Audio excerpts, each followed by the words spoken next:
As J. Gammertsfelder, I'll be reading Barbara, a romance of the lower Sandusky Valley, and a tale of the War of 1812 and 1813 by Major Clinton.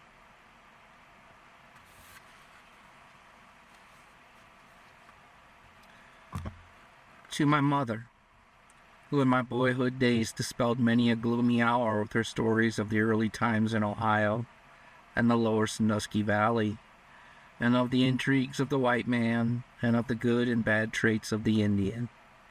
To her memory, through the love of her oldest son, this volume is dedicated, with the hope that in her spirit life she may hear the echoings of this story, now retold. Just a word. History, that which tells us of the struggles that have made the United States the greatest nation of the earth, has been written and rewritten so often that the author of this little volume could not find the courage, if he would, to attempt to repeat the story. Only as a romance, pure and simple, does he presume to offer it to the reading public. It is only a grouping together of a series of incidents as they occurred at a time when the Sandusky Valley was yet the home of the Indian. Historical facts are kept intact and given as they transpired, and while all incidents herein related were actual occurrences, names are so changed as to leave all, even some of the ones most familiar with those early days, much in doubt as to who the real characters were. They did exist, they did occur, and were then a part of the early history of the beautiful valley. In their day, this story was familiar to them all, yet lacked the glamour that years have since cast around and about it all. Chapter 1 of Barbara. Beautiful valley, through whose verdant meads, unheard the dusty Indian glides along. No hoofbeat breaks the stillness of the air. Warriors' camps are found. The valley, in its loveliness so fair, keeps on its peaceful round. Longfellow. It must not be permitted. The woman who laid claim to the child is dead, and it is ours as much as theirs.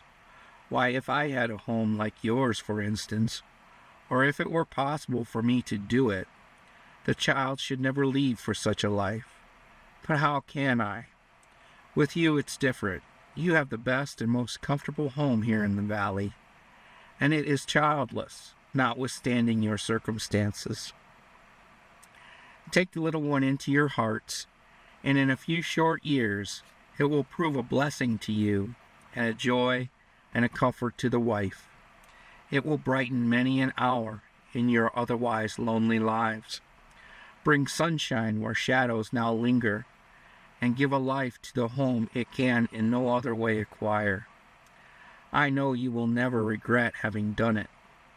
It is for you to say first, then, if not you, someone else, but I prefer that you should receive the blessing. Thus spoke a man of medium build and robust form, one clad in the evident garb of a priest, one whose face fairly beamed with an intellectual love for his fellow man, and whose every expression gave token of a firm determination to carry into effect his fixed intentions.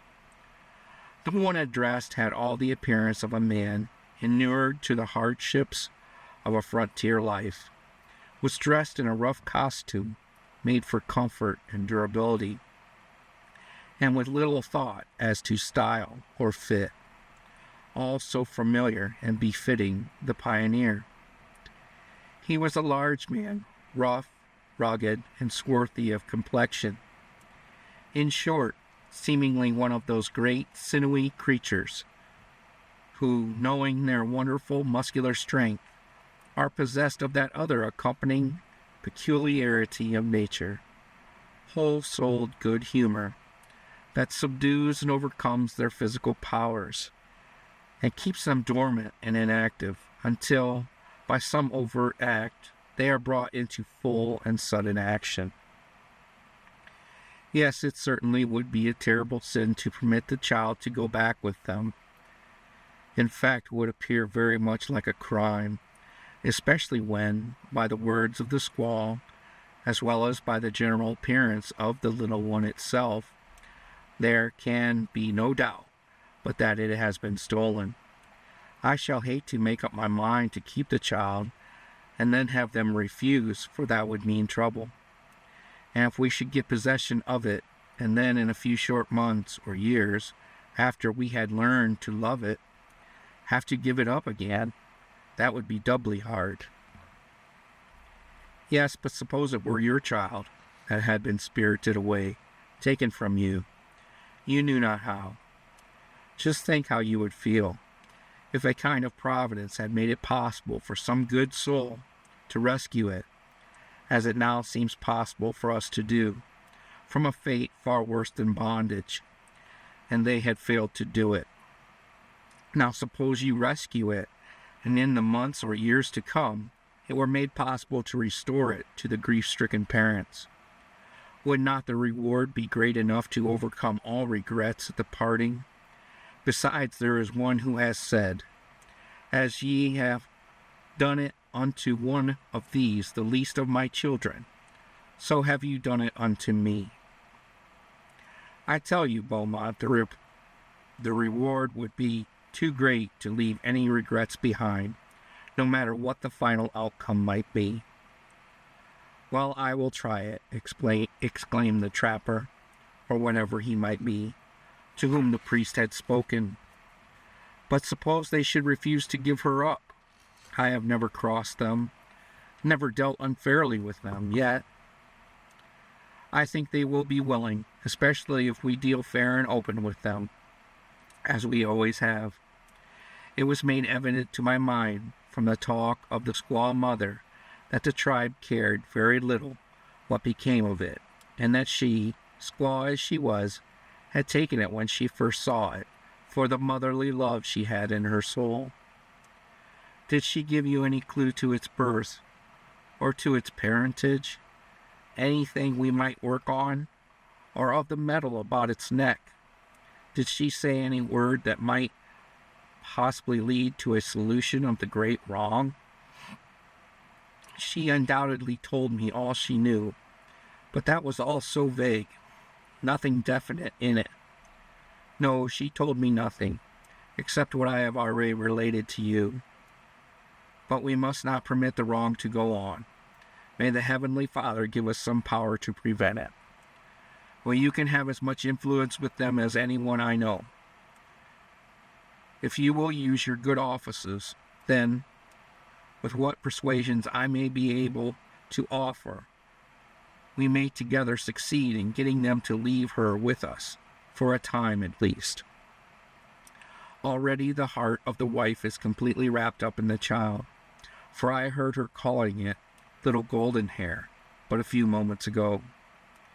May the good Lord grant me the power to influence their minds. I feel it is a duty I owe to him to rescue this little waif from a life of ignorance and degradation. Beaumont, I tell you, we must not fail." This conversation, all of it in French, had been carried on by these two men, the priest and the trapper, as they stood on the porch of a log house late in the afternoon of a September day, near the banks of the Sandusky River. It was in a region at that time possessed of but few settlers, and practically unknown, except to certain various tribes of Indians. Some of these had their homes along the banks of the stream, and others were in the habit of coming and going up and down the great trail, as their fancies and their necessities required. Within the house, where the men stood and carried on their conversation, in low and subdued tones, was the chamber of death. There, on a rude board, covered with the winding sheet, lay the lifeless form of a woman whose features, when exposed to view, bespoke all too plainly the fact that she was an Indian squaw. The priest had performed for the dead the last functions of his holy calling, and now stood, cowl in hand, as if prepared to take his departure, but lingered yet for a few moments, evidently finishing a conversation that had been begun some time before. From the earnestness of their expressions, both of words and faces, and the subject spoken of, it was evidently one of the deepest interest to both of them. Talk with the wife about it, Beaumont, but say not a word to anyone else of all I have told you regarding the conversation with the squaw, or of our intentions, resumed the priest after a pause. The tribe may return any day now, and until then we will keep our own counsel. I shall see you again in the morning, and hope you will be able then to give me your positive decision. That I can do now as well as then, said the trapper. The feelings of the wife are too evident for any doubts there, and my mind is made up to save the child, if not in one way, then in another. You may depend on me for that. Then indeed will the Heavenly Father bless and prosper you. Good night. And so saying, the priest, after shaking the hand of his companion, stepped off the porch, passed out of the enclosure, and soon disappeared as he wended his way toward the hill to the west of the house. The others stood there where they had parted, looking after the receding figure, his mind filled with the subject they had been discussing. In a few moments the priest had passed out of sight, and as the trapper turned to go inside, it could be seen by his firmly set features that his mind was made up, and that he had determined to carry out his plans. I will do it. They must not take the child away with them, not if I can help it. And I can and will, even if it has to be kidnapped. Then he went inside the house, a home that had stood for many years on the banks of the Sandusky River, in a region full of historic romance and natural beauty. For if ever there were a section of country along the confines of any stream, anywhere in all the great Northwest, that had filled to overflowing with history, romance, and poetic ideas, where the whole air was resonant with sufferings and wrongs, songs and stories, all re-echoed by the birds of early spring, where the very soil itself gave forth the melancholy evidences of a long-forgotten people, then that region is the Sandusky Valley. From its origin, far up the country, down to where the waters of the historic river lose themselves in the waters of old Lake Erie, every foot of its shores cry out with the wailings of its innumerable tragedies, both grand and ignoble, until the wanderer along its banks becomes lost in the reveries that overcome the intellectual mind with their wonderful influences.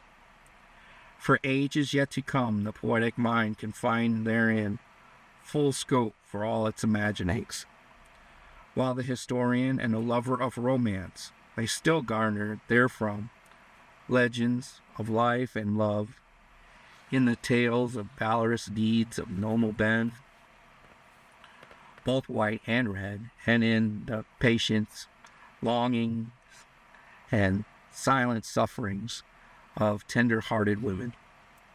All lost now, all forgotten, save as the seeker after a knowledge of that mysterious past will delve down beneath the surface of today and bring them forth to the light once more. It was the stories of these people, of their loves and their joys, of their sufferings and sorrows, that were told by anxious, loving mothers many long years ago, told to their little groups of youthful listeners in the dim glow of the old-fashioned fireplace.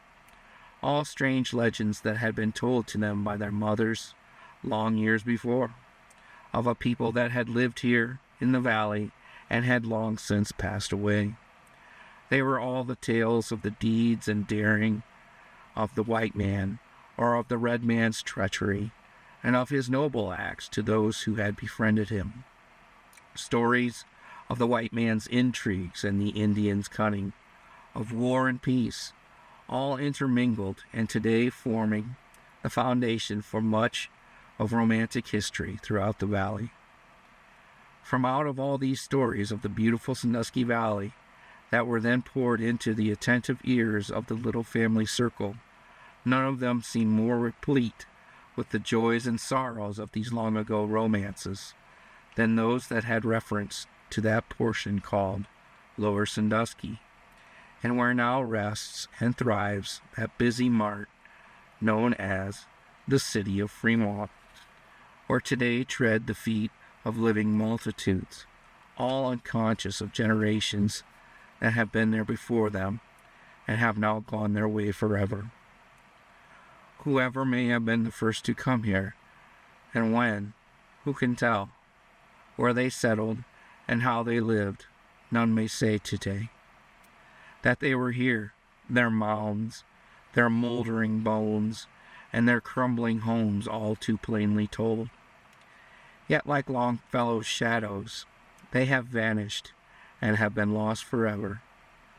And like those who followed after, they found health, some happiness, and much poetic beauty in the Sandusky Valley, while prosperity was ever in its soil and streams. The Sandusky River, on whose banks the story is located, and where the incidents herein related transpired, starts far up in what in earlier days was designated as the homes of the Senecas, Wyandots, and Crawford Indians, lands occupied and owned by them, how long no one can say, obtained no doubt by rights of conquest with other tribes. As the river winds its way toward Lake Erie to the north, it is confined to its course by high and in some places precipitous banks, broken here and there by creeks and inlets, by beautiful dells and lovely glades, all combining and presenting views full of the most magnificent scenery at every season of the year, and where, in summer times of long years ago, were to be found the most gorgeous and fragrant of wildflowers in the greatest profusion. These high banks continued all along the stream until within about 5 miles of the mouth of the river, where it empties into Lake Erie. There the bay spreads out over a great expanse of marshy soil, for miles in width, and save for the narrow channel, it is covered with immense rice fields. To these marshes, for seasons unknown, all the tribes of Indians from far up the country came once each year to gather of the bountiful crops of rice that grew there, and for which there was no contention, save with the wild fowl of the air that sought the place in myriad thousands, and with the Indians claimed it as their feeding grounds. Along the banks of the river, up above these rice fields on higher grounds, were to be found in many places, as late as 1861, evidences of a race of people who had been possessed of a more than ordinary inclination toward and a knowledge of agriculture and horticulture. This was shown in many instances by the remains of primitive orchards, patches of improved grounds, as well as by the moldering ruins of some of their huts, all plainly showing the hand of some people with at least half-civilized ideas of such pursuits of life. Down the river from Fremont, which contains the site of old Fort Stephenson, and what was originally known as Old Lower Sandusky, because it was at the lower rapids of the Sandusky River, was to be found in the early days a most extensive plum orchard. The trees had been set out with a regularity not formed by nature, plainly telling of the toil of some industrious people. A little farther up the stream was a vast apple orchard of old gnarled trees, showing great age, the fruit of which was seedless. The fruits gathered from the remnants of these orchards and their remains were to be found in various places up and down the valley, were of the most excellent varieties. These and other evidences of the first settlers were quite numerous about Fremont in its earliest days, and were to be easily noted by a close observer at very recent dates. While all about the borders of Old Lower Sandusky, along the banks of the inlet streams, as late as the year 1850, were to be found the tottering and decaying ruins of the huts and homes of a later people, who had also completely passed away from the active scenes of life and occupations they had followed.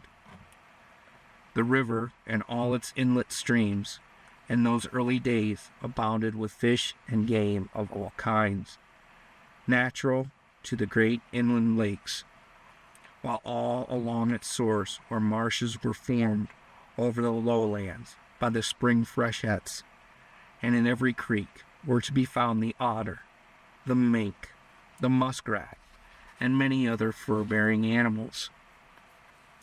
Here in this valley, romantic in its native beauty, bountiful in its supply of wild game, fish, and food of all kinds, including at one time even the buffalo, for years untold and unknown, the red man had held full sway, unmolested and undisturbed in its possession.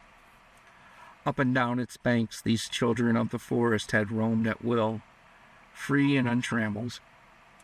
All along its borders they had hunted in peace, at what was known to them as the lower rapids, or the homes of the neutral nations, yet the Senecas, the Crawfords, the Delawares, the Wyandottes, and the Ottawas, all the tribes accessible to the Great Valley, gathered each year for their great carnival of sports. While the neutral nations claimed the lands as their homes, all these tribes were accorded the privilege of roaming up and down the stream at will, in search of fish and game. It was all theirs to roam over and hunt through, theirs in which to gather their food unmolested. There was enough and to spare for all that came in search for it.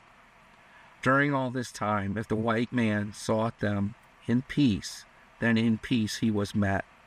But woe to them who came in search of conquest, or to deceive them. One of the stories told by the Indians of the neutral nations, who had their homes on the east banks of the river, and that had been handed down from tribe to tribe through all the years that had intervened, was that concerning the first white man that came to them there in the valley and became a trader. The man claimed to have been a native of Poland, and that his name was Sandusky, and the Indians asserted that from him was derived the name of the Sandusky River. He was, they said, the first white man to come among them and settle, and as he came in peace, and peace he had been met. Some years after his advent among them, he became enamored with a beautiful pale-faced daughter of one of the chiefs of the neutral nations. He was persistent in his endeavors to win the love of the wild maiden, who unfortunately for him had already given her affections to one of the braves of the tribes on the west banks of the river. Enraged at her refusals of his love, the trader followed her one day in one of her rambles along the banks of the stream, and overtaking her at the top of one of the high cliffs, attempted to force his amorous love upon her. She took to flight to save her maiden honor, with the trader in close pursuit. He caught her near the edge of the high bank, and after a desperate struggle, in which he succeeded in accomplishing his designs, he pushed her off into the stream below. For several days the disappearance of the beautiful squaw was a mystery. Search was made for her everywhere, among the other tribes of the valley, but nothing could be ascertained of her whereabouts. Finally, however, the body was found, lodged at the upper point of an island about a mile downstream from the scene of the tragedy. And in her hand was grasped a lock of hair corresponding in color to that of the Polish trader. In an instant it was all plain to the Indian mind.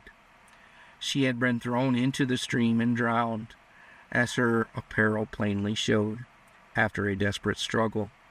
The guilty man did not wait to get accused.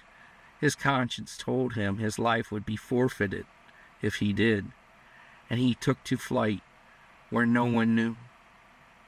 But he was speedily followed by the Indian lover and the brother. They kept hearing of him here and then there, dodging from one location to another. At last they came upon him away down in the Virginia country. He heard of their coming and attempted to evade them, but was overtaken and put to the most terrible torture the human mind can conceive, the skin being taken from his body an inch at a time. In the midst of his great agony he admitted his guilt, told where the dead squaw's trinkets might be found, and why he had committed the crime. After he had suffered long enough to satisfy the vengeance of his persecutors, the savage lover sank his tomahawk in his brain and left the body there in the wilderness to be disposed of by wild beasts. His property at the post was confiscated, and for years thereafter the trading store remained vacant until a man named Beaumont came among them and re-established the business. This, said the old chief, was when he told the story of the wrong, was our first experience with the white man. This was what he gave us for the confidence we had in him. This was his gratitude for all that my people had done for him, and often defending his rights against the avaricious dispositions of some who could and would have done him great wrong and placed in his life in danger. This was his kindness to me and mine. Yet for all that, we were asked to trust and believe the white man, and we did, and he grew rich from our labors. In this peaceful possession of the valley, the Indians remained until after the first war for American independence, until the French and English began to intrigue with them and to set them against the white settlers. The tribes remained at peace with all.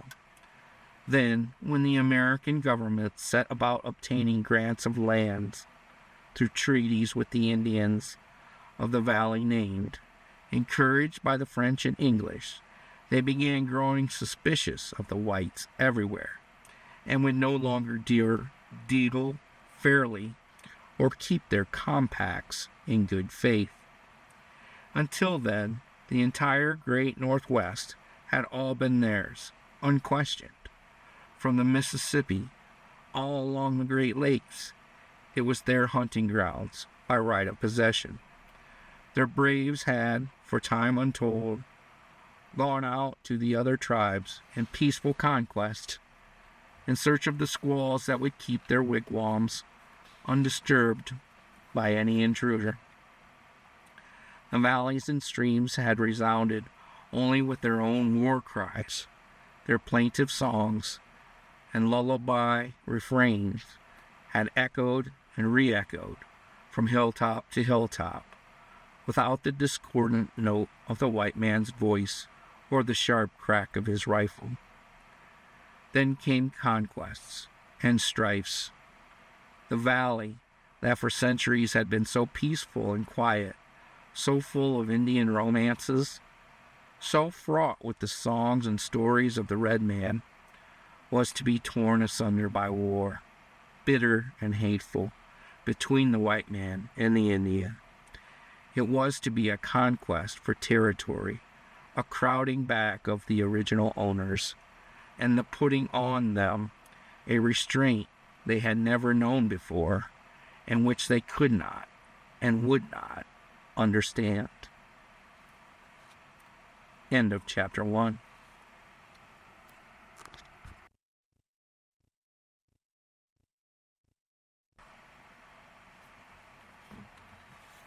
Chapter 2, of Barbara?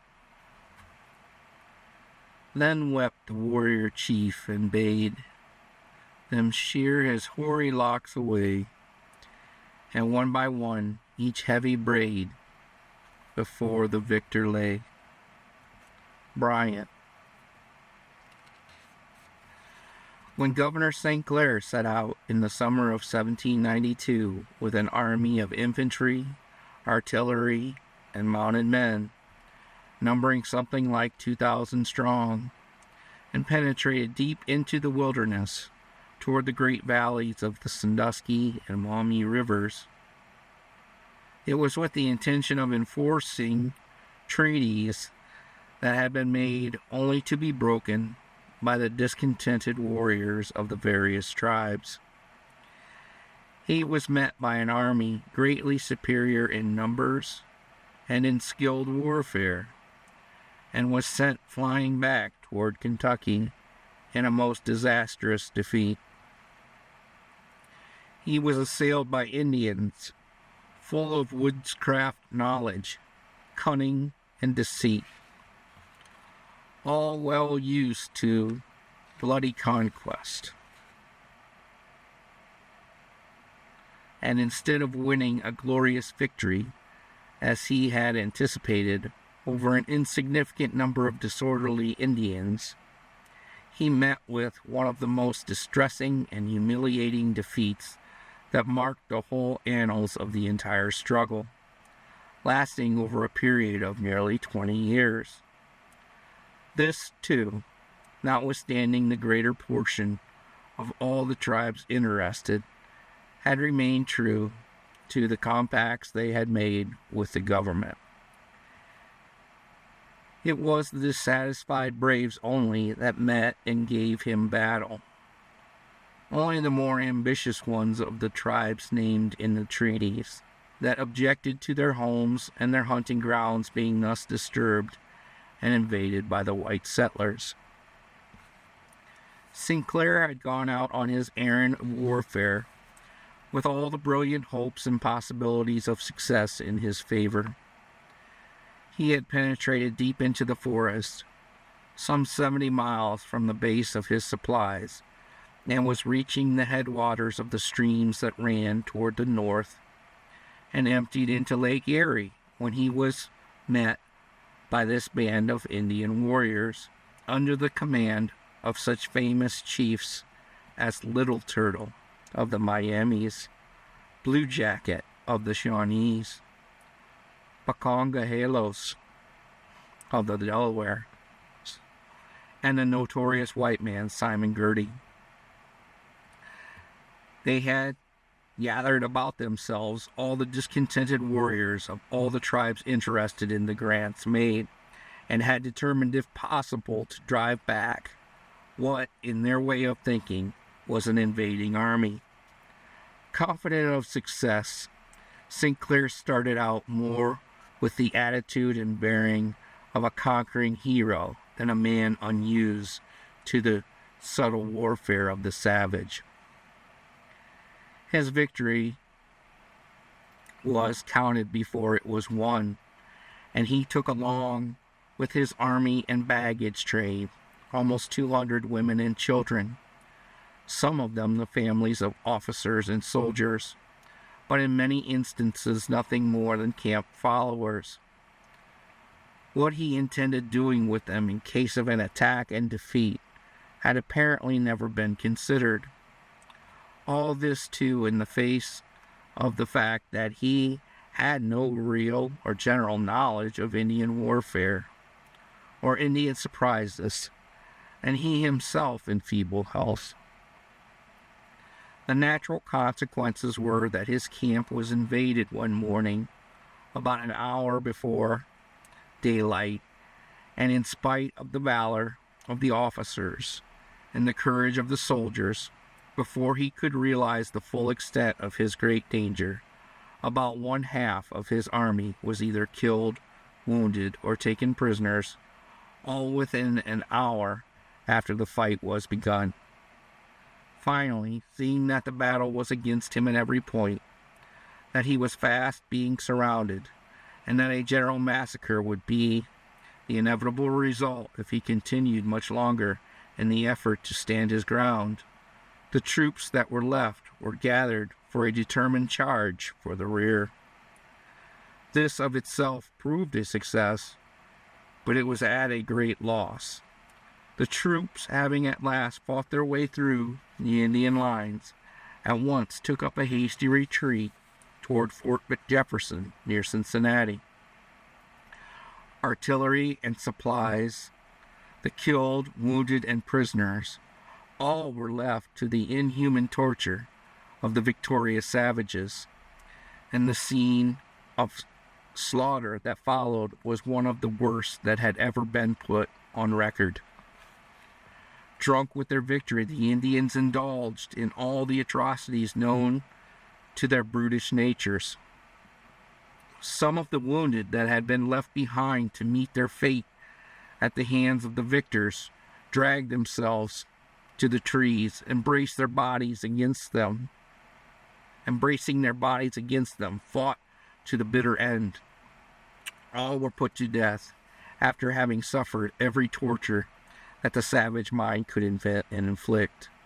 The women endured the worst punishment, while children were dashed against trees and their brains scattered about the ground.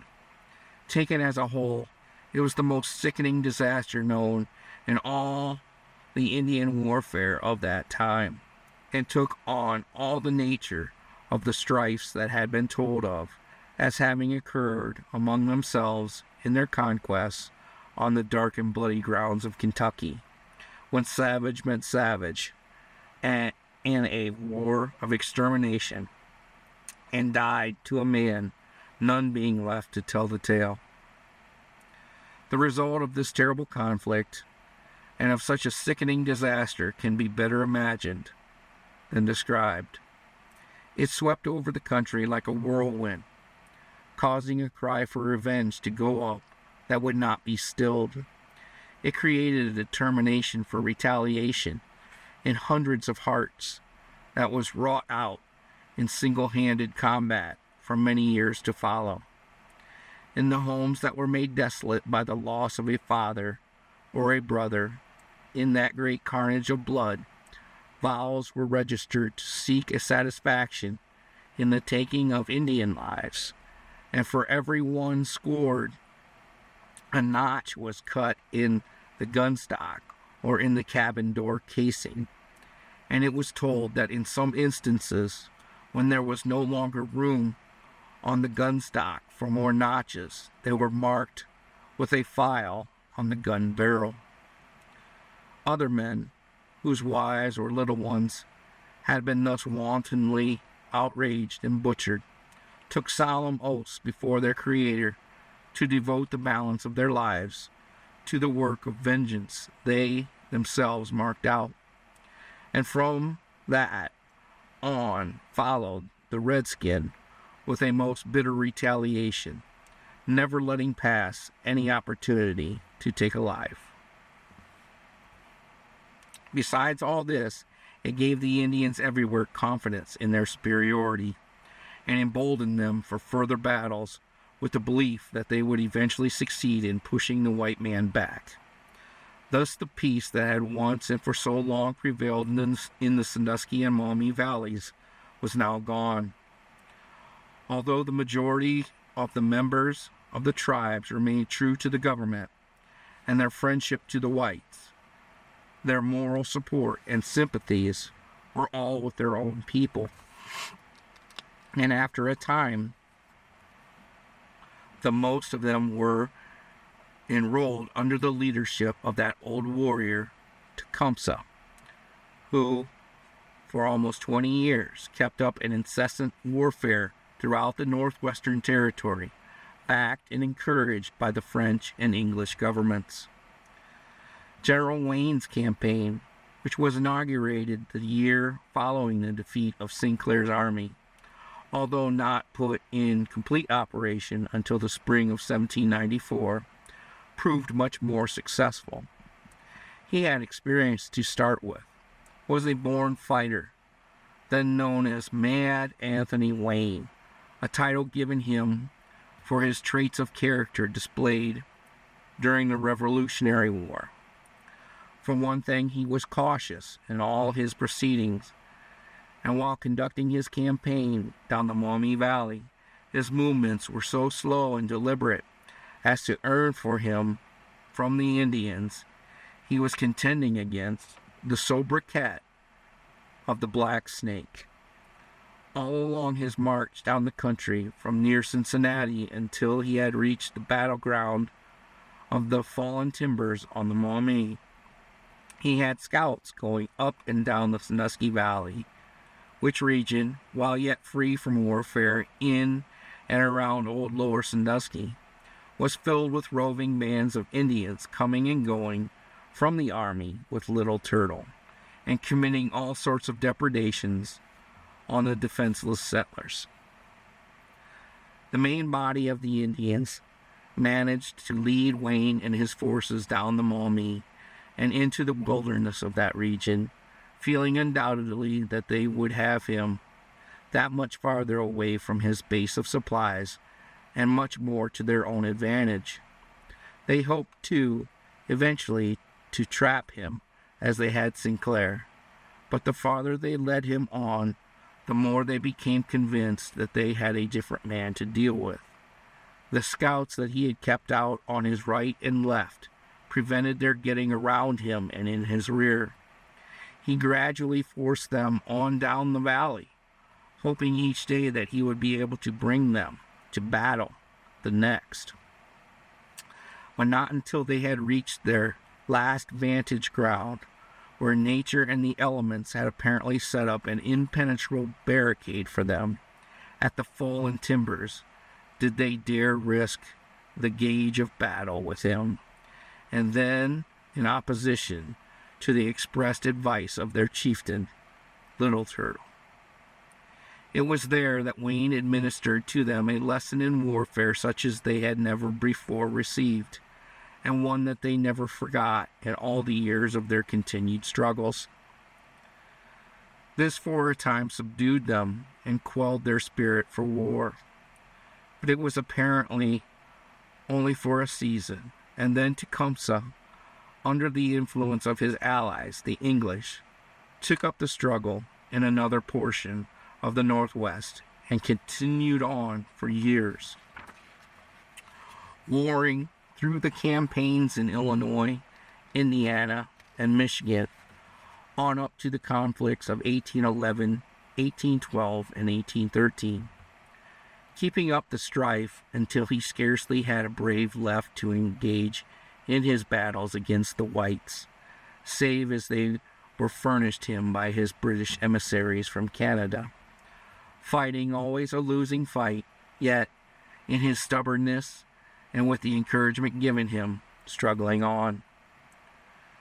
Not only warring in open conflict, but laying waste the homes of the settlers, scalping, massacring as he went, trying to stand before a superior force and race of people, and taking the very worst course to accomplish his ends.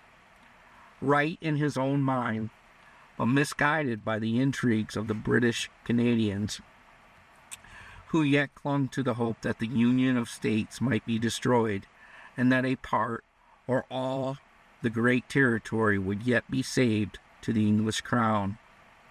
But for this interference, and the inflaming of the Indians' minds, arousing in their hearts a jealous hatred for the pale-faced settlers, peace would have been maintained throughout all the region that was so ruthlessly swept up by the bosom of war, and the many lives that were offered up as sacrifices would have been saved. Many a home that was destroyed by the torch of the red man and its inmates, massacred in cold blood, would have been left to peaceful lives and happy families. These conflicts in the Wabash and Maumee valleys had been thus carried on for years between the American armies and the restless Indians without having in any way particularly disturbed the peace of the Indians and what of settlers there might have been in the Sandusky Valley at the lower rapids. These French trappers lived here in peace. Whatever of white settlements had been made were farther up the valley, and while roving bands of Indians were committing all sorts of depredations on them, destroying their homes, stealing their stock, and in some instances massacring the inmates of the home after having put them to the most excruciating torture. In spite of all this, while these same roving bands were wandering about this region, as well as elsewhere, these French people would come in and settle, follow their labors of trapping and fishing, and were seldom, if ever, interfered with. They had lived at this point many years, long before the white settlers thought of coming, and they stayed on through all the struggles. Occasionally one of them would attempt to wrong his savage neighbors, and then of course his life was the forfeit, but this was rare. It would be hard to say if these first French settlers were full-bloods or not. More likely, they were mostly a combination of both French and Indian, and it is probable too that they may have been a part of what tradition told of white men who had come from some unknown source and married Indian women, and who in most instances had taken up tribal relations with the Indians. For it was related in Indian lore long years before that as early as 1718, when the tribes from the Detroit and Lake Huron countries were in the custom of taking their course up through the Sandusky Valley on their way into Kentucky, then the dark and bloody grounds of the contending forces, they found many pale faces among the tribes along the Sandusky. They were to be found, they said, mostly among the Wyandots, the Senecas, and the Delawares, all then dwelling along the banks of that stream. Where they had originally come from was not known, but it was the belief that at some time they had been taken prisoners in the far south among the Spanish French settlers, and having grown up in their captivity so far removed from their homes, they had married with the Indians and for many years produced a race of dusky maidens that were fair to look upon, and for whom there was much contention among the braves of the tribes up and down the valley. And frequently the warriors from far distant camps made long and tedious journeys to capture them in love and bear them off in triumph to their wigwams. If these at the lower rapids were of this class, then some of them had degenerated most wonderfully, for in some instances they were more slovenly in their modes of living than the Indians themselves. There were, however, numerous exceptions to this rule, for there were some among them, traders and trappers, who were men of rare intellect and of determined wills, men who, while they regarded and respected the rights of the Indians, demanded and received the same considerations in return, or in some instances really feared, and in others held in great esteem by their Indian neighbors. Sometimes they were men whom it was a wonder to see in such a region, wasting apparently the best years of their lives far removed from civilization. No doubt this peaceful condition was very much owing to the influence of the neutral nations whose homes were here on the east and west banks of the river, as they had always endeavored to maintain a peaceful attitude in all affairs, greeting all with peace and goodwill. The couriers, scouts, and roving bands of Indians that visited the valley while the struggles were going on in the other regions of the Northwest were never interfered with by these local tribes, nor were they in any way disturbed.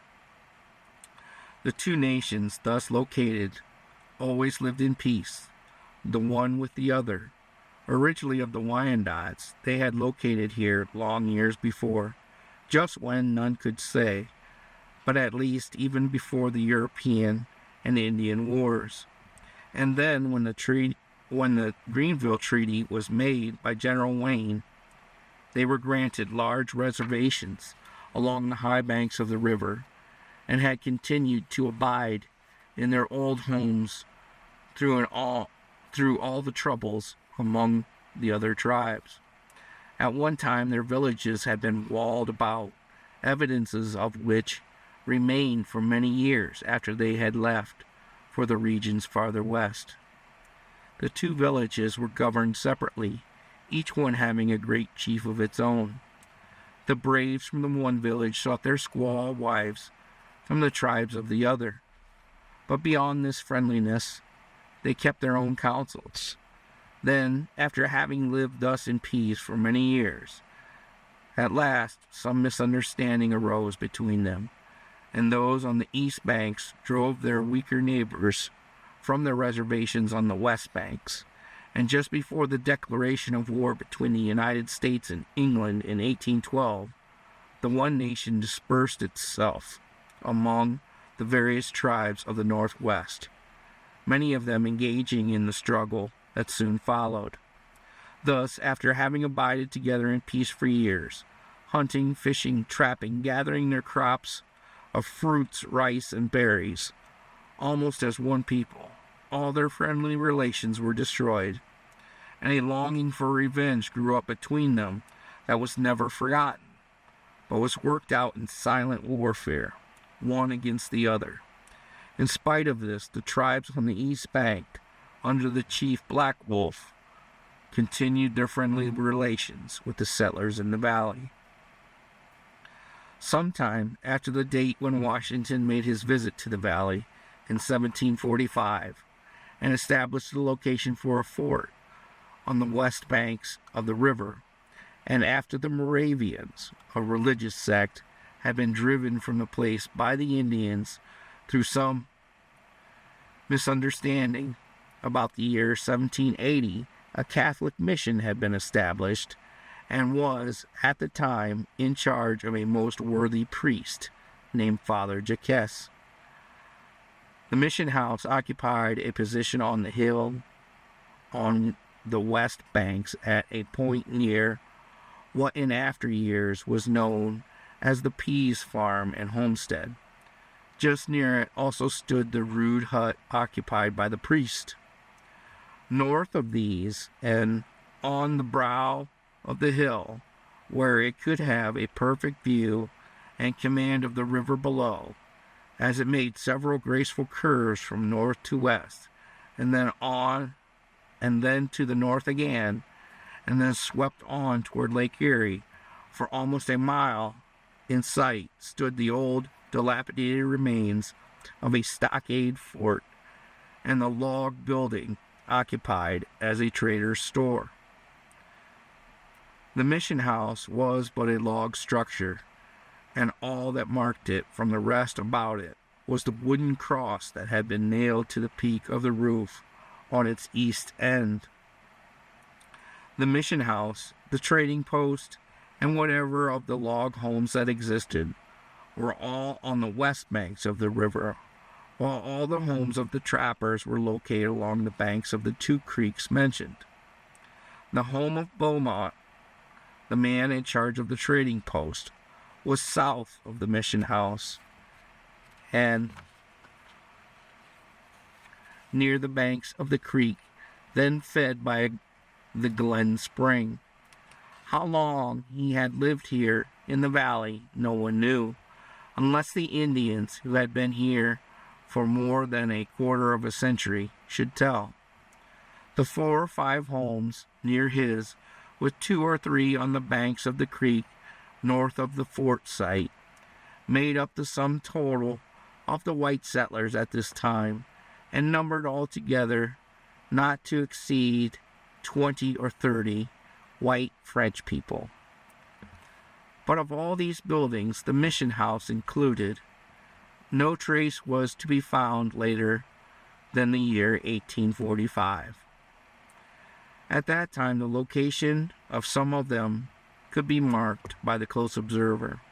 Their last moldering remains have long since disappeared, and that as effectually as if they had never been. Like those that had been there before them, They too have gone with nothing to mark their existence. The main trail from east to west crossed the river here at the lower rapids, while the one running north and south passed along the west banks of the river and ran from the lower bay far up into the homes of the Senecas, Crawfords, and other Indians of the south. Along these two trails, all the tribes of Indians round about pursued their ways at the various seasons of the year, hunting, fishing, and gathering their annual crops of rice. The tribes of Indians of the neutral nations continued to reside on the east bank under the care of the great chief Black Wolf. Each had a chief of its own, and among them was one young warrior called Lone Arrow, son of the great chief, a most ambitious, restless brave, full of daring, and a perfect Indian athlete. He had been named thus by his people because of his disposition to continually wander off on long hunting and fishing expeditions by himself, and on frequent excursions out among the other Indians of the valley. Whether these visits to the other tribes were made in search of a squaw wife or not was never known, although his young braves often accused him of it. At all events, he never brought one back with him. Possibly he was too particular in his choice for an Indian and could not find one that came up to his peculiar ideas of what was wanted.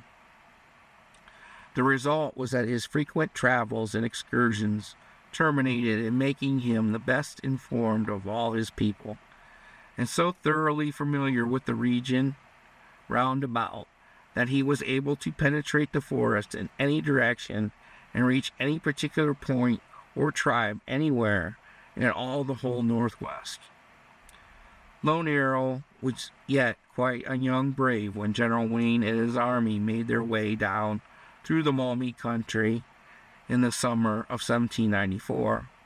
But he was ambitious for the excitement of warfare, and when the troops had reached a point far up the country from the Sandusky Valley and his home, he one day took his departure, only saying to his people that he was going to join the army. There was little or nothing to restrain him in his purpose, and fitting himself for the journey, he set out for the headwaters of the Sandusky, up near Fort Recovery, where St. Clair had met with such an inglorious defeat. He met Wayne's army on its way toward the Maumee, and at once offered his services as an Indian scout. In that capacity he did service until after the Battle of Fallen Timbers, when an incident transpired that sent him home in a terribly dilapidated condition. It was at that battle that Lone Arrow was taken prisoner by the Indians, after he had succeeded in releasing a Kentucky captain named Beveridge, who had been wounded and captured during the engagement. The scout had witnessed the incident, and as he had formed an attachment for the man, and from the love of excitement that continually burned within him, he determined to undertake his release. He was fully aware of the dangers attending such an effort, but was in no way daunted in the desire for the accomplishment of his purpose.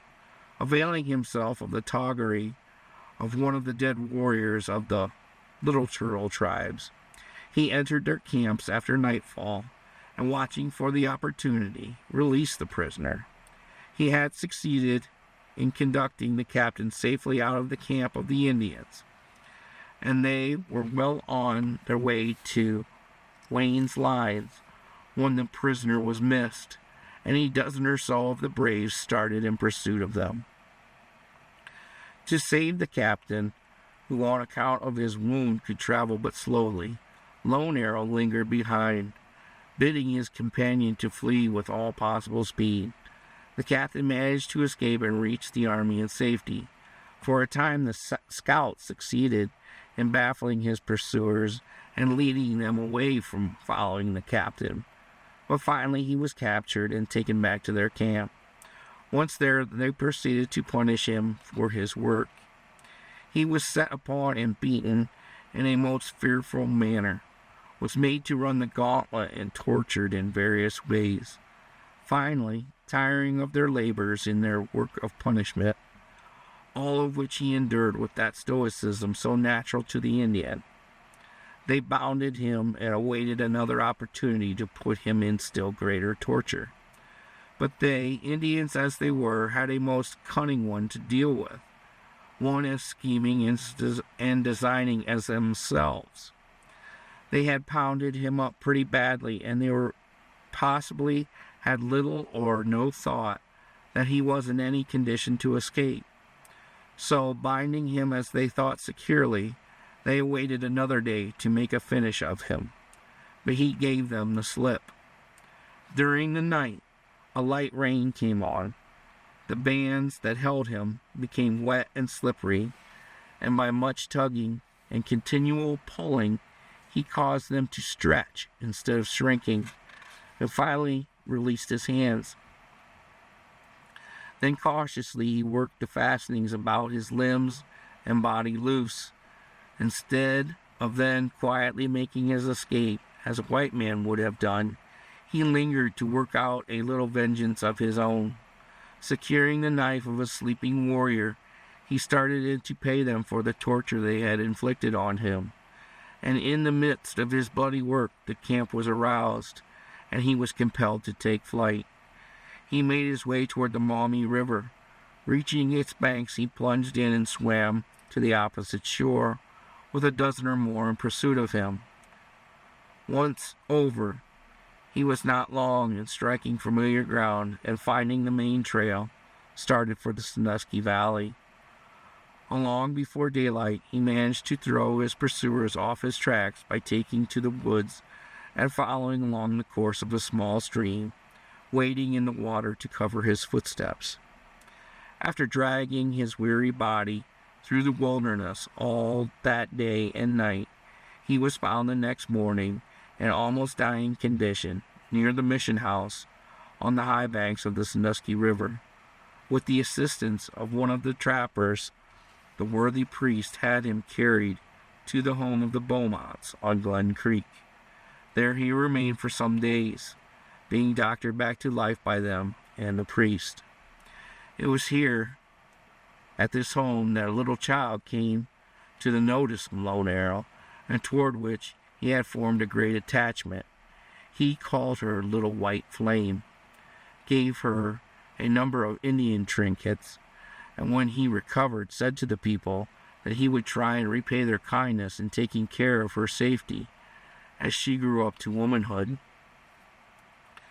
This last expedition satisfied the young brave for a time at least, and when he was again able to join his own people, he promised to try and content himself with remaining at home in the valley. For a year or so he confined himself to hunting and fishing, but his was a nature not likely to remain in so passive a condition, and whenever opportunities offered where there was excitement, he took advantage of them in order to work out his impulsive disposition. The results were there were very few moans passed over his head that he was not in some sort of business that brought him excitement and trouble. Apparently, he would go a long distance out of his natural way to interfere in some affair of the other Indians, simply to enjoy the risks it brought to him. Taken altogether, he was a most peculiar red man, and in many instances with more of the instincts of the white man than his own dusky brethren. Had he ever taken the field as a warrior, he would no doubt have been a great fighter. End of chapter 2.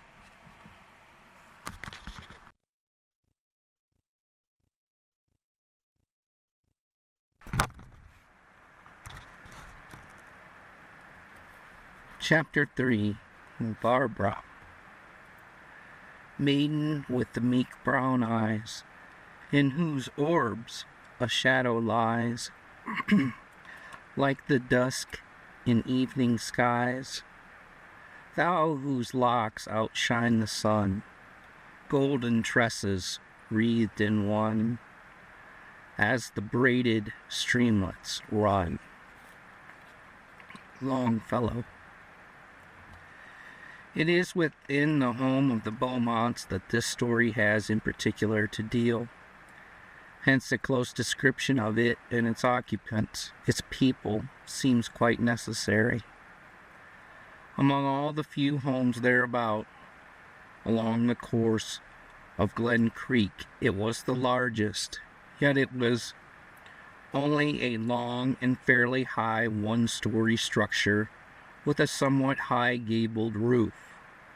The whole was composed of unhewn logs with broad oak clapboards for the roof, and they held down with binding poles. Along its east front, facing the river, ran a rude, wide porch, made solely with an eye to comfort, and with no thought of architectural beauty, in which bespoke the enjoyment and pleasure of a warm afternoon.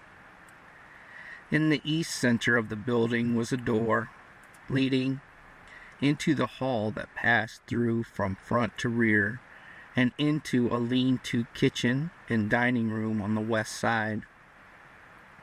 On the south side of the hall was the living room, looking out to the east and south, and toward the river, not far away. Back of this living room was the family bedroom with closets and other compartments. On the north of the hall were two other bedrooms with closets and storerooms. All of them were what might be termed fairly well furnished for the time and location, but mostly with articles of a somewhat unique and rough nature. The inside facing of the logs had been hewn smooth. The cracks were chinked with a sort of mortar, and with the hangings of numerous French pictures, curios, and mementos, their rough appearance was well covered. As a whole, the home throughout was neat, clean, and pleasant. About the front of the house was a yard enclosed with an old-fashioned split picket fence. Another fence of a ruder character surrounded an acre or two of land in the rear. That in the front of the house was well filled with a profusion of hollyhocks, tulips, and poppies, all bespeaking at a glance the care and keeping of the graceful hand of a woman. The ground back and beyond the house was devoted to growing vegetables, and a small orchard well filled with plum, cherry, and apple trees. The general appearance of the exterior of the house, stained and weather-beaten, the peculiarly constructed stick chimneys on the north and south ends of the building, the pickets of the fence along the immediate front, worn and broken, the aged look of the fence about the rear of the house and garden, the growth of the trees and the different shrubs, and even the old swing pole to the well, from which was drawn the coolest of water in an old-fashioned iron-bound bucket. Everything about the whole place bespoke age. It was not a new home. Whether it had been built by its present owner, Isidore Beaumont, was not known, for if every man in the little hamlet had been questioned, none could have told when or by whom it had been constructed, nor when its present owner had first made it his home. They all knew it was called the Beaumont home, that its present occupants were full of hospitality and generous to a great degree, but none could say when they first came to the place and made it their home. To pass that way along what was called the Great Trail was to create the impression that it was a comfortable place to stop and abide for a time, for in its day it came nearer having the appearance of a public stopping place than any other house anywhere in sight. And few there were, Indians or white men, that went that way but lingered for a rest or for a drink of the cool, clear water that came up from the depths of the well at the end of the long pole on which hung the old moss-covered bucket. Large and airy as the home was, as it nestled down among the great and small trees, with its big vine-covered porch, its occupants were few, but 3 in number, father, mother, and daughter.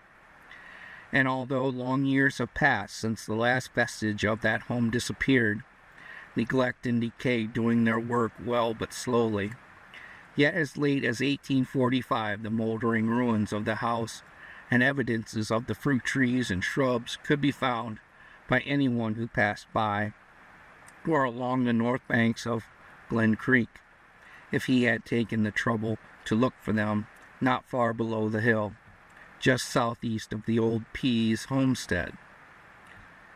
Beaumont himself was a man who would attract attention among men anywhere. Of a well-proportioned build, and with a most perfectly constructed form, there was a certain something about him that impressed those he met at first glance. With these and other peculiarities, characteristics all his own, he made you feel at once that in some way he was more than he assumed. Somehow there was a something that was continually cropping out from beneath what he endeavored to make appear as a rough exterior, a sort of refinement he could not altogether hide, a softness of nature he was continually endeavoring to smother and keep out of sight, a man whose sinewy muscles would command respect, if nothing else, yet of that genial character that made friends instead of foes. Among the Indians with whom he had much dealings, there were none his enemies. They all regarded him as their friend. He appeared to understand them, and they him, thoroughly. He spoke their language fluently, was never false to a promise he made them, and always insisted that they should deal the same with him. When he first came to the valley, or from where no one but himself knew, and on that subject he never talked. In fact, it was one of his peculiar traits never to speak of himself or his business with anyone. That he was intelligent was apparent from every word he spoke, and there were occasions when, becoming thoroughly interested in some subject under discussion, he would drop some remark or insinuation that would lead the hearer to believe he knew more about France and its history than he cared to admit, that he might have had to do with it and its people more than he now wanted the people about him to know. No one ever presumed to question him regarding himself, and the result was that none of his neighbors knew more about him than they saw in his everyday life. Yet with all this, with all his bland and genial nature, there slumbered within him a whirlwind of passion, fearful when aroused, and that would sweep everything before it.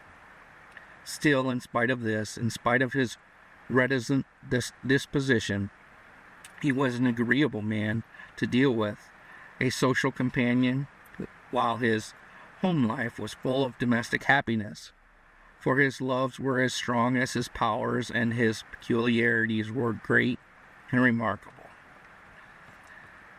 His wife was the opposite of him in almost every particular, in her stature and in all her natural characteristics. She had much of womanly refinement, and they appeared strange in her with her surroundings. Of a most lovable yet nervous temperament, she abided with her husband in perfect peace. If anything, she was the stronger character of the two in the home. For years she had been his sole companion here in the valley. She was probably like her husband, French by birth, but much more of the Creole type. She spoke the language well, but not with that same intellect as Beaumont. Was quite a dark brunette with straight black hair so peculiarly of the Indian order as to make one think she might be of that race, especially when she was speaking their tongue. She was very homelike in her nature, and a perfect adept at the needle. As a consequence, her attire and all her home surroundings were perfection, in that as well as in other respects. With what she had at hand to adorn her home, she made much. The furs of wild animals, trophies of the chase, and many other trifles picked up on the outskirts of civilization helped and added to adornments here and there about the walls, and did much toward covering up an otherwise rough appearance, and gave the whole a general cheerfulness. In a much higher scale of social life, she would have been the perfect housekeeper and the model wife and mother. With this strange couple, when we first find them, was a young and beautiful child, a maiden, the counterpart of neither, a fair and winsome little creature, of a most exquisite mold, with a pretty, girlish face, fair of skin, crowned with a head of rounded form and growth of a most luxuriant auburn hair, of that peculiar color as to make it the cherished adornment of the most perfect face and form. The contour of her limbs, arms, and neck bespoke plainly the purity of the blood coursing through her veins, but not more plainly than her disposition, which was as happy and free as the birds and air about her, and which she so much enjoyed. When we first meet her, she is at that point in her life when the parents but too plainly see the much enjoyed child nature giving way to the young girl woman, and when the graceful outlines of the more beautiful child have begun to show themselves. Her native freedom and her graceful, perfectly rounded mold all gave token of the rapidly developing womanhood. Had she been born and reared in the most fashionable salon, save for her natural and unrestrained freedom, she could not have been more perfectly the graceful creature one so seldom meets and so much admires. Fond of dress, she was always attired in colors most becoming, her gowns fitting with a precision, yet with that somehow careless grace that added still more to her perfect poise and gave a greater beauty to her faultless outlines. Years before our story opens, a band of the Seneca Indians had come to the Beaumont home in the low dusk of a summer evening while on their way north, possibly to the rice fields of the Sandusky Bay. They were a people who had known Beaumont for many years and admired him for his generous hospitality, his fairness in his dealings with them, and for his lion-like strength and courage, all of which they had tested and had seen displayed on numerous occasions. They had camped for the night, as they had done many times before, close by on the banks of the Sandusky River, near the great trail running north and south, the one leading from the lower bay toward the upper Sandusky. And when they went away on their journey the next morning, they had been compelled to leave behind them a sick squaw and a small child. They left them in a teepee in front of the Beaumont home. After both Beaumont and his wife had given their consent, and had promised to care for them and their wants until the tribe should return, when the Indians said they would be taken back to their home among the Senecas. As soon as the tribe was out of sight, Mrs. Beaumont had the squaw and child removed to the house, and they were properly cared for. Everything possible that they and Father Jacques, the priest and physician, could do was done for the woman. But before her people returned, she grew worse and died. And on the day of their coming back, she was buried on the high point of ground that jutted out into the valley, but a short way south of the mission house. When they did come back, and when they were ready to go on their homeward journey, at the urgent solicitation of the priest, Beaumont and his wife, after numerous presents had been made to them, and after the priest had pleaded with them long and earnestly, the Indians decided to leave the child to their care and keeping. They knew nothing of its origin and could only say, "She good papoose. She come from way off. She white papoose, too. No, we don't know where she come from. We get her from other Indians. We no take her. You keep her, good? Yes. Then you may have her all to yourself. We not come back for her." "All right," said Beaumont. But it had been after hours of pleadings that they gave this consent. "Then she is ours, and you must never come back and ask for her, will you? Because if you do, you will make trouble. If you give her to us now, you can never get her back again. Do you understand?" "Yes, we understand good. You keep her always. We make good bargain at that," was the chief's reply. And so she was left with them, and grew up from her young childhood in their valley home. On her deathbed, the squaw who had brought her there asked that Father Jacques of the mission house be called in. To him she talked a long time, and confided to him as much of the child's history as she knew. And it was to the effect that she had come to her from a squaw of a tribe of Choctaws, whose home was somewhere in Kentucky. Where they had found her, the Seneca squaw had never known, indeed, had not inquired. But she said she was confident that they had stolen her from some of the white settlers somewhere beyond the Ohio River. This brief history proved of little avail to them.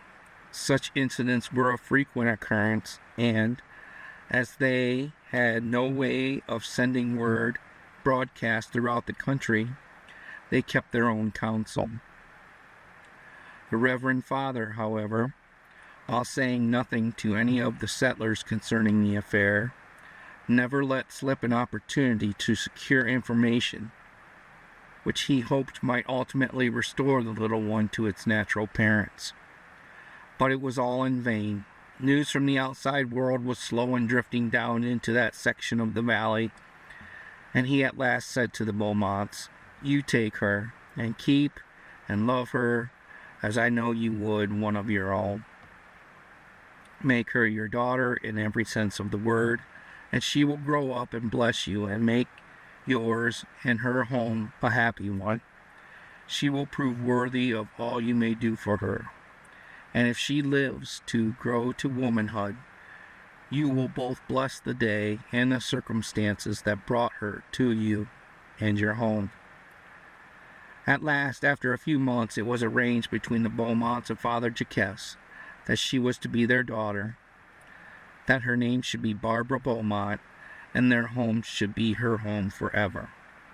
Barbara, because of the pleadings and the arguments they used with the Indians in order to induce them to do a virtuous, laudable, and kindly act. And as she grew to young childhood, then to girlhood, and finally into beautiful womanhood, she not only proved herself the synonym of her noble name, but the solace and joy of their household. And there was nothing the Beaumonts could procure for her that was good enough in their estimation. And whenever Beaumont made his semi-annual trips down toward the Detroit country, her wants were the first ones considered and supplied.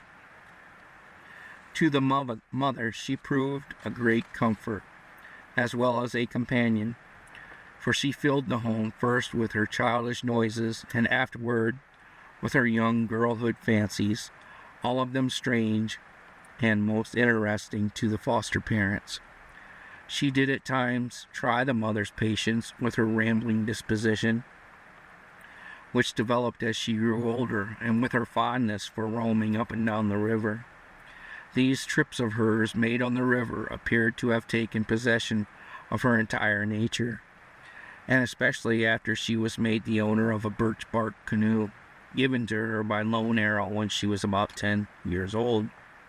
The Indian, who was a great frequenter about the home, was himself almost as much attached to the child as were the parents, and after he had made the canoe and given it to her, he spent the most of one season in teaching her to handle it, first in floating down the creek when its banks were filled with water, and afterward on the river. To all Indians round about them, Barbara was known as the White Flame of the Sandusky Valley. Indeed, the tribes felt a great admiration for her, for the kindnesses her people had shown Lone Arrow when he was so seriously injured, and for the many little favors she herself had displayed toward them at different times in her life.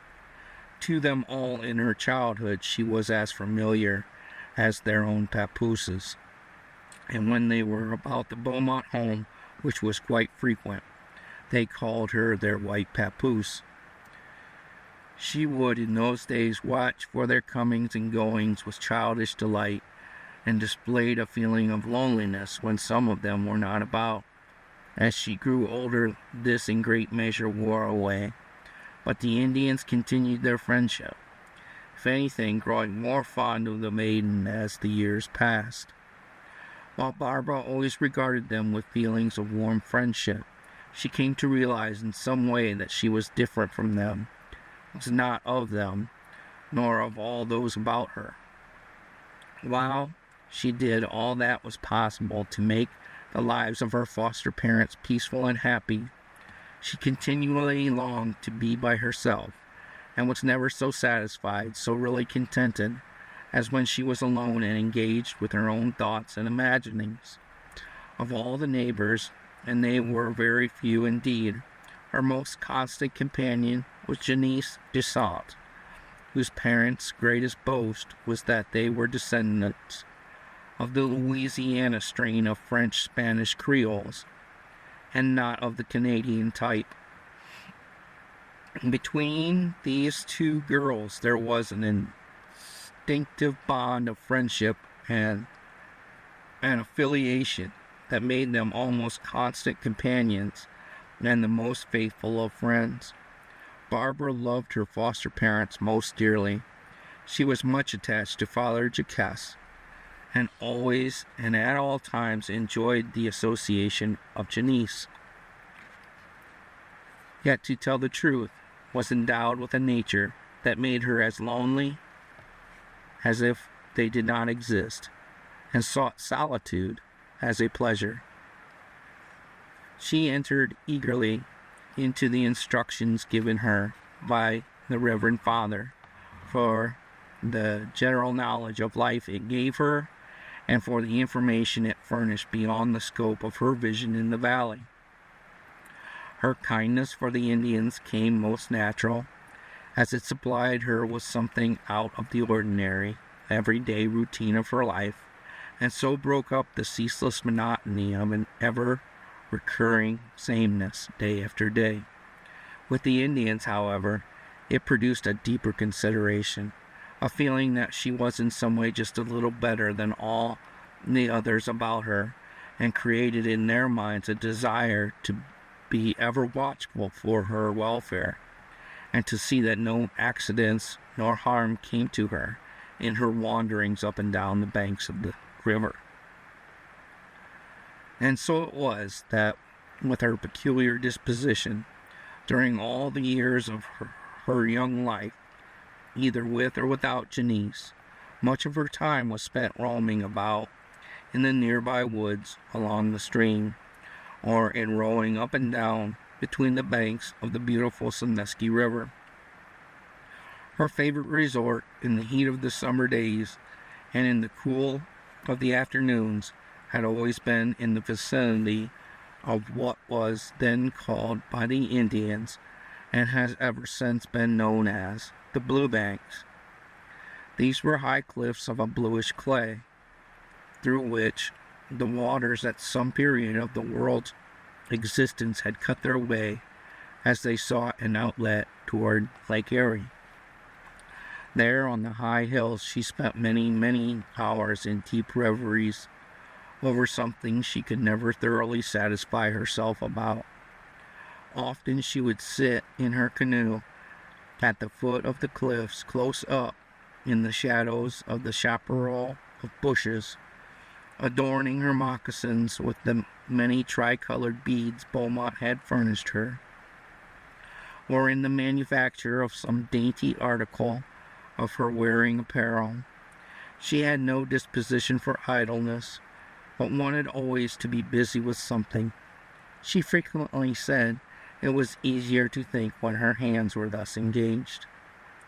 Sometimes in the afternoon she would climb the steep hills, and there, in the decline of the day, sit at the foot of some great birch or monster oak tree, looking off toward the setting sun, completely lost in daydreams of a picture she could but dimly recall, surrounded on all sides by water, and bathed in the brightest and purest of sunshine, of a home filled with music, mirth, and gladness the whole year through. These memories, these reveries, often brought silent but not altogether gloomy tears, and filled her heart full with a longing love that she could only lavish on the Beaumonts or Janice. So on her return to the home, she was flowing over with loving affections, and this caused her foster parents to cherish her the more and forgive her roving disposition. She was fast growing into a most lovely womanhood. In all the years of her life, she had never yet been outside the range of their humble home. Her entire knowledge of mankind was what she had seen there in the valley. The foster parents, Father Jacques, the Dusants, and their only daughter Janice and son Bernard, the other trappers about them, the Indians, and the very rare strangers who passed along the trail, trappers and half-breeds, penetrating still farther into what to her was the unknown wilderness, were to her all there was of the world, or that she positively knew anything about. The Reverend Father, who had early taken charge of her education, was pleased to note the rapid improvements that were being made in her mind, and the general knowledge of affairs she was becoming possessed of. In later years, he had, in a very cautious way, talked with her of her infancy, of the old squaw mother who had brought her to the Beaumont home, in order to ascertain if possibly there lingered in her memory any thoughts of her birth or of her own people. These talks were at first quite vague and couched in terms not intended to arouse in her mind any uncertain fancies. From the start, he could plainly see that while there was nothing tangible or certain, yet there was a something apparently unreal or so dim in her mind that it could not be put into words or expressed. Nothing, only a faraway thought of a place out in the water, or where water was everywhere. From the first, she showed it was a subject she took great delight in, and was so full of inquisitiveness that the priest for a time regretted having ever broached the affair. But as the years rolled by, he slowly endeavored to unravel the mystery, never at any time revealing the whole strange incident to her. But she, for herself, did much of it in her quiet reveries, putting this, that, and the whole together, and when wondering what it all must in some way mean to her. About her neck had been placed by the squaw mother a string of beautiful pearl beads, in the center of which hung a bronze medallion. On the one side of the medal, in bas relief, was a castle with 3 imposing towers and about what seemed embattlements. On the reverse side were inscribed several Celtic characters with the figures 1623. While examining it one day after the lessons were done and Barbara and the priest were seated on the Beaumont porch, she said to him, "Father Jacques, I wish you would tell me what this medal means. You look at it and I study it, but it gives me no information, nor do you. The beads are fine and I admire them, but what about the medallion? Why is it with the pearls, and why should I always wear it? It is indeed a strange treasure trove. It is one that must in some way reveal a history and a story of long ago. It was without doubt made to represent some purpose, some event, and in my mind must bear a legend of a family conquest. Just what, I have not been able to find out. You should guard it well, as carefully as you will your good name. Let it never depart from your keeping. It has been blessed beyond measure, not by me alone, but by others before me, and by those who were once proud to be its possessors, long years before you were born. Its possession can but bring you good fortune, and someday great happiness, may eventually give you more joy than I can tell. But Father Jacques, tell me of its origin, if you can. Where did it come from, and what sort of a legend can it reveal? How did she come by it, placed it on my neck? If good fortune intends it, why not tell me now, and how?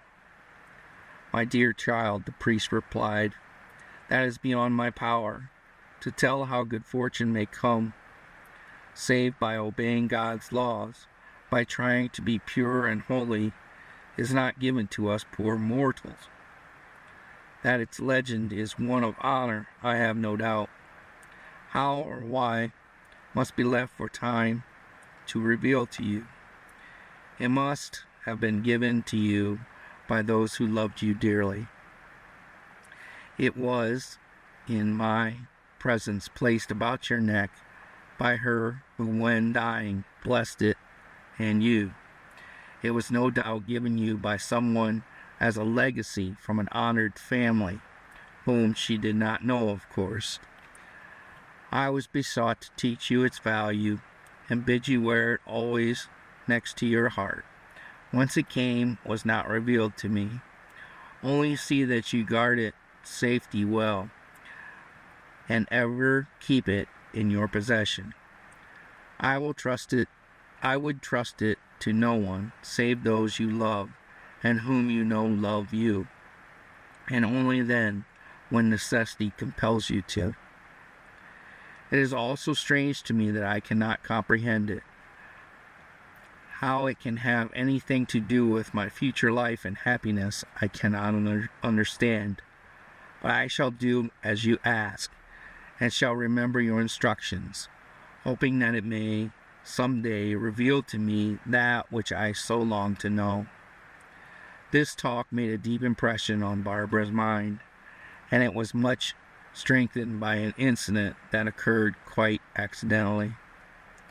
One day Lone Arrow had come to the Beaumont home in a terribly used-up condition, having fallen in with a band of hostile Indians, or had been injured in the chase by some wild beast, he would not say which. While Barbara was ministering to his wants, the fastening to the string of beads came loose, and it fell by his side on the couch. His quick eyes detected it, and picking it up, he examined it very curiously.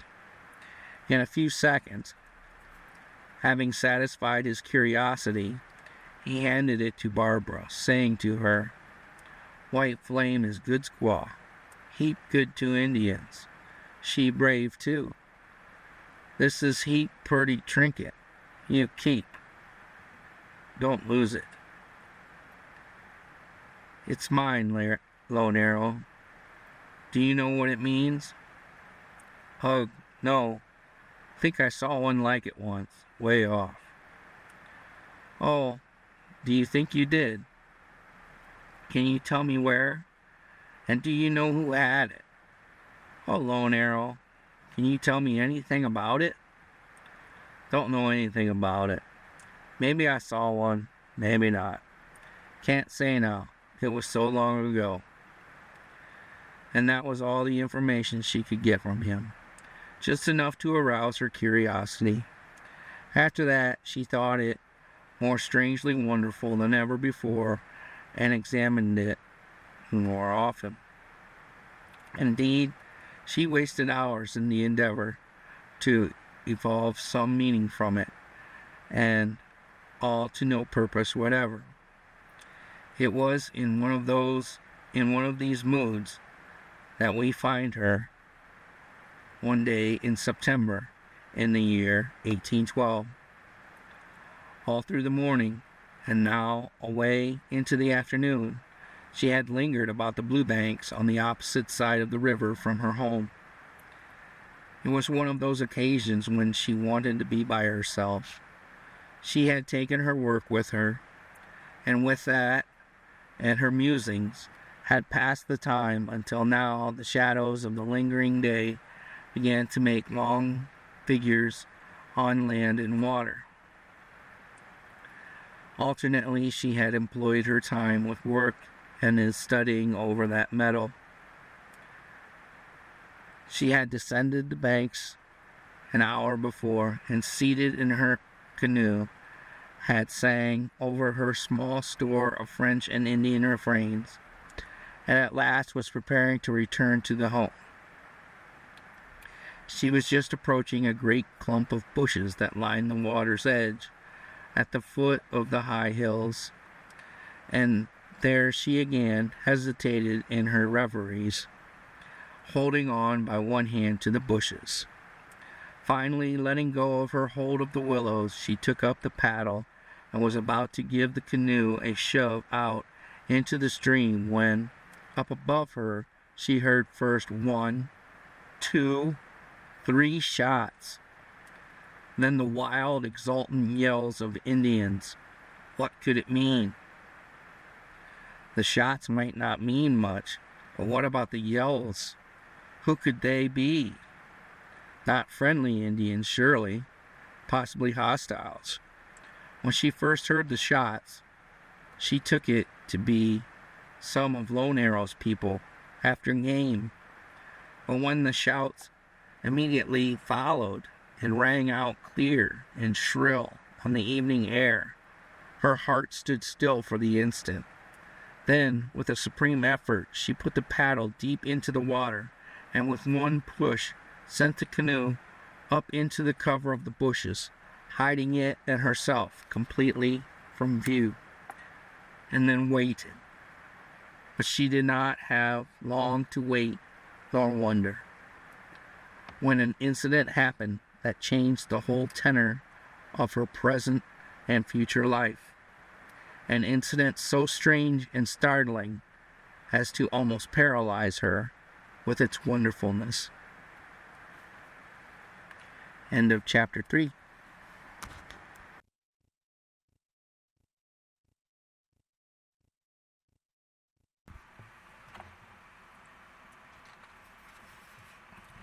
Chapter 4 from Barbara.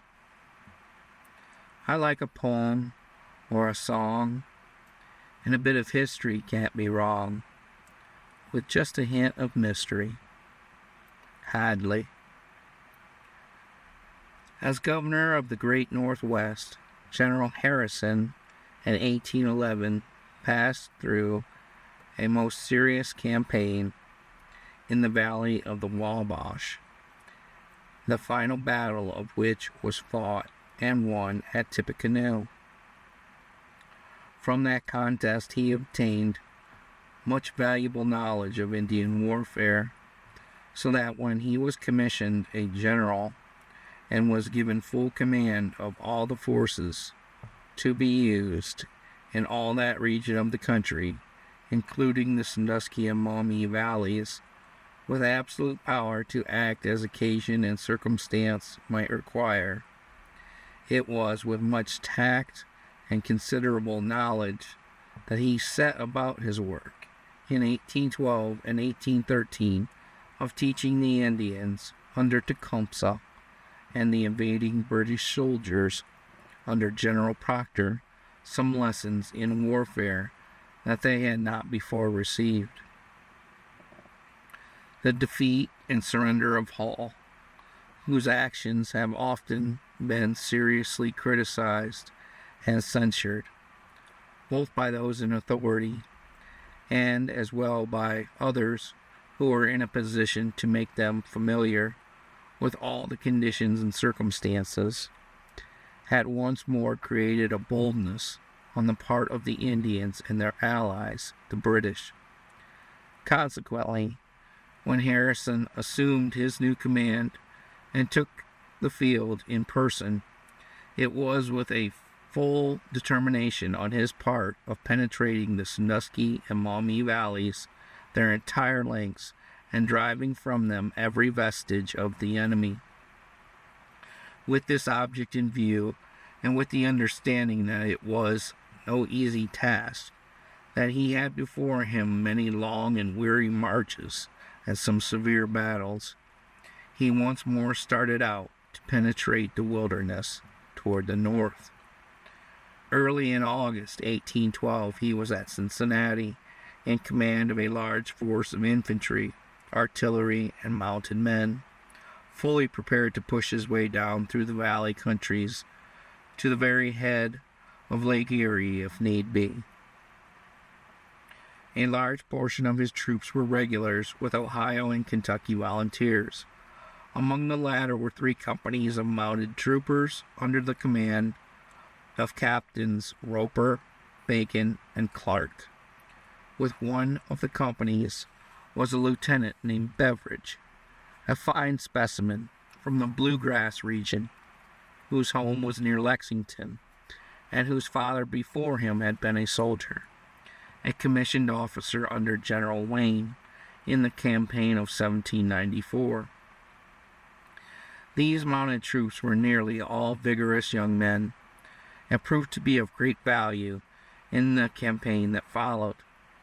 Because of their youth and natural endurance, they were able to make long and tedious rides over the country, thereby keeping the general well informed and also preventing the Indians from passing around the flanks of the army, thus making it possible for Harrison to keep his line of supplies open and his communication to the rear free, both very important matters in such an extensive line of operations. It was not long after the army began its advance movement down the country that it became necessary to keep these mounted men continually on the move, especially after the army had reached the headwaters of the Miami and had started for the Sandusky and Maumee streams. Troublesome Indians began appearing in his front, and it was soon realized that to keep them away from the rear of their lines, they must be driven from the flanks and kept in the front. It was on one of these reconnoitering expeditions, when the right of the army was passing near one of the tributaries of the Sandusky River, far up in the Wyandot country, that a detachment of these Kentucky troopers was sent out under command of Lieutenant Beveridge, with orders to scout the country thoroughly for roving bands of Indians, either in large or small numbers, and to ascertain the condition of those still remaining in their camps. Harrison knew there were many tribes down along the Sandusky. He had been informed that the Senecas, the Crawfords, the Wyandots, the Delawares, and the Ottawas were remaining peacefully in their wigwams, but he was not yet certain of it, and as he was anxious to know and be sure of it, he had called Lieutenant Beveridge to his headquarters and had explained to him just what he desired to know and have him do. He told him in plain terms that the expedition was one that would be full of great dangers, and especially so if the tribes whose homes were along that stream were on the warpath. If they were not, then with them he would be safe.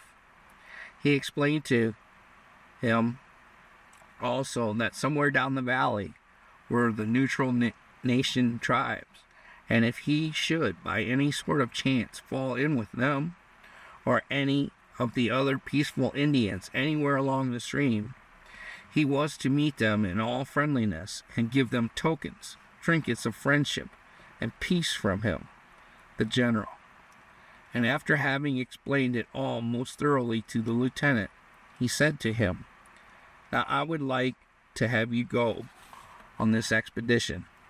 I have confidence in your coolness and courage and in your Kentucky blood and breeding, and that they will carry you through all right.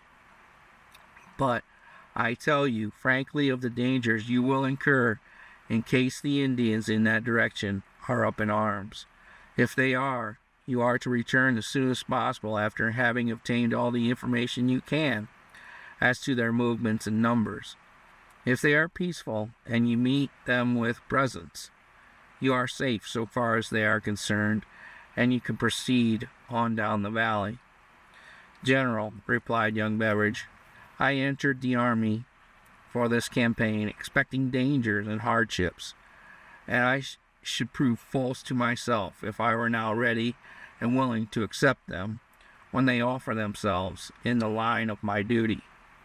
You have honored me by asking me to undertake the trip, and through the dangers, and though the dangers might be twofold what you picture them, still I would willingly undertake the performance of the duty, for that I consider it. I like your talk, Lieutenant, and shall say this: if you succeed or not, and I believe you will, your willingness to enter into such service will be remembered." "Thank you, General," Beveridge replied. "Let me know when I am expected to start, and I assure you I shall be ready for duty and to carry your orders into effect." "Very well. You can select what men you may want. Do not make the squad too large so as to excite Indian curiosity or their suspicions. Be ready to start in the morning. Follow a course directly down the river. Take with you a trusted guide as an interpreter, as well as for other services, but trust more to your own discretion and judgment than to his. In case of an attack, of which I warn you to be extremely careful, and to avoid if possible, do not let the Indians induce you to fire first. Let them begin the assault. Still, you must be guided in this, as in other matters, altogether by circumstances as they may occur at the time. If you meet roving bands, try to ascertain if they are friendly. Of course, be cautious of surprises, both day and night.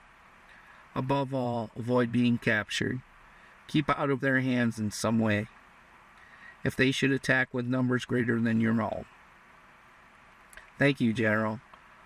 I shall try my best to follow out all the instructions given me. If I fail, it shall not be my fault. I shall try to keep out of their clutches, and hope to return with such information as will please you. The instructions I have given you are all that are necessary. Get all the men who are to accompany you in readiness today, and be prepared for the start early in the morning. Be careful for your safety and success to the expedition."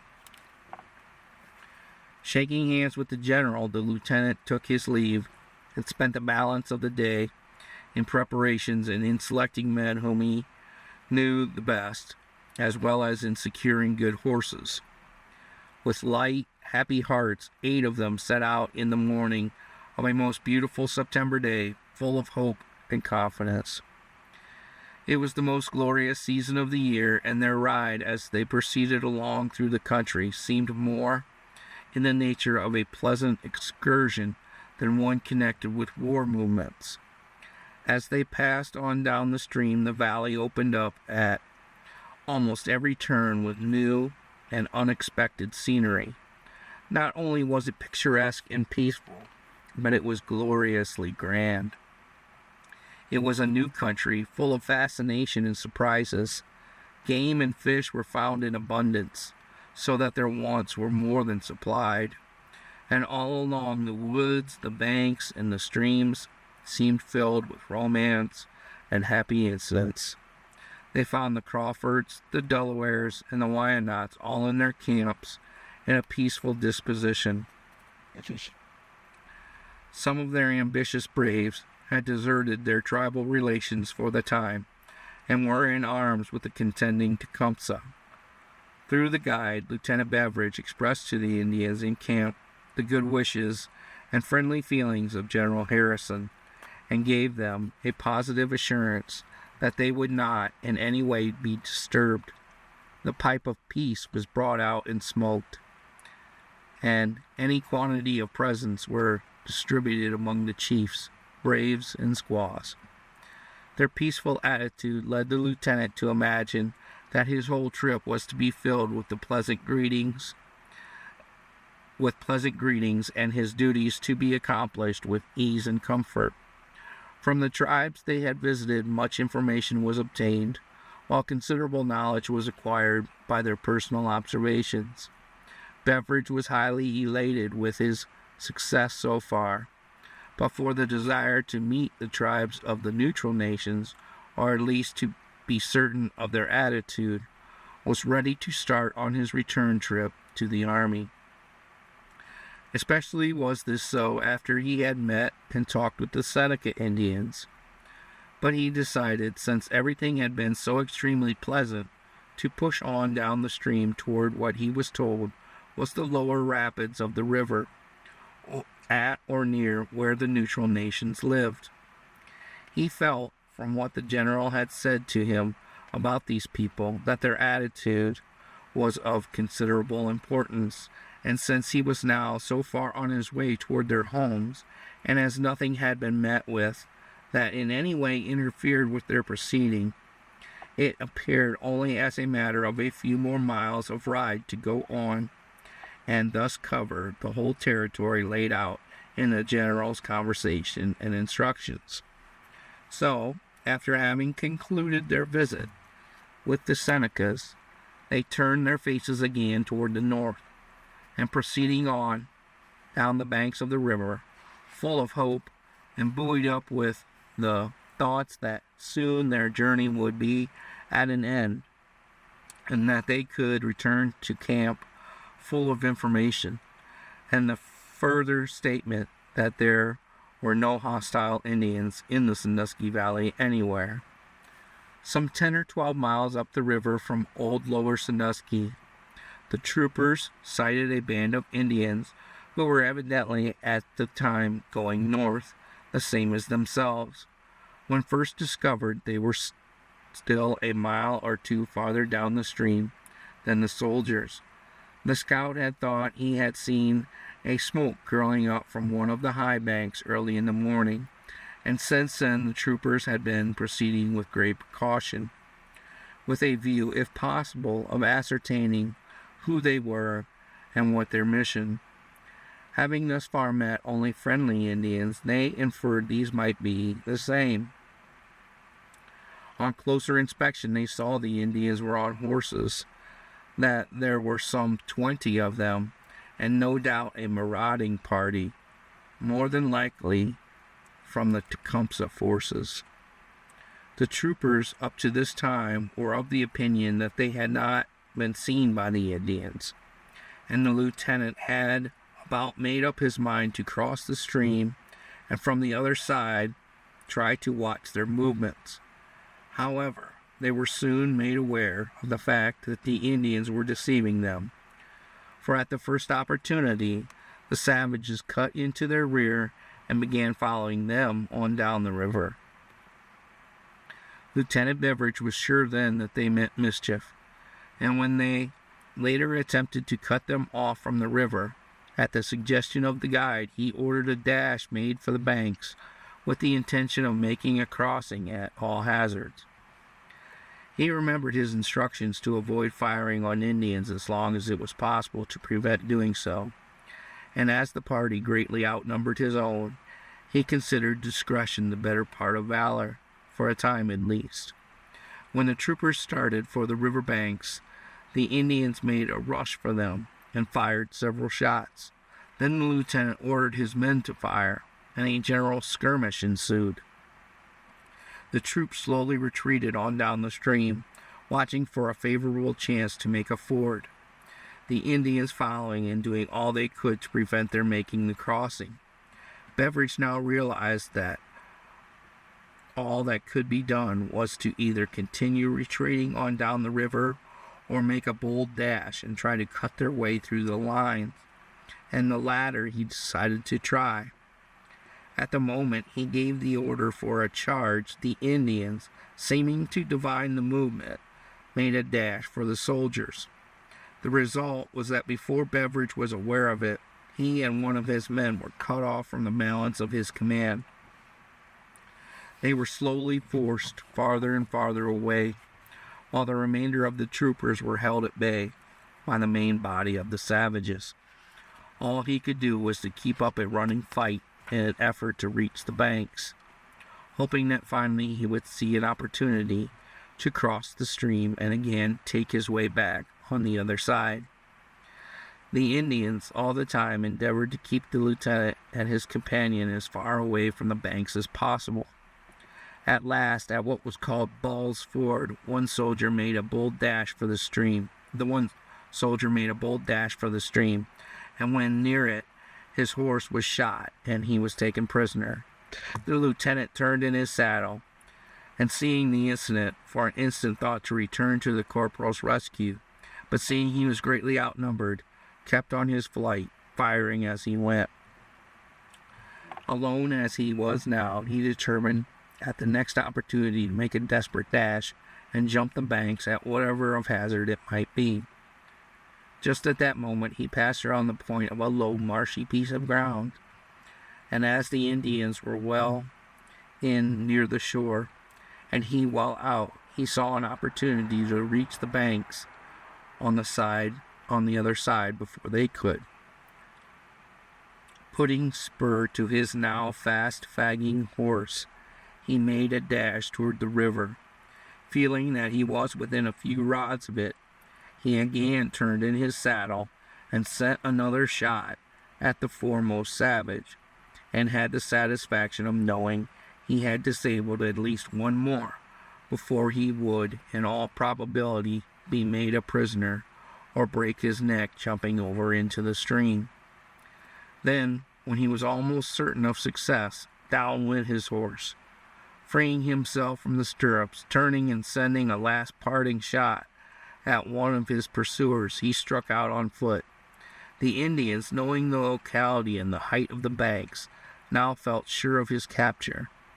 Believing it impossible for him to escape them now, the foremost one of them sent a shot after the fleeing lieutenant, and then let out one of their blood-curdling yells of triumph. In an instant, young Beveridge stood on the brink of a high bank, sheer 50 feet above the water. One glance over his shoulder, then to the right and left. Convinced there was no chance for escape save in front, he again leveled his pistol and pulled the trigger. "Hell!" he exclaimed, as it failed to go off.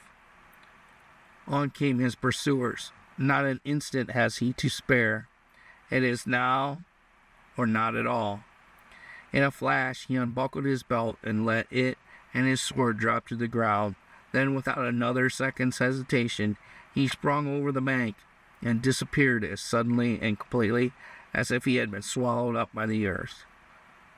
On the Indians rushed, reaching the bank and believing the lieutenant had gone on downstream.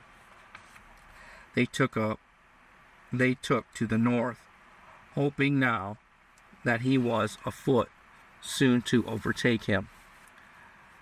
As they disappeared down the bank, an Indian rose up from out of a clump of bushes near the brink of the cliff, picked up the arms of the lieutenant had so recently dropped, and then was suddenly gone again. Not a sound was now audible on the high banks. Away down the valley a murmur came back from the fast receding Indians, but that was all. Not a living soul was anywhere in sight. All had gone as rapidly as they had come. The blue banks were seemingly as silent and deserted as if they had never known the tread of the Indian or white man. There really seemed an ominous silence, and then, all of a sudden, a gloom of darkness from an approaching storm spread over valley and stream, while vivid flashes of lightning streaked the southwestern horizon, and great peals of the deepest thunder broke the stillness of the autumn evening. For a moment only did the pursuing Indians halt when they reached the open bank of the north of the high hills. Where had their victim gone? Then, just as another flash of lightning again lit up the air, hark! They hear something on the opposite shore, as if of someone or something crushing through the bushes.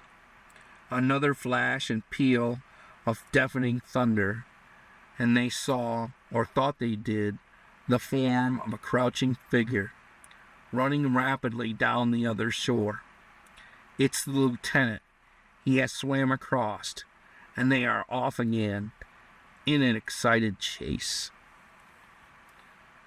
End of chapter 4.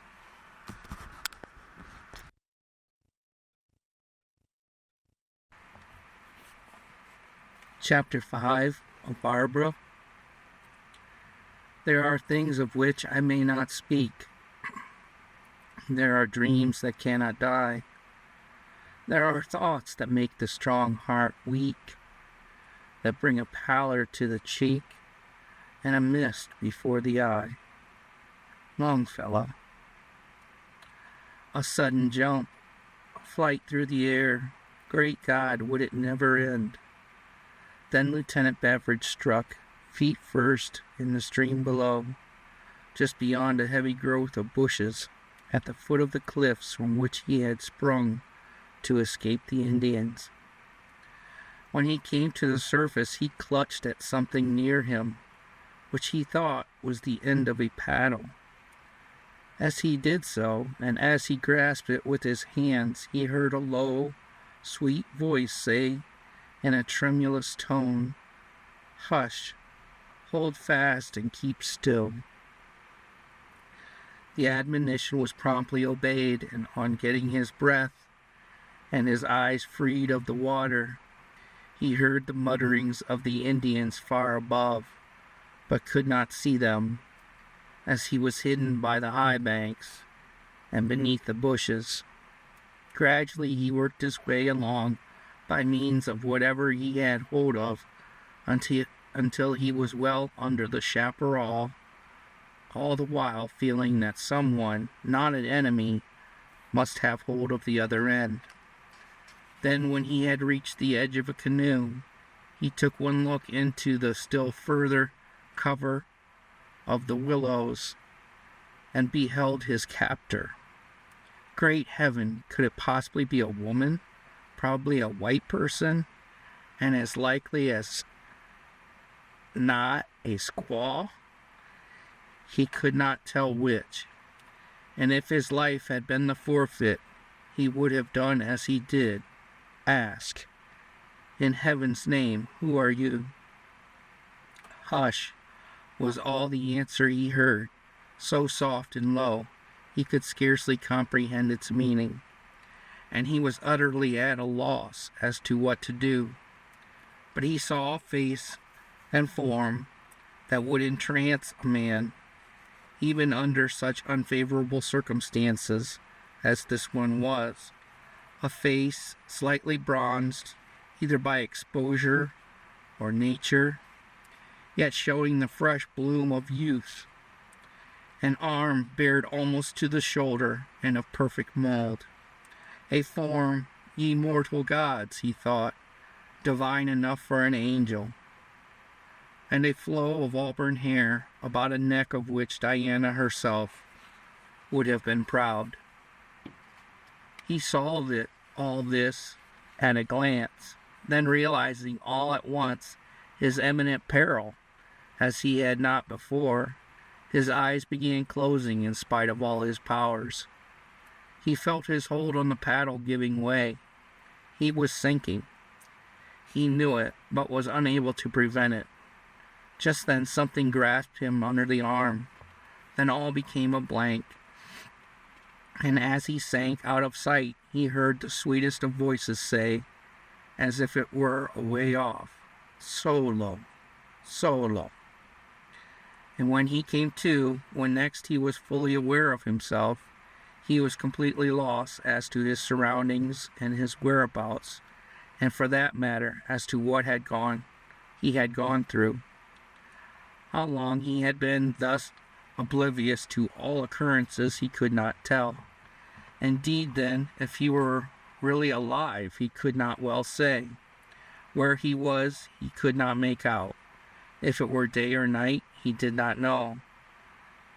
He only was sure he was lying on some sort of a cot or bed, and in some sort of a room which must be but dimly lighted. Gradually, as he gathered his wandering senses and his eyes became accustomed to the darkness, he managed to make out surrounding objects. But where he was, how he came there, or when, was all of the deepest mystery to his mind. He attempted to raise himself up when he found his left arm was helpless and quite painful. Another attempt in another way, and his right limb gave an ugly twinge. Then he concluded he would lie still and await developments. After a few moments of waiting and pondering, someone entered the room, and as the door opened, the flood of light revealed to him more fully something of his surroundings. The short time the door was open, he saw the room contained, besides the cot on which he lay, a bed, table, chairs, and other furniture. In the instant he saw that everything looked clean and homelike, and he decided at once he was not in the hands of the Indians. As the figure entered and came closer, he could just see the dim outlines of a woman. When she approached near to his bed and said in a queer Creole voice, "Good morning, mon ami," he could not help but ask, as he replied to the salutation, "Good morning. Pardon me, but will you tell me where I am and who you are?"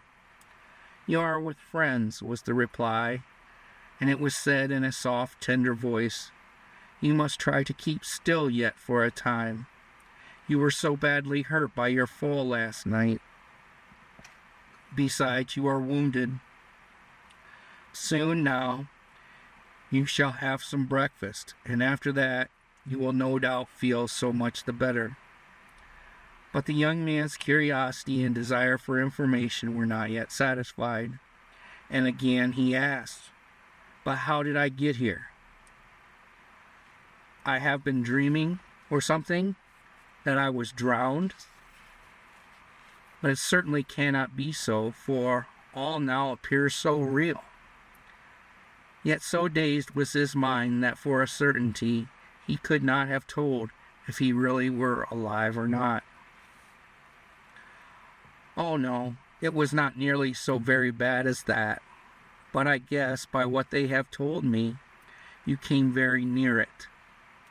The kind, motherly heart of the woman and her gentle, soothing voice were having a pleasing effect on his mind, while she was fast acquiring a very tender motherly feeling for the beardless young man lying there before her, so nearly helpless and looking more pale and youthful than he really was.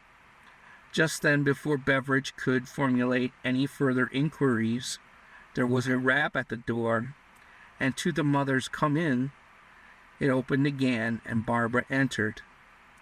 Again he heard a sweet, low voice say, "Mother, dear, put up the curtain a little way, will you please?"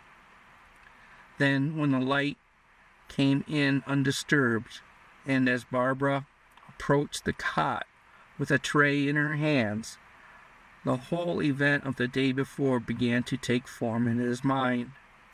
His experiences began coming back to him as a dream he might have had for all he knew.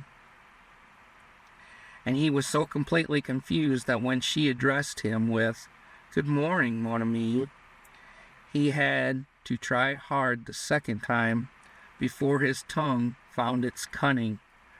Then he managed in a dreamy sort of way to respond by saying, "Good morning, sweet vision of 1,000 dreams. May I offer you some breakfast, some toast and tea? You must surely be hungry by this time."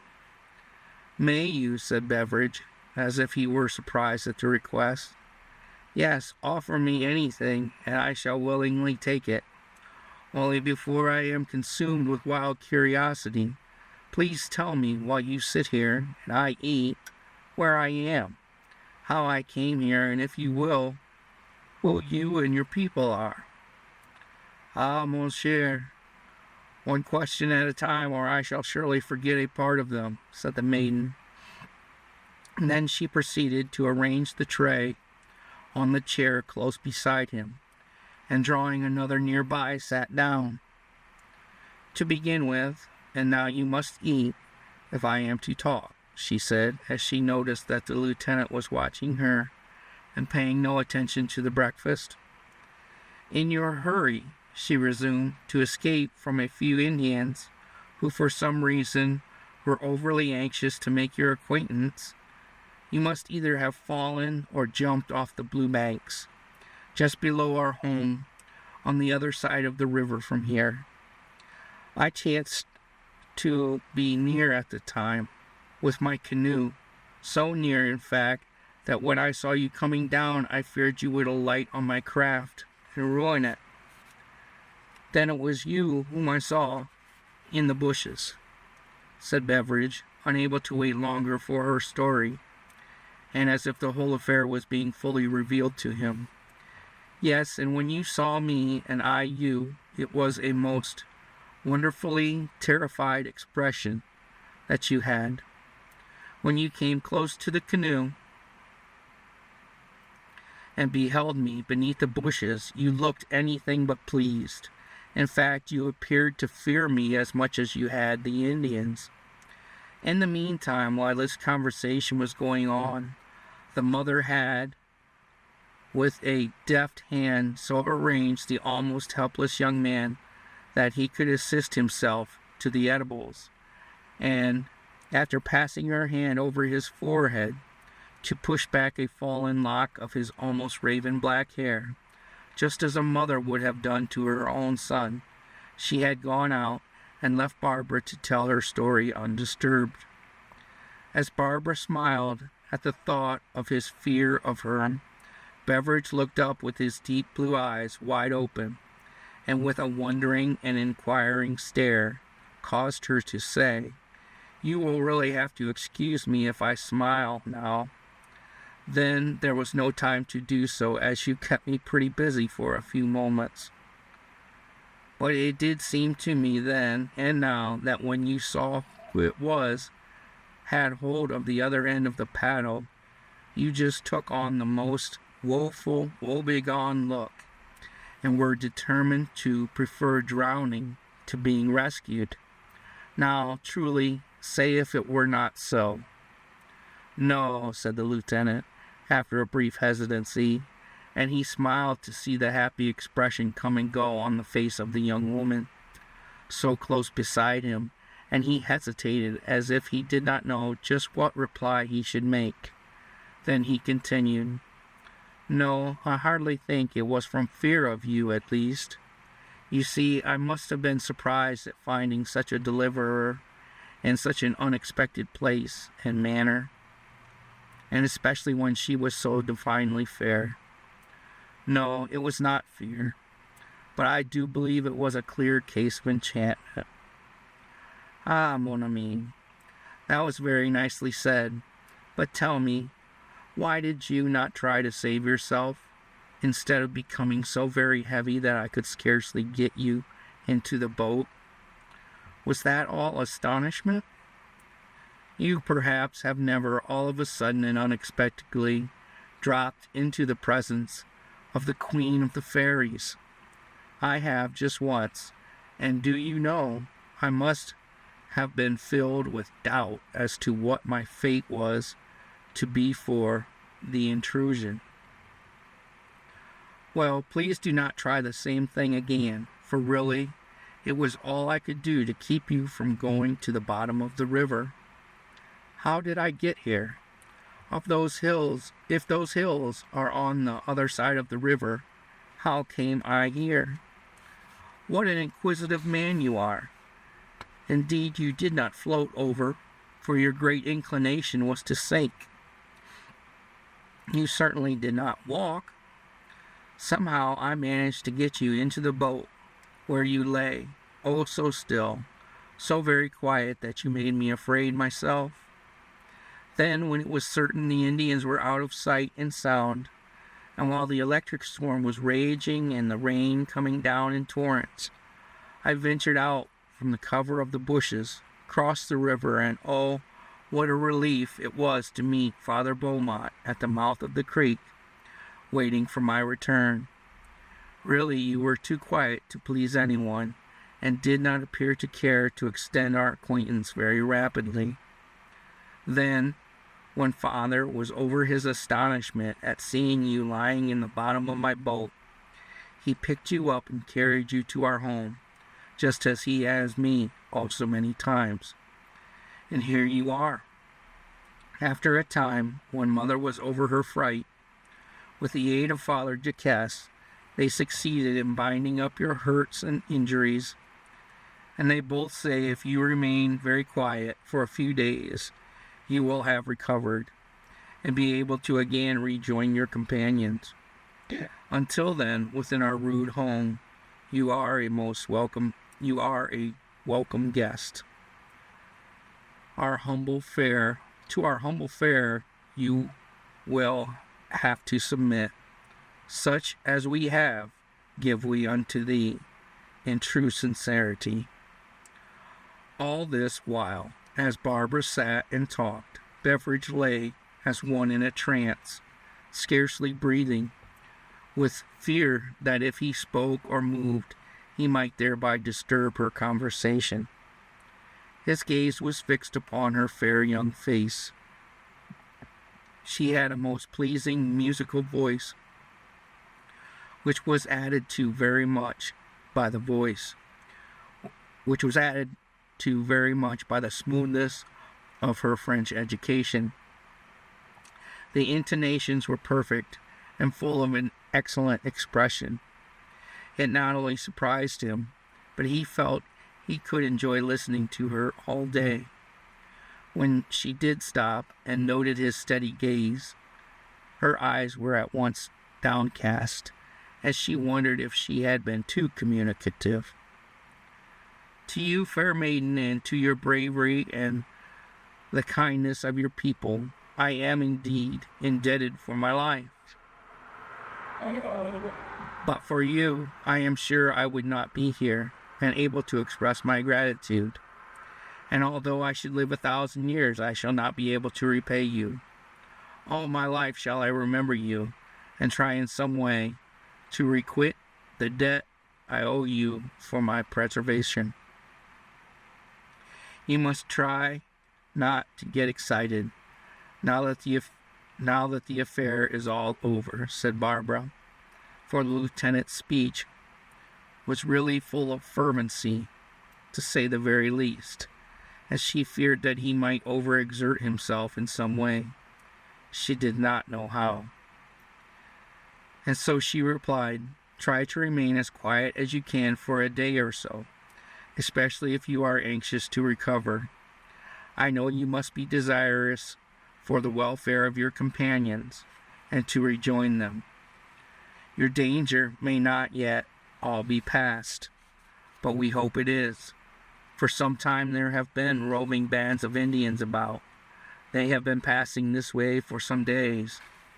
Although so far we have been undisturbed by them, still they are more warlike than we have ever known them to be before. Those who were pursuing you were not of the tribes here in the valley. They have, so we are told, now gone off toward the Maumee country and are not likely to return. We hope they will not. For the present, your whereabouts are not known, to the Indians at least, nor to anyone save our own people. You are with those who are friends with the Indians, and if need be, will care for you with their lives. I tell you this so there need be no uneasiness in your mind as to whom you are with, and as to your personal safety while in your present helpless condition. Until Barbara had spoken of his companions, Beveridge had not thought of them. In his first awakening from unconsciousness, and afterward, in his bewilderment and supreme surprise, he had forgotten them entirely. And now, at the first opportunity, when they came to his mind, he asked, "Do you know what became of those who were with me? Have any of them been here? Or do you know if they escaped the Indians?" "No, none of them have been here, nor have we heard from them directly, nor of their present whereabouts. Lone Arrow will most likely be here or in the neighborhood today, and if there has been any way of their being heard from, he may have some information to impart." Both Father Jacques and Father Beaumont are on the lookout for whatever may be heard at the trading post, and one or both of them will be here before long now. God bless you, noble woman, whoever you may be.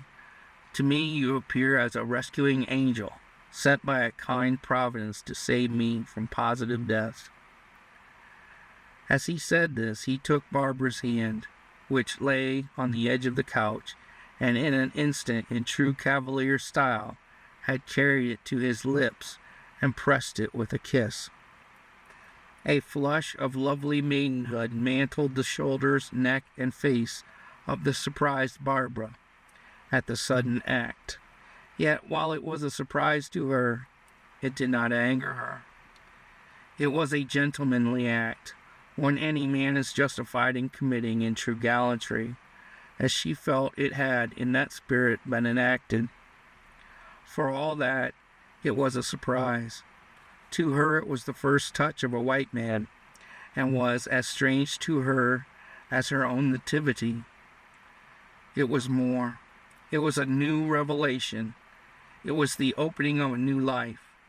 She was at once filled with a newborn inspiration of young womanhood. She had, even in the tremor of her excitement, forgotten that the young stranger still held her fingers within his grasp.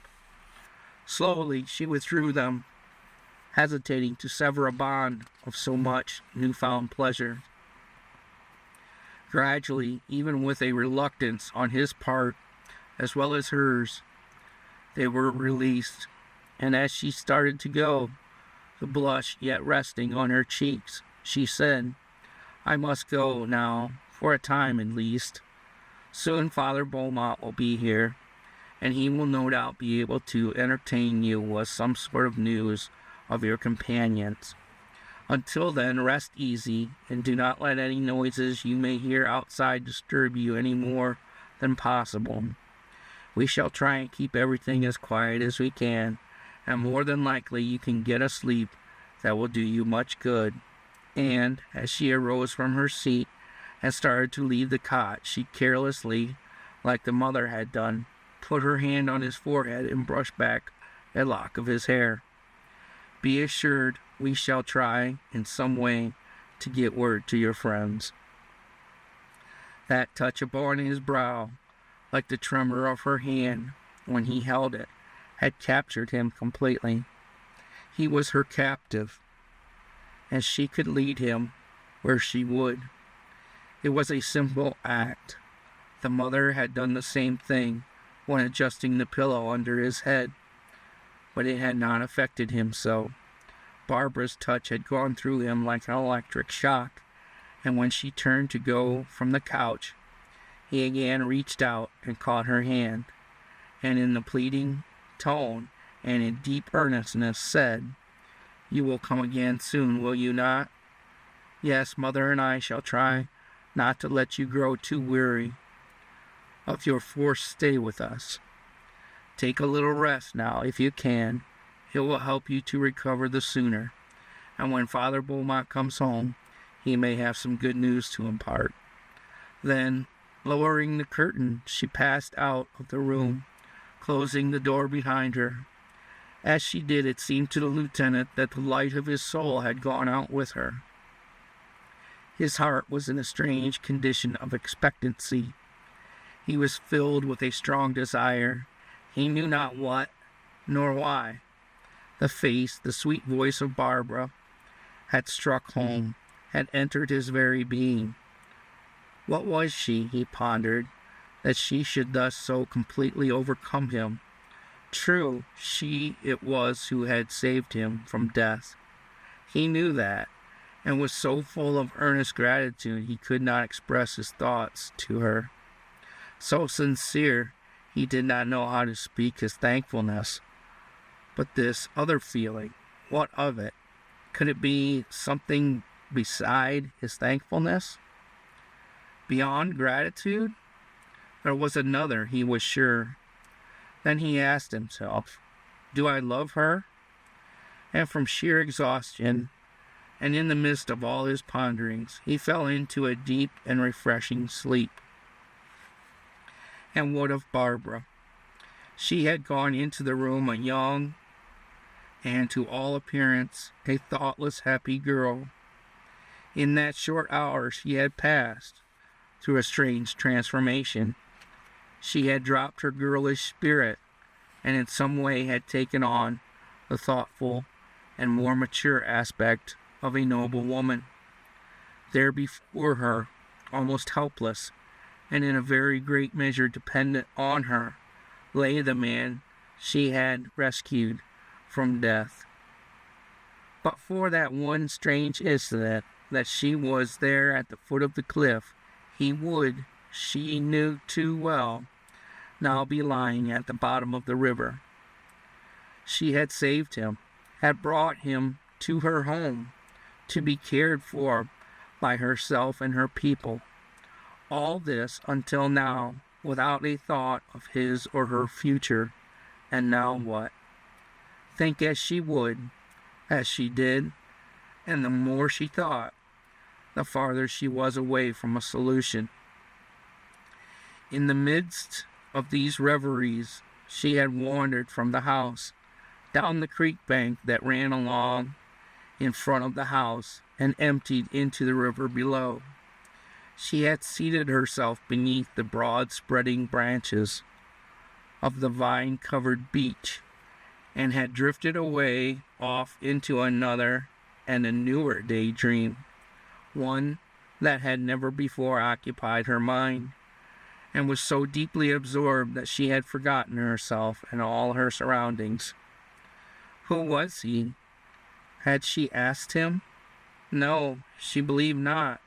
She had not even thought to, and he had not told her. That was strange, on her part as well as his, for she had not told him what her own name was, nor that of the parents.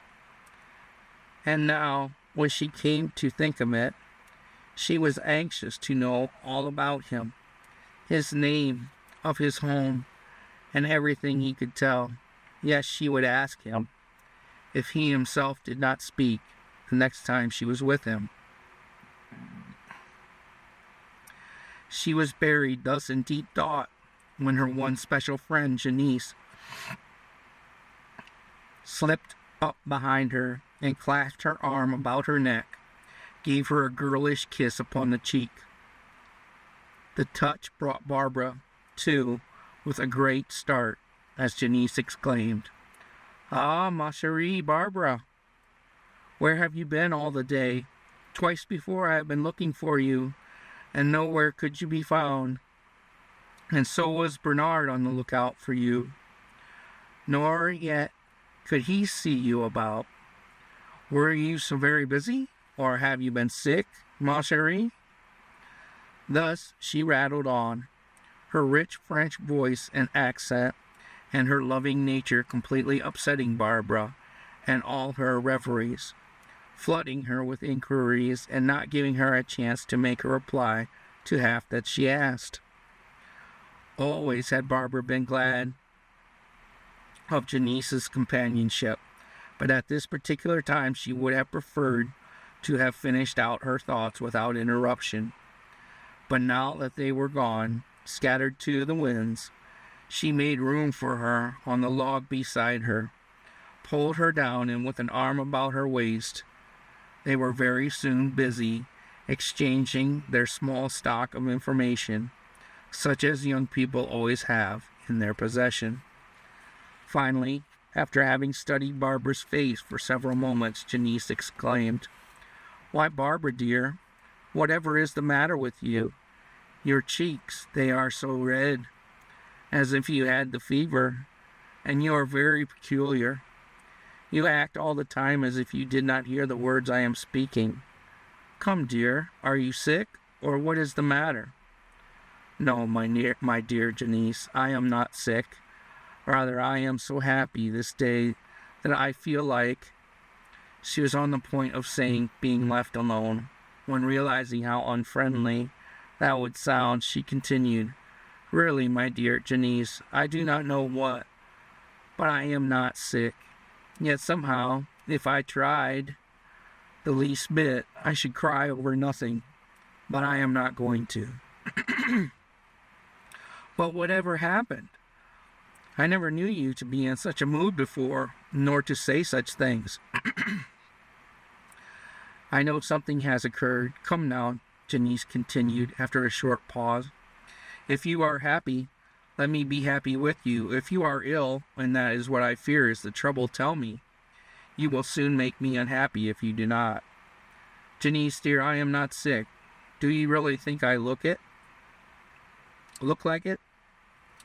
And she let her face beam with one of her old-time smiles. "No, I thought not. Yet I cannot tell you what does ail me.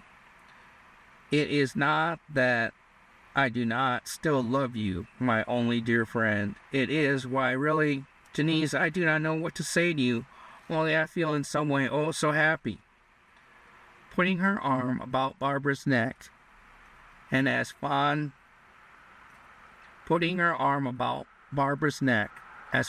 companionable young women are wont to do when they wish to console one another, and as these two had done all their lives, and as all women do who enter into each other's joys and sorrows, Janice replied, "Now, Barbara, you know that your happiness is mine, and that your sorrows always grieve me.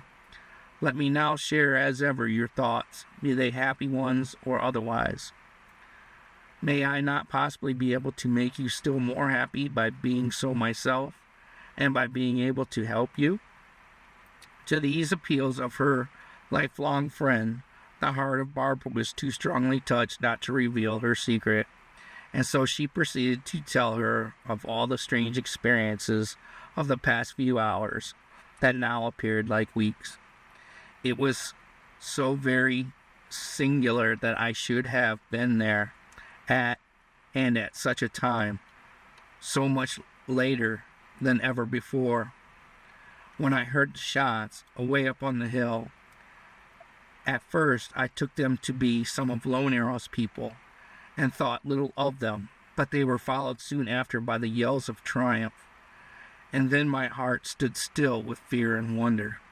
Scarcely had my canoe gone beneath the cover of the bushes when I either heard or saw a man coming down through the air and strike in the water not 5 feet away. To get him to take hold of the paddle was the first thought that came to me, and then when he reached the side of the canoe he began sinking as if he were dying. To get him into the boat and then across the river was no easy task, for he was unconscious, had fainted or something, and beside had been wounded. And then you should have seen Father Beaumont look. You should have seen Father Beaumont's look when he saw the young man lying in the bottom of my boat, all so quiet and still. She told of how the wounded man had been taken to her home, of the priest attending him during the night, of his remaining unconscious until morning, told her all in detail, save of the scene between the two just given. That she kept to herself most discreetly. Oh my, what a pretty romance indeed. No wonder you have looked so excited.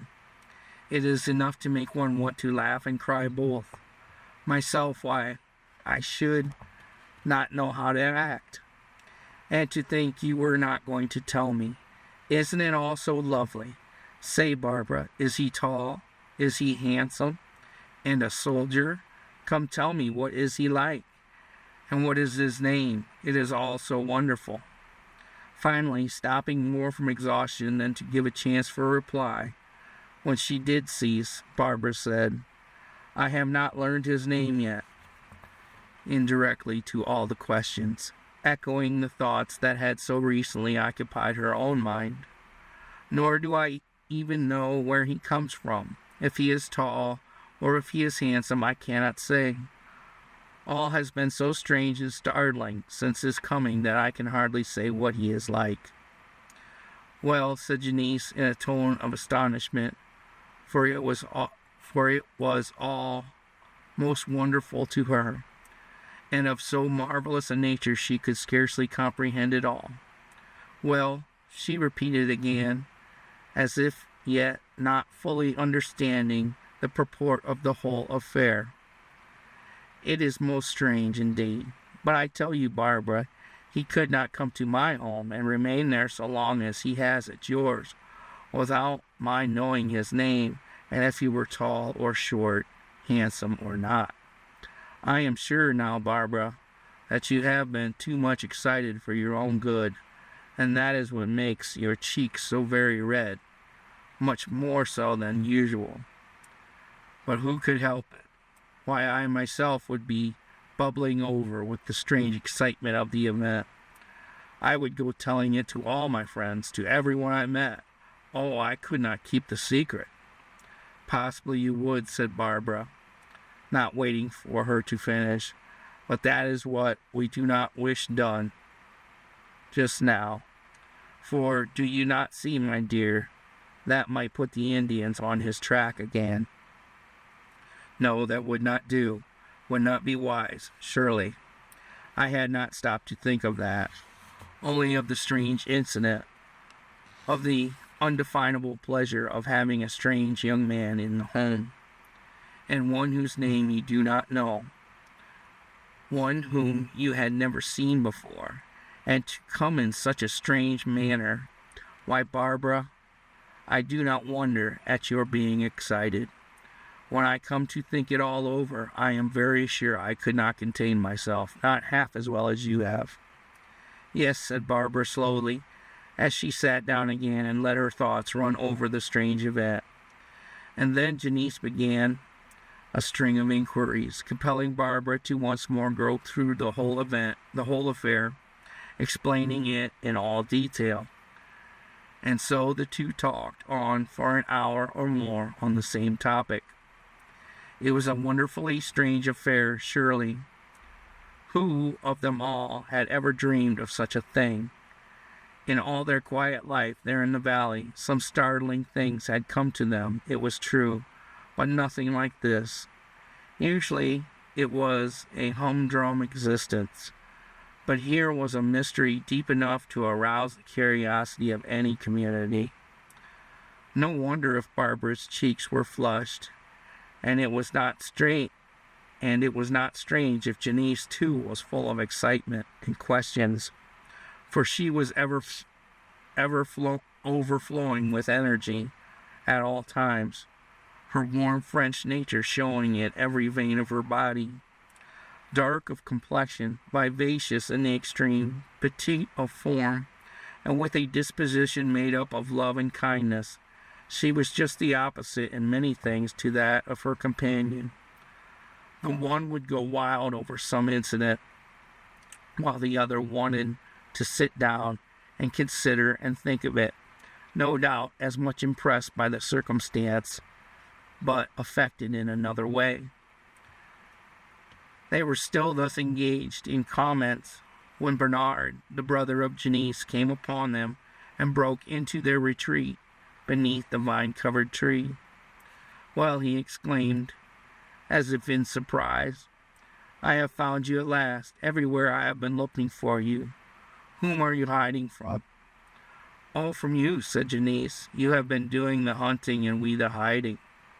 The young fellow was such a one as might be found in all these frontier settlements and among such a people, honest, modest, manly, and as fearless as the savages all about them.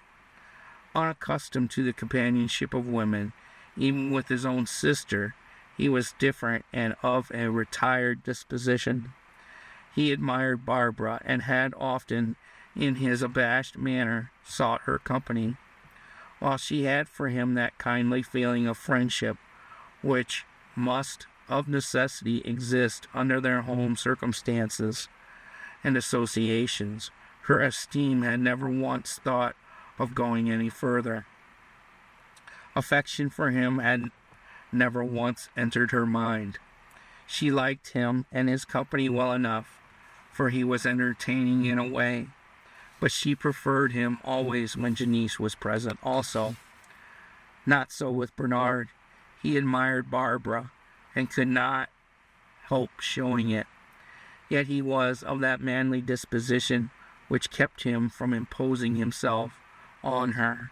In fact, was sensitive to a degree in that regard, and it only took a word to send him off, not in an ugly mood, but possibly with injured feelings.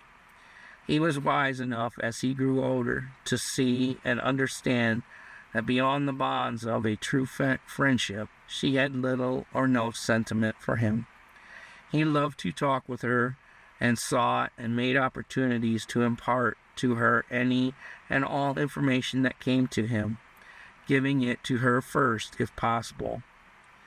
In everything, he was one of those men who, if circumstances had not arisen to prevent it, would have continued on in his silent, persistent way until someday, when all hope was lost for another and a happier life, and when she had given up all anticipations for the realization of her daydreams, she might have consented to settle down and waste an existence here in the valley.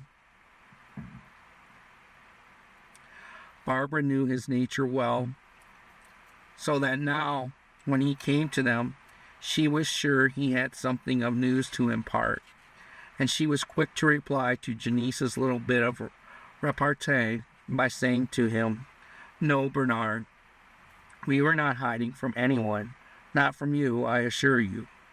We were merely enjoying ourselves. Tell us, can you, what there is of news up at the post?"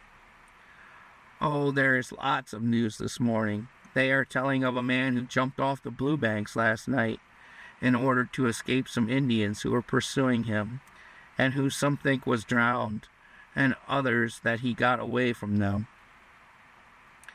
Then he proceeded to relate to them all he had heard, and what had been said about the strange circumstance among the trappers and Indians at the trading store, of a squad of soldiers who were coming down the valley and had been attacked by a band of roving Indians, that one of them had been captured a few miles up the river, and that the balance, except the one who had jumped off the high banks, had returned again up the valley, that during the night the one of the soldiers who had been captured had escaped from the Indians, and that he too had disappeared. Some of them say that the one who escaped them at the Blue Banks must be in hiding somewhere in the neighborhood. The Indians were out watching for him most of the night, but they have now given up and gone away. Several of the neutral nation braves were out nearly all night. What for I do not know, and they do not tell, but probably watching the strange Indians. The heart of Barbara gave a great jump through a part of the story told by Bernard, and when he ceased, the flush had left her cheeks and was replaced by a strange pallor. She was not afraid to trust Bernard, but she thought, suppose the whereabouts of the stranger should become known, and an attempt be made by the Indians to take him. Would they succeed? "How did you learn all this, Bernard?" she asked as soon as she could, overcome her astonishment at the thought that the affair was publicly known. "Why, it was generally talked of by all up at the trading post, by Indians and trappers. Most of them believed the soldier swam the river and made his escape, and I believe he is now hiding somewhere in the neighborhood at some of the homes."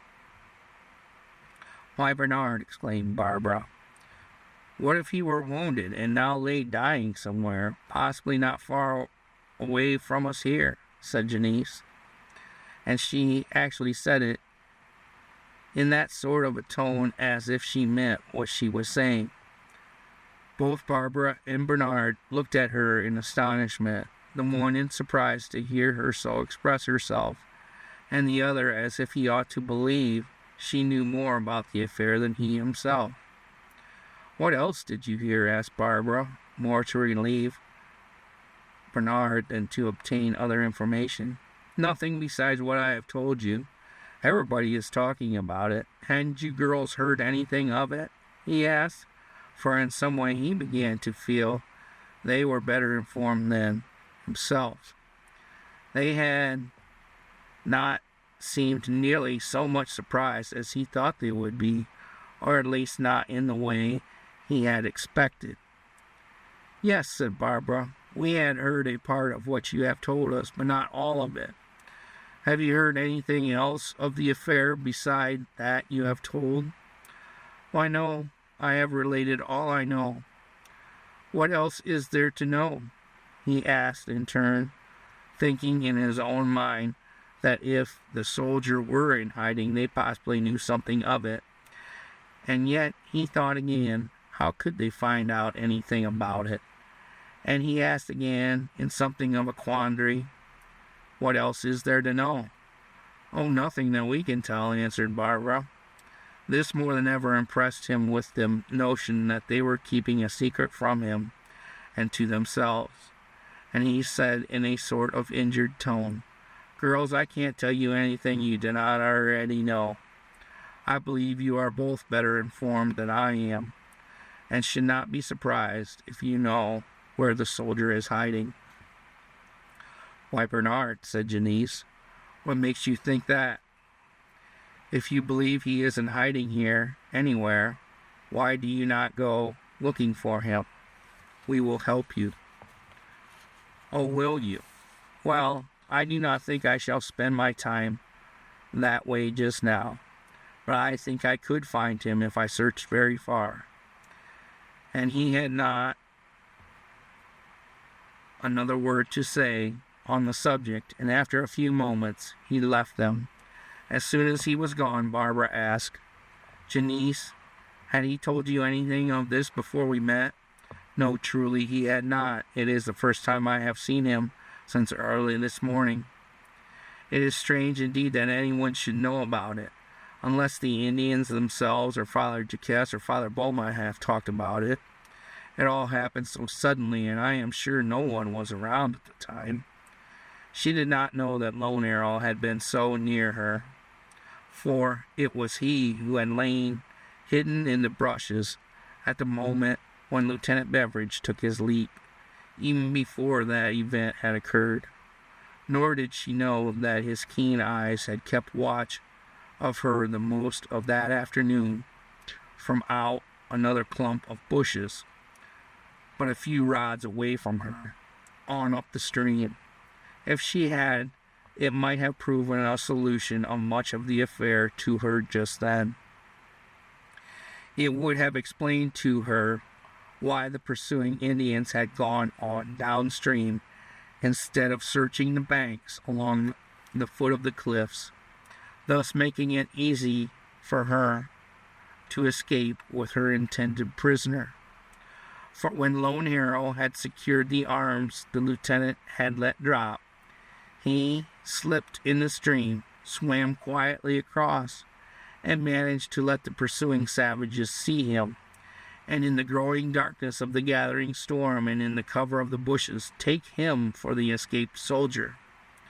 In their mistake they rode on downstream, crossed over at the ford, and spent an hour in a vain search for their victim. Then, when Lone Arrow thought Barbara had been able to reach her home in safety, he gave the Indians the slip, and going to his own people, informed some of the braves of the incident.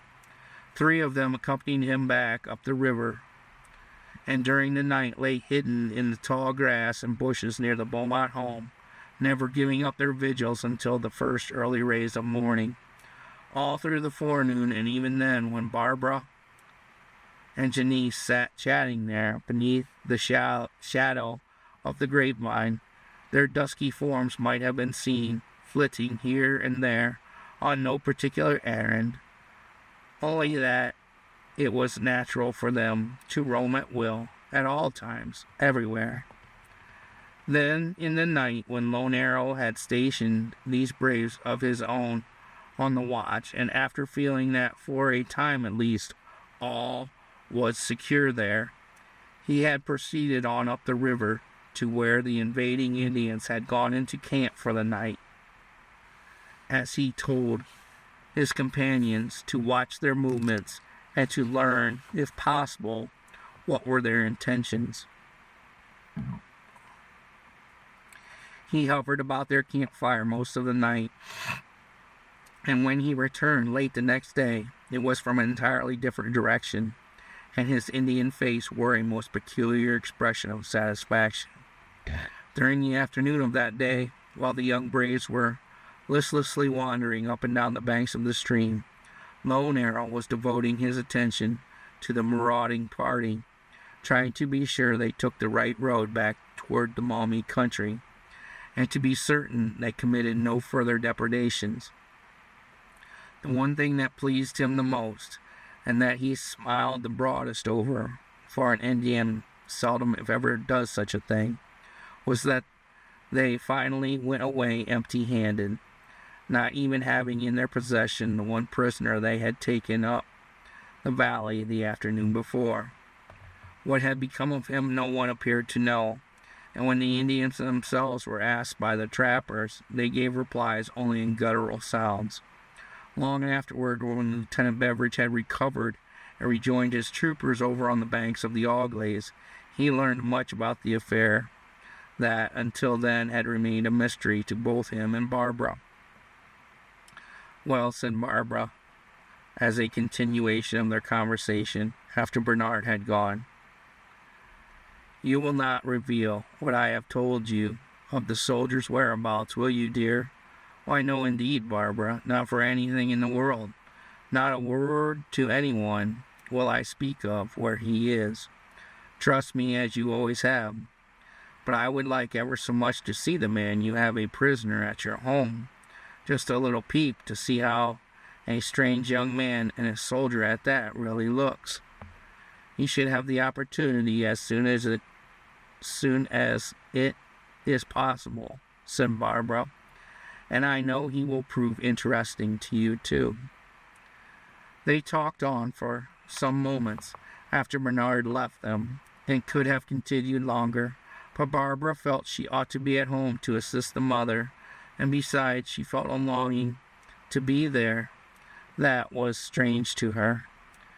She was honest with herself, and in her mind said, "It is because the soldier is there.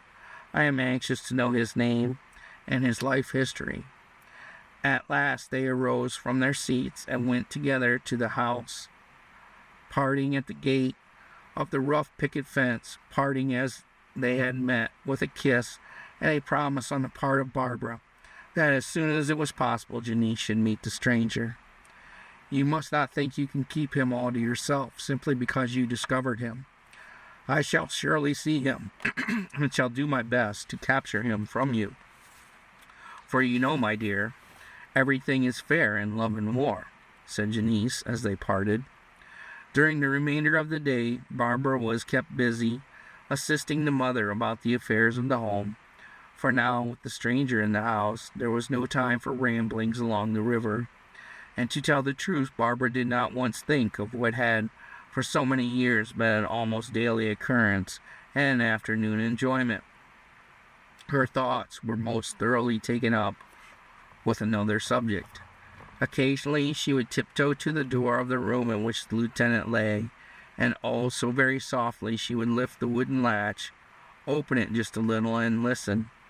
By the heavy breathings she was sure he was still sleeping. Then she would tiptoe back to the mother, and they would talk the very strange event all over again. Only each time would take up some new incident connected with it. To them it was the strangest thing that ever came into their lives. It was something they could not say enough about, even if they did tell it all over and over again. The raids of the Indians, the troubles that frequently took place at the trading post, and all the strange incidents that come into such a pioneer life as they were leading were tame indeed when compared to this. Its conditions were so unheard of. There was a personal interest in it all. Here was a young man, a stranger, come from where none of them knew, yet almost from the clouds, a soldier, no doubt on some mysterious mission, a white man, and one also strange to that region. The coming to their home of Lone Arrow, when he had been so badly injured, was an event that caused a commotion at the time, but that was nothing compared to this. Why, the very manner of the stranger's coming was a marvel in itself. His rescue, too, was as remarkable as his sudden appearance. Had he of a sudden dropped from the sky, it could not have been much more strange than it was, and as a consequence, every little detail that could be thought of was told over and over. "How soundly he sleeps," said Barbara, after one of her visits to the door of his room. "Do you think he is all right?" "Oh, yes, my dear. He will become awake now soon. His sleep, after his great excitement, will do him much good. His unconscious condition for so long, and the medicines given to him in his drink through the night, are making him sleep to give him strength. Oh, but I was alarmed much during the night. I was so afraid he would die." "Why, mother, you do not think that now, do you?" And the scared look on Barbara's face told the anguish she felt at the thought. "Oh, no, not now. He is indeed doing very well at present. His wounds are as nothing to what we feared at first. When he awakens again, he will be so very much better, and then he will soon be well." "I am so glad to hear you say so. I do hope there is no great danger now. Why, mother, if he should die, it would—" She paused, for she was exposing her feelings too plainly, and then, as the mother looked up at her, she continued, "Why, it would be terrible. We did not even know his name, nor where he comes from, not even where he lives when at home. I do hope he will get well." "Did you not ask him his name, and did he not tell you? Nor that of his people, nor of his home?" asked the mother. "No, I really never thought of it, nor to ask him, and he did not say. Is it not strange that he did not mention it himself, and that we do not know yet who he is, nor where he comes from?" "Oh, no, not so very strange, ma chérie. For think of the medicines and of what he has gone through. He will be more awake when we give him his meals soon. Then he will talk." The father came in while they were yet discussing the lieutenant's situation, and then the whole affair was talked over again. Barbara slipped to the door once more, only to find the young man still sleeping. The three of them, the father, mother, and Barbara, were still fully employed in telling of this and that feature of the event when Father Duquesne called. After learning that he was sleeping so soundly, he said he would not disturb him, but would come again later in the day. Then he and Beaumont went out on the porch, and while enjoying a glass of claret and a light lunch from the cupboard of Madame Beaumont. They too went into a detailed rehearsal of the marvelous rescue Barbara had accomplished, single-handed and alone. I tell you, Beaumont, that girl is a wonder. Have you stopped to think of the miraculous incident? Why, it is, to my mind, most wonderful. A little woman like her, to be there at the time, is of itself strange. And then, when he had lost consciousness, how in the world did she ever succeed in getting him into that canoe without upsetting it? I cannot understand it, and look at it as a wonder they were not both drowned. Why, the man must weigh nigh on to 170 pounds, and she is only a slip of a girl. No, she is not a girl, but a grand woman, and a brave and determined one at that. Yes, and every pound of him was dead weight, I can assure you, said Beaumont, and he grew heavier at every step from the river to the home. I really thought at one time he was dead. Beaumont, that girl will do anything she undertakes. Many a one would have screamed with fright, and then what? Why, the soldier would have been found by the Indians and captured or drowned. And what of her, a prisoner too? And I shall wager she never once had a thought of fear. She was all taken up with doing a certain thing, and she did it. Now the young man cannot get away short of 2 weeks, if then. And Beaumont, in that time, he is sure to leave some lasting impressions on Barbara's mind, or she is not the girl I take her to be. The affair is all too remarkable an incident to go on without some final results out of the ordinary. He is young and interesting, a stranger, a soldier, and a white man. He looks intelligent and seems of good breeding and blood. Under all the circumstances, he cannot but prove interesting to her. And she, why, look at her. What will she not appear to him?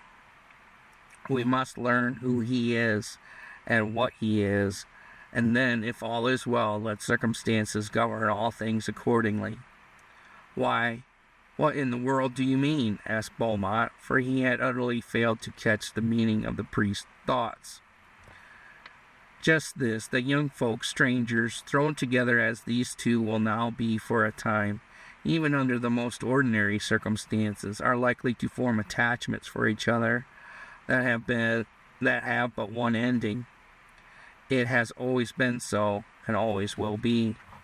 Nonsense. Why, Barbara is but a child yet, and besides, the man is a total stranger. Do you think so? Then just wait and see, replied the priest. Besides, do you not realize that Barbara is no longer a child? Can you count back on your fingers to the year when she first came to you? A child. Forsooth. Why, man, she is almost a full-grown woman. Yes, possibly to you yet the dear child she has ever been. For a moment they sat in silence, Beaumont with downcast look, and the priest intently watching him. Then, as if he had been pondering over what had been said, he looked up and replied, Well, well, time does go by more rapidly than we think, especially with regard to the things of life we so much enjoy. I would not have thought it was so long ago. Then they drifted off into another discussion of the soldier and of his companions, and after a time the priest left, promising to come again either that evening or in the morning. Beaumont sat there for a time in deepest thought, thinking no doubt of what the priest had said concerning Barbara. He sat there pondering, as he had done once before, on the words of the same man, on a then, as now, to him, most serious and interesting subject. Then, after a time, he arose and went inside the house. But he could not help thinking, when he met Barbara, face to face, how closely connected the two conversations were, although so many years apart.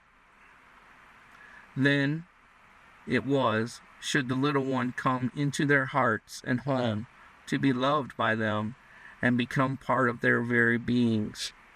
And now it was an intimation that after all there must come a time when she would go out of their lives and away from their home forever. From infancy to womanhood, how short the span, he thought, and how happy. No wonder that he gazed at her with such wistful eyes, and that she, feeling their penetrating influence, should have been drawn to him, and placing her arm about his shoulder, should have said, in all the sweetness of her voice, always so full of meaning, "Well, father dear, are you tired?" Pressing a kiss upon her forehead, he answered, "Some, my child, but I think I shall go in and see the stranger." End of chapter 5.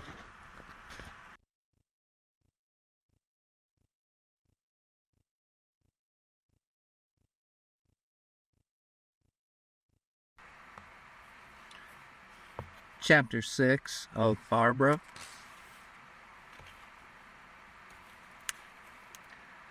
Strange to me now are the forms I meet, but the native air is pure and sweet. Longfellow. It was well along in the afternoon when young Beveridge was aroused from the deep sleep he had fallen into after Barbara had left him. As soon as he was fully awake, he heard voices outside the house, which he soon took to be those of men, and they were saying, "And what became of the balance of the soldiers? Have they been heard from?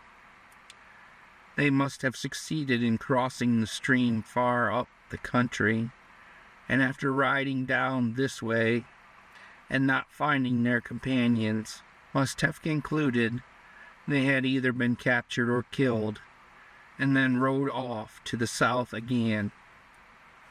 The one that followed the young man within, the one who lost his horse and was taken prisoner up the river about a mile, managed to escape during the night, and no one knows where he has gone.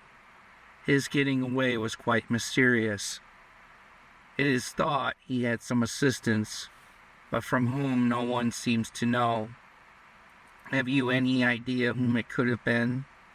How should I know?" And then, as if in an afterthought, "Unless it was Lone Arrow. He was out all night, I guess, and it would be just like one of his wild freaks in search of excitement." The tones of the last speaker were full of suggestiveness, and might be taken to imply a knowledge of the affair, or not. "The Indians have disappeared for the present, at least," said the other, without making any allusion to what had been said about the release of the captive soldier. "They have taken the trail back toward the Maumee country, and it is believed they will not return again. I saw Lone Arrow this afternoon, and he promised to keep watch of them and let us know if they did come this way again." The voices then ceased or passed out of the hearing of the lieutenant, and while he was yet wondering who and what they were, there came a rap at the door, and to his response, "Come in," it opened softly, and a man of quite a massive form entered. It was Beaumont, who, seeing the man on the couch move, approached, and taking the proffered hand of Beveridge, sat down and said, "Well, my dear sir, I see you are feeling much better than last night. You had a very close call, though, and a most exciting escape, surely." As Beveridge returned the salutation, and as Beaumont talked, he said to himself, "This must be the father." Then he replied to him, "Yes, sir, much better, I assure you, and I want to say to you now that to you and your noble daughter do I owe my life." "Oh, yes, I do," said he, as Beaumont began to smile and shake his head. But for her and her timely presence, I would not now be able to thank you and her for my life. There was no hope for me if she had not been there. Oh, I think you would have come out all right in some other way. You see, your time had not come. We are all placed in this life for some purpose, and until that duty is performed, we just go on living, no matter what circumstances may transpire. And he said it with such earnestness that under the circumstances Beveridge did not care to argue the point, and changing the subject, asked, "Tell me, if you can and will, how it became possible for me to pound myself up so badly. Why, I feel as if every bone in my body has been twisted or broken." "Well, the wound in your shoulder." "What? Had I been shot?" broke in the lieutenant, not being able to wait for Beaumont to finish. "Oh, yes. That you no doubt received before you took that fearful plunge into the river. An older man than you would never have taken that chance. The wrench to your knee, which was almost broken, well, it is hard to say if you do not know what caused that. It must have been done by a fall, either when your horse went down or when you jumped over the high bank. But it is strange that you did not break your neck instead." "Yes, and it is strange that I did not know that I had been hit by the shots of the Indians. And still I do remember a peculiar dullness in my arm when I attempted to unbuckle my belt." "Well, it was all very providential, for if the bullet had not hit your shoulder blade, it might have proven a fatal shot. Father Jacques, who was here but a few moments ago to inquire about you, and who is our only medical adviser and spiritual minister, says neither injury is in any sense serious. He extracted the bullet last night while you were yet unconscious, and says with good care and a few days' rest, you will soon be on your feet again and ready to join your companions, whom we now believe to be on their way up the valley." "Have you heard from them directly?" asked Beveridge. "Do you know if all of them escaped?" "No, we have not heard from them direct, but friendly Indians whom we think have seen them are of the opinion that they have all gone back up the valley toward where the army must be. Even the one they held a prisoner has escaped them, and he too is away in safety. All you can do for the present is to rest easy and content yourself if you can. You are welcome to our home and its humble hospitality. It is a pleasure to us to assist you and do what we can to aid in your recovery. Until that time, until you are able to travel, consider this your home as well as our own. I am utterly unable to find words to express my gratitude. Your kind hospitality is so far beyond what can generally be found, that anything I might say would be inadequate to the occasion.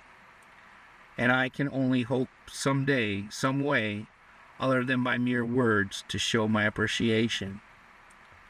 I am not accustomed to confinement, and shall endeavor therefore to reach a recovery as speedily as may be. May I ask to what part of the army you belong, and how you came to wander so far down into the Sandusky Valley, inquired Beaumont. Certainly. I belong to a Kentucky company of troopers in the army under General Harrison, who is now, I presume, making his way down toward the Maumee country. It was at his special orders that myself and a squad of troopers attempted to penetrate the valley in order to ascertain the condition of the Indian tribes located along the Sandusky River. On our way down, a few miles up the valley, we ran onto a band of Indians, and they attacking us, we soon became engaged in a skirmish with them. They greatly outnumbered us, and in the running fight, myself and one of the troopers were cut off from the rest. Being closely pressed and in danger of capture after my companion was made a prisoner, I devoted all my efforts to an attempt to reach the banks of the river, intending to jump in, swim over, and if possible make my escape. Before I could do so, my horse was shot, and I then started out on foot. When I arrived at the banks, they were much higher than I had counted on, but it was jump or be captured, and I jumped, first leaving my sidearms on the hill behind me.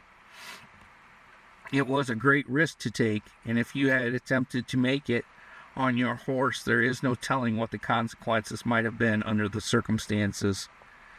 It was no doubt fortunate for you that your horse was shot and that you made the leap as you did. Possibly, but there was no time to consider consequences just then. The Indians were in hot pursuit of me, and whatever was done had to be on the spur of the moment. After a pause, Beveridge resumed by saying, "My home is near Lexington, Kentucky. My father owns and operates a large tobacco plantation there. Our names are Beveridge. Mine is George.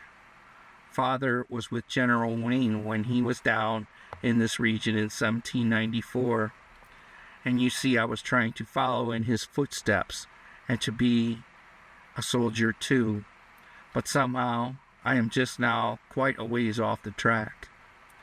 In some things you might be a great deal worse off. You might be a prisoner in the hands of a lot of reckless savages, and that would be far less agreeable than the present situation," said Beaumont, in what he intended as an effort to cheer the man up. "Well, my father was a captive for a short time in the hands of the Indians while he was campaigning with General Wayne, now that I come to think of it. He, too, was wounded at the Battle of Fallen Timbers, I think they called it. He was released from the Indians during the night of his capture by a young Indian scout, an interpreter and guide, who was with Wayne's army that was over in the Maumee Valley. Do you know how far it is from here?" "Straight across the country it is about 30 miles, said Beaumont. "You say that was in 1794? "Yes, sir. Father was a captain of a company of Kentucky soldiers. He was a vigorous man until then, but his wound and the great stress of the campaign were all too much for him, and he has never been his old self since. And yet for all that, you, his son, as you say, are trying to follow in his footsteps. Well, for a commencement, you are doing remarkably well. You are wounded, but not a prisoner. It all seems a coincidence, though, that the father and son should so closely follow in the fortunes of war."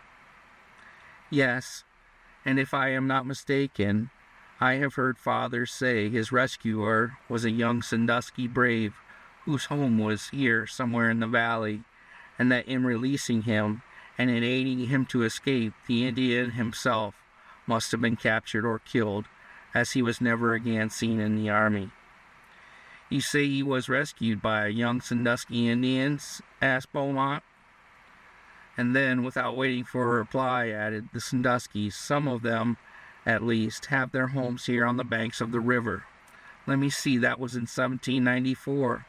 Now, I wonder if that had anything to do with Lone Arrow and his pitiful condition in that year. That was so long ago, though." "Yes, it was about 16 years ago this fall. I was quite young then, only about 5 years old, but I remember father being away, and of his coming home in a very feeble condition, and of his telling of his experiences. And now, you see, here I am, his son, going down the same valley, or rather started to. All I fear now is that my admiration for the romantic scenery of this valley has carried me too far away and has caused me all this trouble."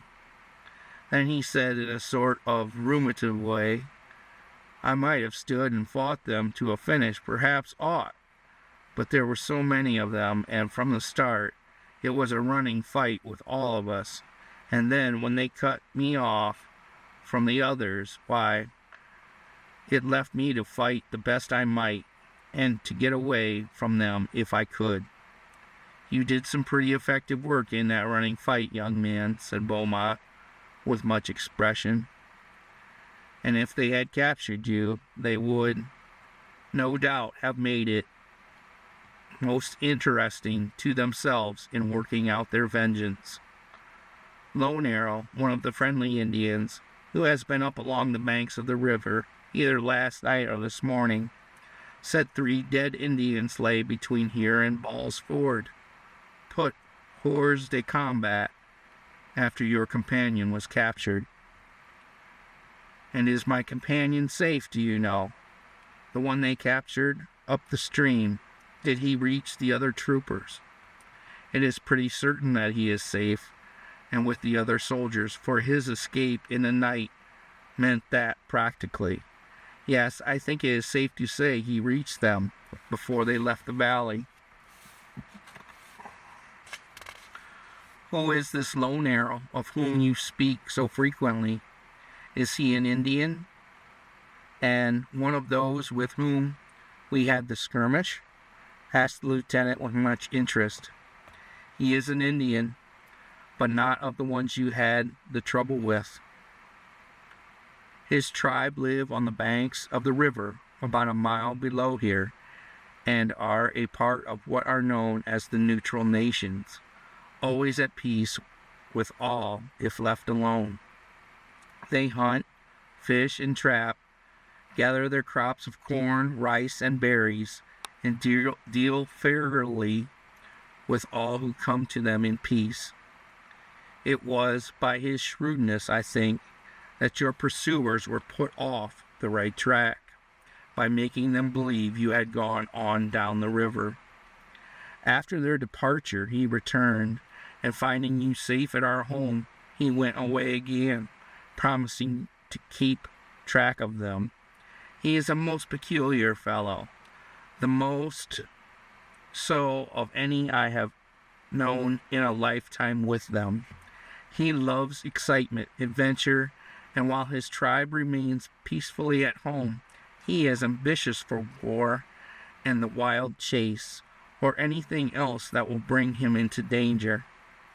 He will be gone for weeks, and none will know where, until possibly, as was the case years ago, he comes dragging himself back to the valley, more dead than alive. Once, when he had been captured by another tribe over in the Maumee Valley, and that was back in 1794, I believe, they had made him run the gauntlet for something he had done, and had otherwise pounded him up. After escaping from them, he crawled back toward his home, and was found one morning near the mission house with very little life left in his body. He was brought to our home, was doctored back to his normal condition, and since then he has been more the friend of the white man than of the red. When you are able to go on your journey to your command, I count on his giving you much valuable assistance. I should fear to trust myself in his hands all alone, unless well prepared for emergencies, especially since my late experiences with his red brothers. Still, according to your way of thinking, and as he is described, he certainly is a most peculiar Indian. Do you really think he is to be trusted? Trusted, exclaimed Beaumont. Why, I would trust him with my own existence when he gave me his word to do a thing. He has lived here always, has at different times done us many acts of kindness as we have him, and in a case like this, involving our welfare and that of Barbara, why, he would give his life if it were to serve us. It is true that Indians are treacherous, and it is also true, as you will find, that some of them never forget a kindness or a wrong. And Lone Arrow is one who never forgets those who befriend him. At least he never has, so far as I have known. Do not worry over that. Recover as fast as you can. The wife and Barbara will do what is possible to help you along, and to make the force stay as pleasant as they can. When the time finally comes that you must leave us, then we will provide a guide for you who will deliver you safe to the army. I do not know, as I have said before, how to thank you for the kind hospitality offered, and for the great consideration for my welfare which you seem to show, and I shall have to leave it all to the future for payment. With such friends, my stay can only prove to be one of supreme pleasure, to me at least, said Beveridge. Well, none of us will let that come into the account just now. All there is for you to do is to be as comfortable as you can under the circumstances.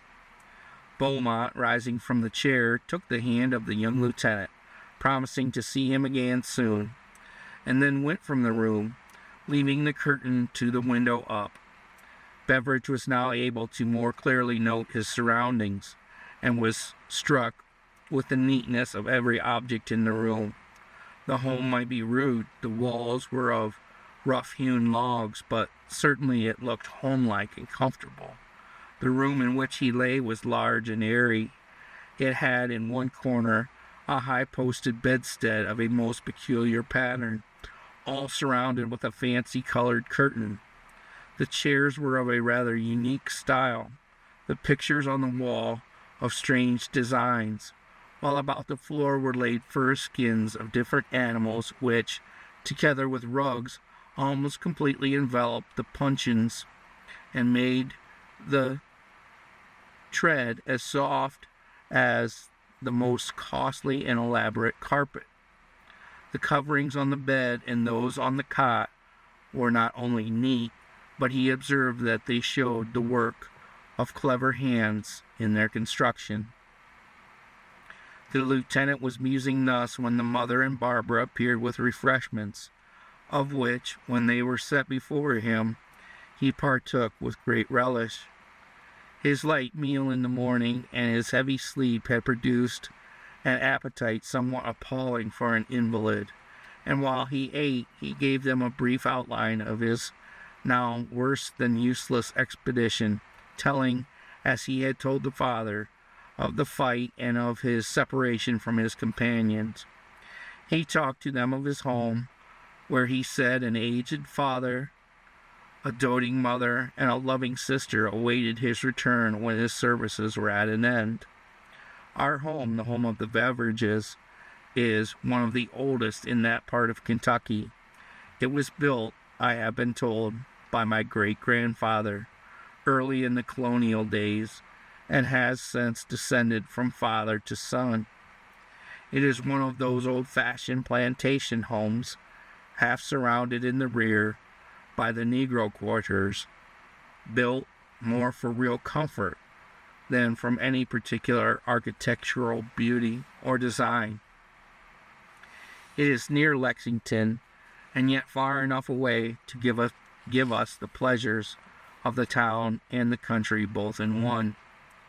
During the recital of his story, which both were eager to hear, Barbara and the mother sat in attentive silence. The description of his home life and of all its beautiful surroundings, of the slaves who worked the great plantation in raising tobacco, all of which he portrayed to them in a pleasing manner, was to Barbara a description of a new and most wonderful world, such as she had imagined from the stories in the books she had read. It brought her to a memory of long ago, of a forgotten past she knew not what, and when he spoke in loving terms of his mother and sister, and showed a reverence for his father, her eyes became moistened with tears she tried hard to conceal.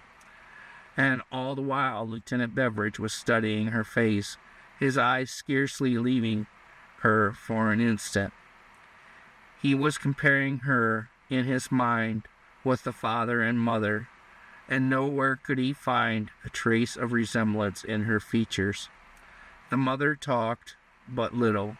In fact, the lieutenant did the most of it on this occasion, and found very attentive listeners. To do him a justice, he talked interestingly, to them at least, as naturally they were desirous of knowing all about him. In Barbara he found some new expression, let us call it charm, of sentiment at every turn of the conversation. He noted the longing luster of her eyes, a seeming far-away look as he spoke of his people. She set him to speculating, and once or twice he lost himself in other thoughts than those they were talking about. She was so different from those around her that frequently during the afternoon and evening he caught himself on the point of asking a question that would have been the height of impropriety.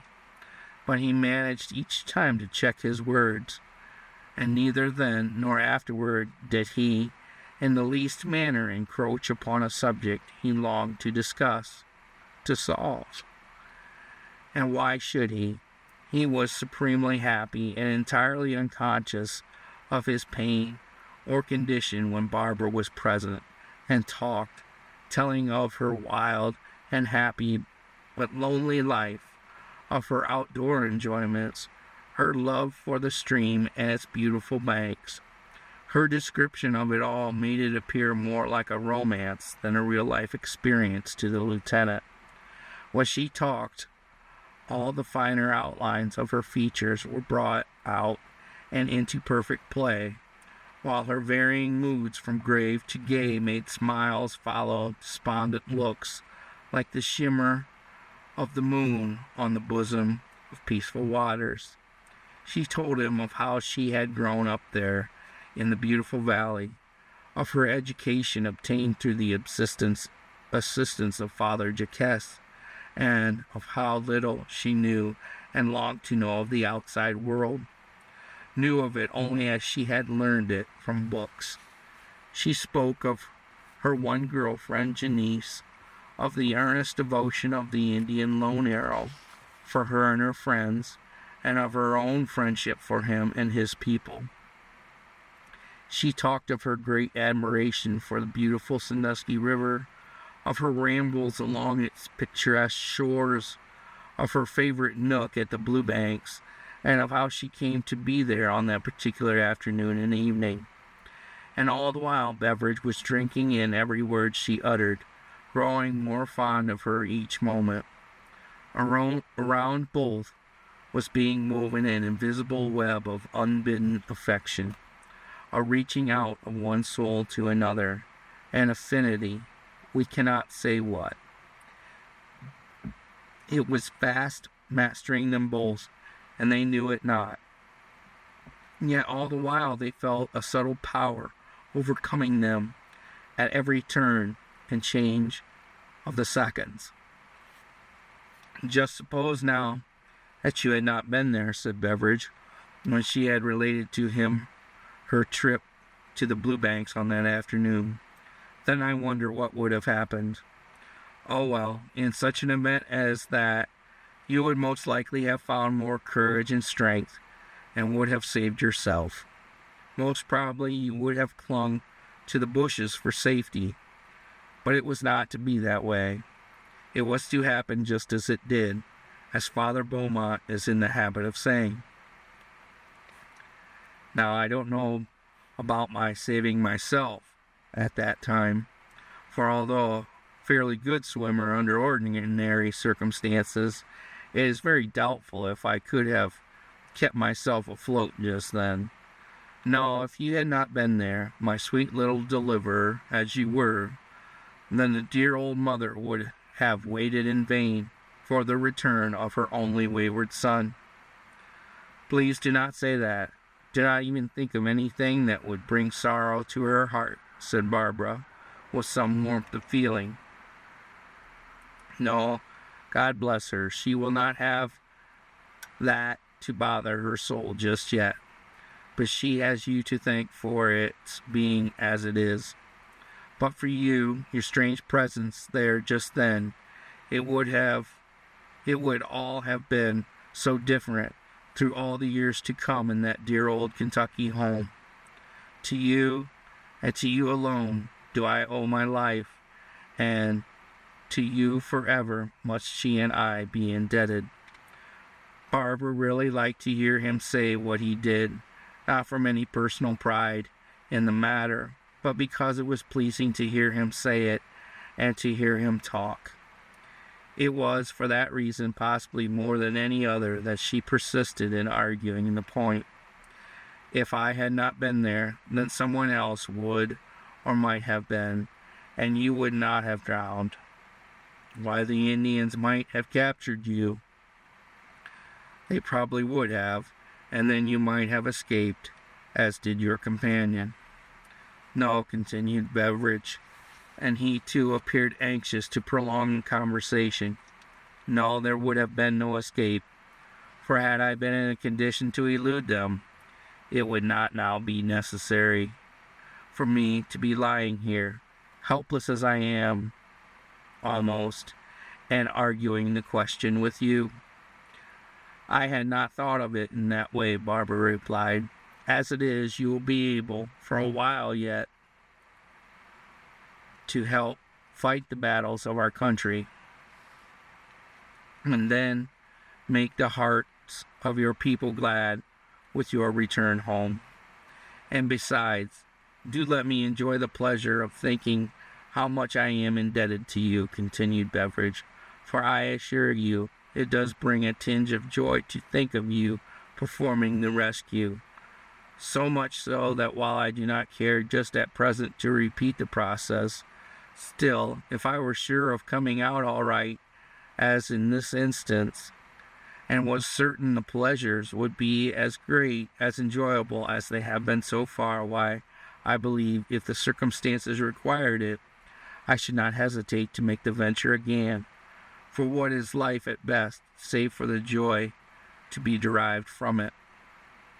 That may all be true, said Barbara, but it hardly seems as if the pleasures you speak of could be worth the pain, to say nothing about the risks. In my own case, so far as it has extended, there is no hesitation in saying it would be worth all the risks. To have met you is in itself pleasure enough to repay me for all the pain endured or the risks required. Had I never met you, and yet could realize the enjoyment it would give to know you, then indeed would I go back to the moment when first I met the Indians, and again go through the same adventures, just to have the pleasure of sitting as we do now, and conversing with you with the same freedom. That was very prettily said, Monsieur, but the test cannot now be made, and there can be no reason why it ever should be, replied Barbara, while the blushes came and went over her happy face. Well, I may be able to prove it all to you in some other way, some day possibly.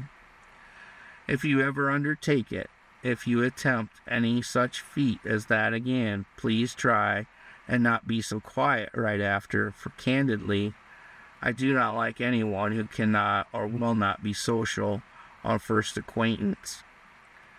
It isn't the way to treat a lady, to say the least. When the next time comes, I promise you to be more social, now that the ice is broken, continued Beveridge. Before I was a little abashed at the sudden and unexpected introduction and the damp surroundings. If I had only known I was going to meet you, why, it might have been in a different manner. The lieutenant said this with a dry sort of smile, as if he intended it as a great joke. If he did, he was matched when Barbara replied, "You are forgiven under the circumstances, the more especially as you were compelled to seek my company. It was either me or the Indians, and I have no doubt you hesitated before the choice was made. But please do not try it again, not just now at least. You better return to the home first, and let the mother know you are alive and well. This led Beveridge to again speak of his home and its people, and that seemed what Barbara liked best. She loved especially to have him talk of his little sister, as he called her, for it enabled her to draw a comparison between the sister and herself.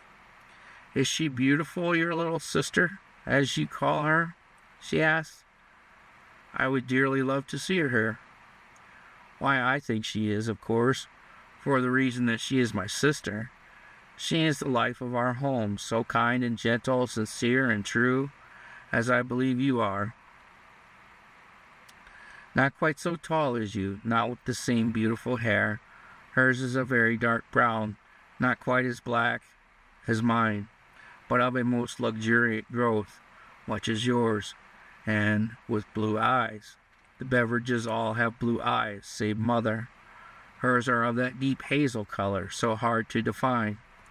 Eyes that belong to loving natures like her, to those who know so well how to make home and all its surroundings so perfectly happy, so cheerful.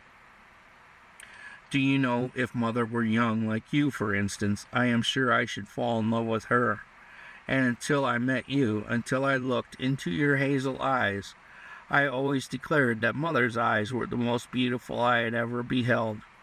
But yours, beneath the bushes as I saw them, and here in the home, they are her equals. Somehow hazel eyes have always held a fascination over me. And besides, brown eyes tell so very much that others cannot. I know yours and Mother's do, and as I lay here and look into yours, for the mother's sake I will accept the compliment, broke in Barbara, not waiting for him to finish. I cannot but love her and the little sister both, for your description of them makes them appear beautiful. Well, continued Beveridge, when he found he was shut off on the question of eyes, they are worthy of all the praise I can give them. Milly, may I say it, is not possessed of that same frank, open nature as yourself. She is timid, reserved, and a great homebody, asks only to sit and read and dream. Yet I often persuade her out, and almost compel her to take long and furious rides over the plantation on horseback. She loves the home the best, while you, I take it, prefer the great, open, beautiful world. Now, do you know, I believe you would enjoy to go galloping off in the early morning on horseback for 2 hours' ride before breakfast. In our climate, it is most exhilarating, and a pleasure that cannot be defined nor explained save by experience. I have never had such a pleasure, but in books have read of the enjoyment, and it has seemed to me it would be a most exquisite pastime. I can imagine from the readings of those same books that your Kentucky climate must be grand for outdoor life, and I have often, in thought, lifted myself far up above all things about me, and could then look down into countries far away, and then I could see, it seemed to me, a glimpse of a home, all surrounded by flowers, trees, and water, a picture that comes to me unbidden in my daydreams, of a people whom it does appear I should know, yet why or where is all a mystery. Well, Sister Millette is much such a dreamer and a lover of books, but she wants to do all her dreaming at home in the house. She has grown up in the home while I have come up outdoors in the open air, and have always considered it a part of my very being. She has grown up surrounded by happy, cheerful friends and environments, and a beautiful home with a fond mother. Yes, she is the noble woman, full of home life and happiness. She is my very opposite. I know I should adore her. And the mother, all this time, oh, she had lingered long enough to see that the lieutenant had all his appetite required, and then when Barbara and he began falling into their talk of the incidents attending his escape from the Indians, and after she had listened to his description of his home life and his people, had quietly gathered up the fragments of what Beveridge had left on the tray and had taken her departure from the room. In all her talk, beyond the statement that her life had been spent here along the banks of the Snuskey River, and the allusion to the home influences on his sister's life, and her imaginings of some other home than the one she occupied and appeared to enjoy, not an intimation was ever made to her childhood, nor was there any reason why any should be made. If she had been asked, there is not a doubt but she would have been frank enough to have told him all she knew. It was true Beveridge was puzzled at times when he compared her with the Beaumonts in their features, dispositions, and ways. Why, he could not have told if he had been asked. Such thoughts will come sometimes, to some of us at least, and no reason can ever be assigned for them, save as mind, unbidden, acts upon mind. She was different from them, he would say, but what of that? They loved and indulged her in all things, and in many instances deferred to her wishes, and without any particular effort on her part or theirs. Yet he would think to himself there was something about her that he could not understand. He enjoyed listening to her talk, for then she charmed him with that accent of half-Creole intonation in her voice, so musical and undefinable. It and her French education, added to her pure Anglo-Saxon blood, formed a foundation for a most interesting conversationalist.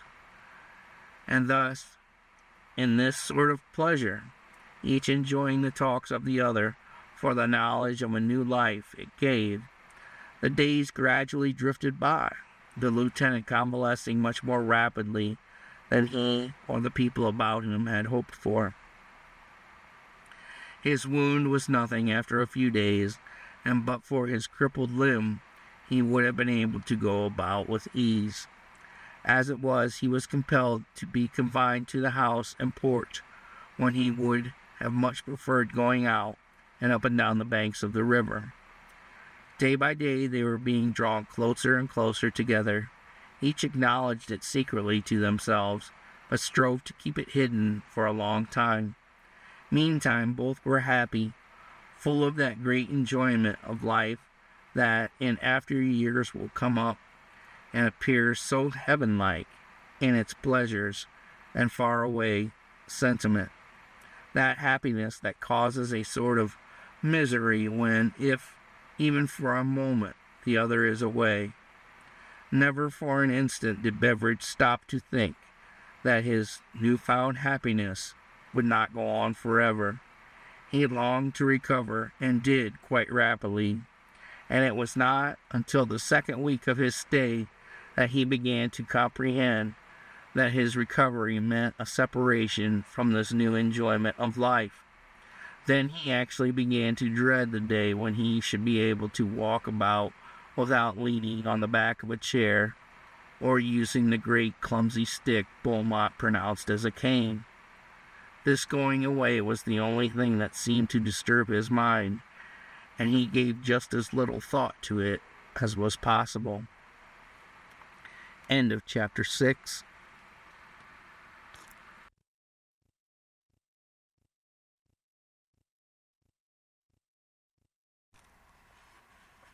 Chapter 7 of Barbara from Ball's Ford.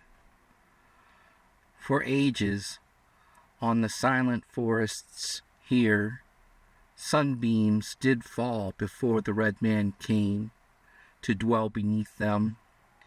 In their shade the deer fed, and feared not the arrow's deadly aim. Bryant.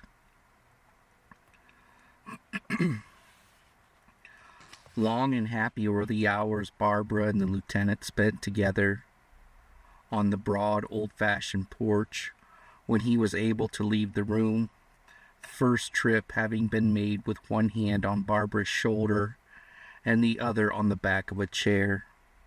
The porch was homely and rude, but it gave them a glorious place to sit all through the mornings and afternoons of the September days, looking off toward the blue banks, so strangely romantic to him now, as well as to her. He had met Janice and liked her very much. She was a frequent visitor to the home, especially after the lieutenant was able to get around, and was often his companion in the forenoons, and whiled away many an hour with him when Barbara would be busy with household duties. She was of that attractive brunette cast and lovable nature, a petite coquette, that made her most enjoyable on any and all occasions. Besides, she tried her best to be entertaining with Beveridge, first because she wished to do so, and because it was natural to her, and second, with a view, if possible, of inducing Barbara to become jealous of her attention to the gallant lieutenant, a title she had seen fit to apply to him soon after their first meeting, and especially when she was referring to him in Barbara's presence. Beveridge, from the start, thoroughly understood the nature of the charming little creature, and indulged her in all her desires for what he termed a flirtation. He admired her for her loving disposition, and because she was the devout friend of Barbara, and he considered that it was along the same line of appreciation that she so studiously endeavored to please and be attractive to him. Beyond this, she had made no deeper impression on his mind, while for herself she probably never gave a thought about affection for him, beyond that of being entertaining, and because it was natural to her Creole nature to be a coquette. He had met the Indian Lone Arrow, of whom he had heard so many stories the first few days of his confinement to the bed, and Beveridge was compelled to admit that he was struck with his physical appearance, if nothing else. He was of a most remarkable figure, fairly tall, straight as an arrow, and thoroughly well proportioned in every limb, just such a one as would be picked for a perfect athlete. He was at the time dressed in a suit of buckskin, peculiarly constructed, trimmed round about with a fringe made of the same material. His jacket, or what answered for one, was marked all over with strange devices, dyed in various hues, while his head was free of any covering, save a mass of raven black hair, as straight and free from kinks as was his Indian form, and that hung in two great rolls across his shoulders, tied at the ends with narrow strips of some fancy-colored skin. Save for the dark copper hue of his face and a deep, ugly-looking scar across the left cheek, he might have been attractive, but they, if anything, gave him a somewhat repulsive look. He had come up to the lieutenant as he sat on the porch one afternoon, and unceremoniously said, "How?" in that peculiarly guttural tone of the Indian language that none but a child of the forest can use, and then squatted down on the porch. "White men well again. Walk some soon. Then go to camp," he said, as he settled himself down and looked at nothing. "Yes," replied Beveridge. "I must get back pretty soon now. It is far over into the Auglays. Is it far over into the Auglays country?" "Ugh, big long way off. Tahoe. 2 moons more. Be friends?" Yes, asked the Indian, and Beveridge, understanding, reached out his hand, saying, "Yes, good friends. You good Indian. Hear much praise of you, and I want to be friends with all such braves." In the meantime, he had taken a roll from his coat pocket, from which he took several bright, shining trinkets. With them he put a piece of gold coin and handed them to the Indian, who, taking them with his peculiar grunt, "Ugh," again took the lieutenant's hand and said, "Good friends, we go to Maumee country together when you are ready." Then from out his pocket he brought a pipe, and filling and lighting it, offered it to Beveridge as a solemn compact of Indian friendship. After both had taken a whiff, the pipe was tucked away, and soon after the Indian arose from his seat and took his departure. The worthy priest had called to see the lieutenant on several occasions before he was able to leave the room, and on the afternoon of the first day that he got out onto the porch, he had called again. Then the two enjoyed a very pleasant conversation. Somehow Beveridge formed a liking for the man from the very start, as men frequently do for one another, and their talk, as a consequence, lacked that restraint which is so often common with new acquaintances. They were free from the start, and what they said was open-hearted. In fact, when it was over and the reverend gentleman was gone, the lieutenant, in thinking about it, discovered that he had told the priest more about his home and its affairs, of his business and of the estate and family relations, than he had imparted to any of the rest of his newfound friends, even including Barbara, for to her he had not mentioned business at all. He did not regret it, only wondered why he had been so communicative. He knew the calling of the old man, respected his holy creed, and had full confidence in his integrity and true worth.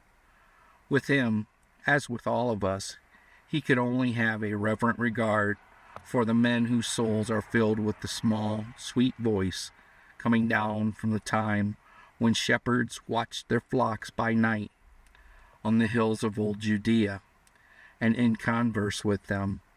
Somehow that soothing influence that charmed the watchers when the star of Bethlehem gave forth its brilliant rays penetrates and enters the soul and opens the confidences of our very beings. Father Jacques, plain in his outward appearance, with a noble open face, accustomed to the rough life that was all about him, was, like many more of his calling in those early days, the advance guard of the great Redeemer, a humble servant, set on before to proclaim a new religion to the darkened mind of a savage race. He was the spiritual father of a people who sorely needed his guiding counsel, and his influences for good had not been altogether lost on those about him, be they Creole, French, or Indian savage. And the priest, in turn, had no doubt been as free with the lieutenant. He talked of the country, of the Indians and their peculiarities, and of the differences between those at war with the government and those at peace. He talked freely and feelingly of the Beaumonts, of their noble traits of character, and of the high regard in which they were held by the Indians all about them. He talked with much pride of the natural beauties of the great valley and of its apparently inexhaustive resources. Told many stories of Lone Arrow and of his strange Indian life, and for whom he had many words of praise. He conversed long and interestingly of the impending struggle between the white and red men, ending by saying it was inevitable that the red must go down before the white. And before they were through, he had told the lieutenant much that he could not have obtained elsewhere, and which he made notes of and treasured up for future use. Through it all, it was evident that both the priest and soldier had a warm feeling for each other. The little settlement of 3 or 4 houses about the Beaumonts was made up of a number of Canadian French, more loyal to their adopted country than to Great Britain, so that while they were all of them genial enough in their way, Beveridge found little time or inclination to mingle with any of them outside the Beaumonts and the parents of Janice. He became acquainted with Bernard, and but for the fact that he was always showing a desire to drag Barbara away by himself, he would no doubt have liked him well enough. As it was, he cared little for his company, fearing always when he was around that he would rob him of her company for the time. Bernard had succeeded in doing this on 1 or 2 occasions, leaving the lieutenant to be entertained by Janice. And while she was a most charming young woman, and could talk by the hour on subjects she knew how to make interesting, still he felt that he was losing something that was more preferable. But all he could do was to grin and bear it manfully. He had so far recovered now that he had been able to take several walks about the enclosed yard with the aid of a heavy cane, and had once ventured to the river bank with Barbara. It was on this occasion, when Barbara had pleasingly commented on his rapid recovery, almost 2 weeks after his arrival in their midst, that he announced that he believed he was able to return to his command. A pause. In a few days. He noted the expression that came over her face before and after he had uttered the last words, a sort of drawn look, as if something had hurt her. For, to be plain, she had lived on from day to day, as he had, with little or no thought of a time when a parting must come and he would go away. It was a short 2 weeks to her, reckoned as time, yet so full of a new joy that she had forgotten to measure the days as they sped by. She had enjoyed her life like never before. The coming of the stranger had changed all things.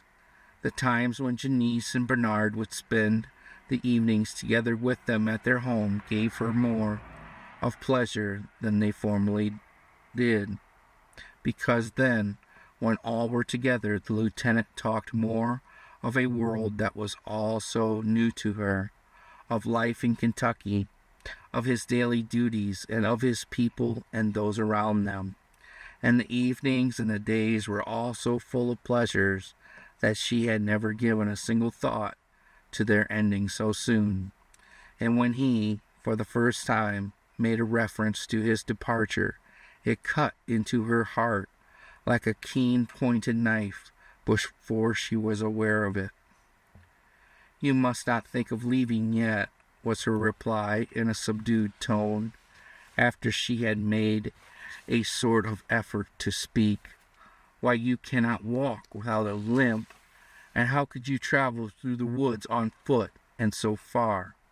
You will find it a long way over into the Maumee Valley.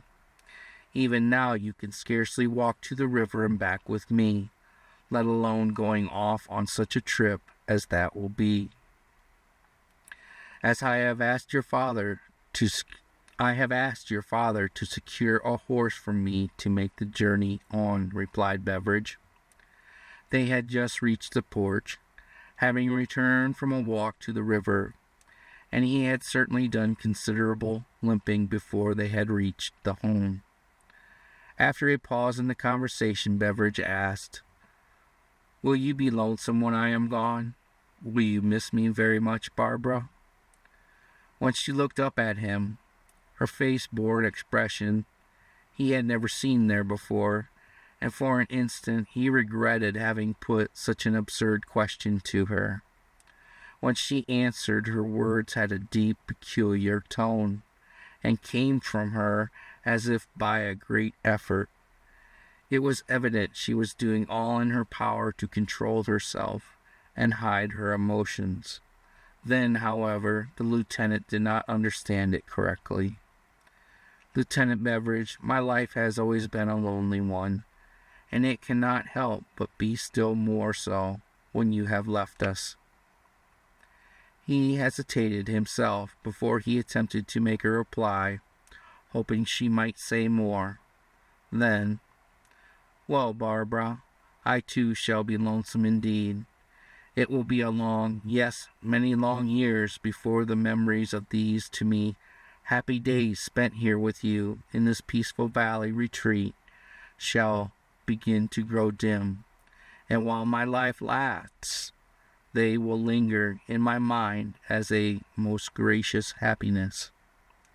You and your people have done very much to make my stay a pleasure and a rapturous visit. And to tell you a truth, I regret that I am compelled to go and cannot remain longer to enjoy a life all so new to me. But a soldier's duties are imperative. They must be obeyed and followed out on certain lines, disagreeable as they may appear. There is no getting away from them. Nor would I have you. It must be a noble life to follow, to be a soldier, and if I had been a man, it would have been the height of my ambition. Of course we shall miss you very much. I am glad if we have made your stay with us agreeable. Your coming into our home opened up a new life for all of us, for me most assuredly. It gave us something new to think and talk about, and we all enjoyed the excitement it at first created. I know that even Father Beaumont, reserved as he generally is in his disposition, has been glad to have you with us. It has been so with Mother, and I have no hesitancy in saying I have found much enjoyment in your company. It was all so peculiarly new to me to be taking care of a sick man, and he a stranger. The smile that wreathed her face made Beveridge feel that at times there was a pleasure in sickness even, and to regret he was so near a complete recovery. If then he should have pressed a desire he longed for, there is no doubt but that he would have struck a responsive chord of sympathy. Instead, he continued the conversation in another vein. But I have not been very sick, as my appetite will prove, and now to have to go back to the common fare of a soldier is more than I even like to think about." "Poor fellow," said Barbara, and she looked as if she meant it, but in what spirit he could not tell. "If Father Beaumont should not be able to procure a horse for the journey, then what?" inquired Barbara, after a short pause. "Oh, then I should have to walk, I suppose. That would be all there was left to do." "Now, Lieutenant Beveridge, you know you could not do that. And why say it? At least I know it, when you are hardly able to walk to the river and back with me." He looked up very suddenly and caught the smile that accompanied the last remark, and it caused his heart to throb anew. "I wish it had been possible for me to have accompanied you to the river and back every day since I have been here. It is one of the lost enjoyments of my stay, and something that will leave greater regrets in my mind than it possibly can in yours. But let us hope that when we meet again, I may be able to make up for all such lost pleasures. Well, we shall not let regrets for what could not be helped come up now to destroy the pleasures of the past or future. Your not being able to walk has of itself been responsible for all the enjoyments we have had. I look at it as an unavoidable, afflicted satisfaction. Yes, it has produced its full meed of happiness, that is certain," said Beveridge. "While it has deprived me of one pleasure, it has given others in return.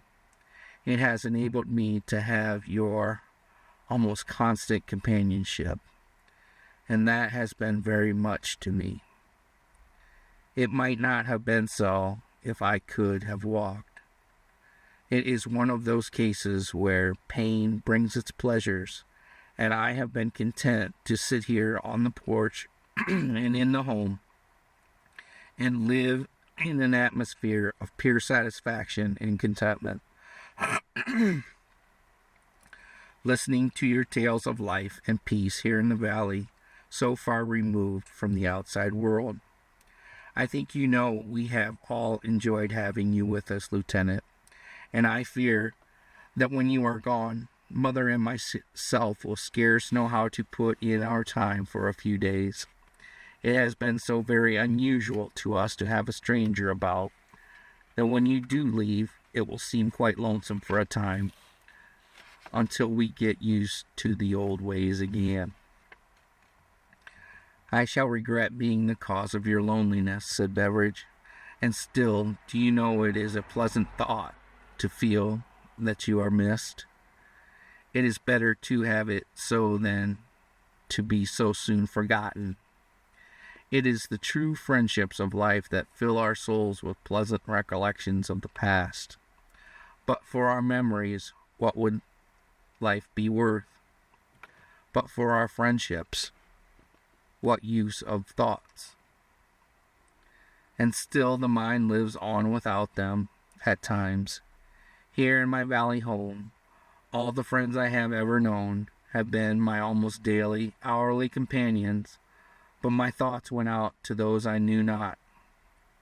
Now, when you are gone, I can feel what a new experience it will be to let my thoughts go out beyond their present confines and wonder where you are and what you are doing, to think of your mother and the little sister, and feel and know there really are such people, and that they do live, not in my thoughts alone, but in reality, and that they may be thinking of me. That will all be a new experience to me. Do you think you'll be the only one whose thoughts will go wandering away up and down the whole creation like that? It seems now that with each hour I will be with you in thought. I cannot but look back at my whole stay here as a most pleasant summer dream. All has been so quiet, all has been so pleasant in your home. Kentucky has well been called the dark and bloody grounds. Contentions innumerable have taken place within its borders, until its very soul seems restless with the blood of the slain braves and innocent women and children. The tragedies of the past ages, enacted within the confines of that state, have apparently given to all who have been born and reared there a restlessness of spirit and soul, so that when here in your peaceful home one of us finds such a haven of retreat and peaceful quiet, such an enjoyable, companionable woman as you, why, you can scarcely comprehend all it means. Then is Kentucky such a terrible place to live? From your descriptions of your home, it appeared to my mind the perfection of contented happiness. And so it is now. For years, how many none can tell, it was the battleground of all the tribes of all the great Northwest. Today there are fewer of the red men there than here. But one cannot help living in reveries of all that has transpired there, much as it possibly is here to you. Only there I have never found that same pleasurable companionship that I have here. May I put it more plainly, I have never before found a Barbara Beaumont. That, no doubt, has much to do with our lives anywhere, she replied, without raising her gaze from the floor. And do you know, that is why I shall feel and experience a grief at leaving when the time comes to do so. Until my captivity with you I had thought the life of a soldier would be the height of my ambitions. I look upon it now as only an occupation through which, of course, much of pleasant experiences have been attained, and through which now all of it must be brought to a happy close. It would be wrong to wish to destroy the peace and quiet of the valley here, but just now I cannot help wishing the operations of the army were nearer than they are at present. We are only glad they are so far away and hope they remain so. Not to keep you away, Lieutenant. You may be able, to come again without bringing the army and dread war with you. At least we shall all hope so. Surely you will come again. When you do, please leave the army behind. I shall try both to come again and to leave the war behind. Do you know, I shall come too, not so much for the peacefulness of the valley as for the one person I now know it contains. I shall come because you are here, because with you, in your company, I find a pleasure I never knew before. Come because while talking to you, I feel that all the real enjoyments of life are being fulfilled and realized.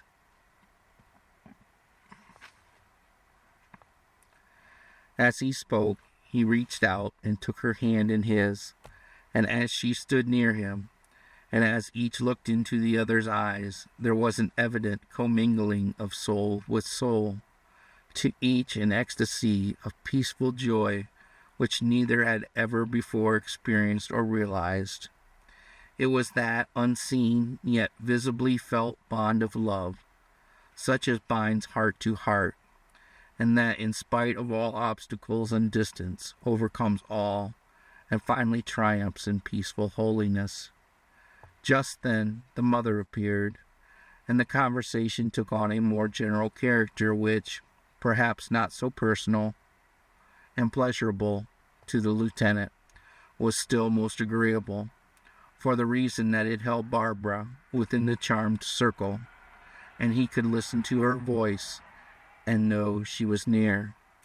When at last Beaumont came up, and in an aside tone said to Beveridge that he was making the necessary arrangements for a horse, and Barbara arose and went into the house, only then did the lieutenant feel that the connecting link had, for the time, been broken. Whatever else was said about the horse or the contemplated journey, Barbara did not hear, nor did she care to. It was a subject she had no wish to indulge in, and when the evening meal was served, if it had not been for the father, it would have passed almost in silence. But he, in his peculiar French vein, began relating some of the incidents that had transpired at the trading post, and soon all were in a happy mood for the time, forgetting the subject uppermost in the minds of the two young people. Then Beveridge told of some of the characteristics of Negro life in Kentucky, and after that the gloom was dispelled for the balance of the evening.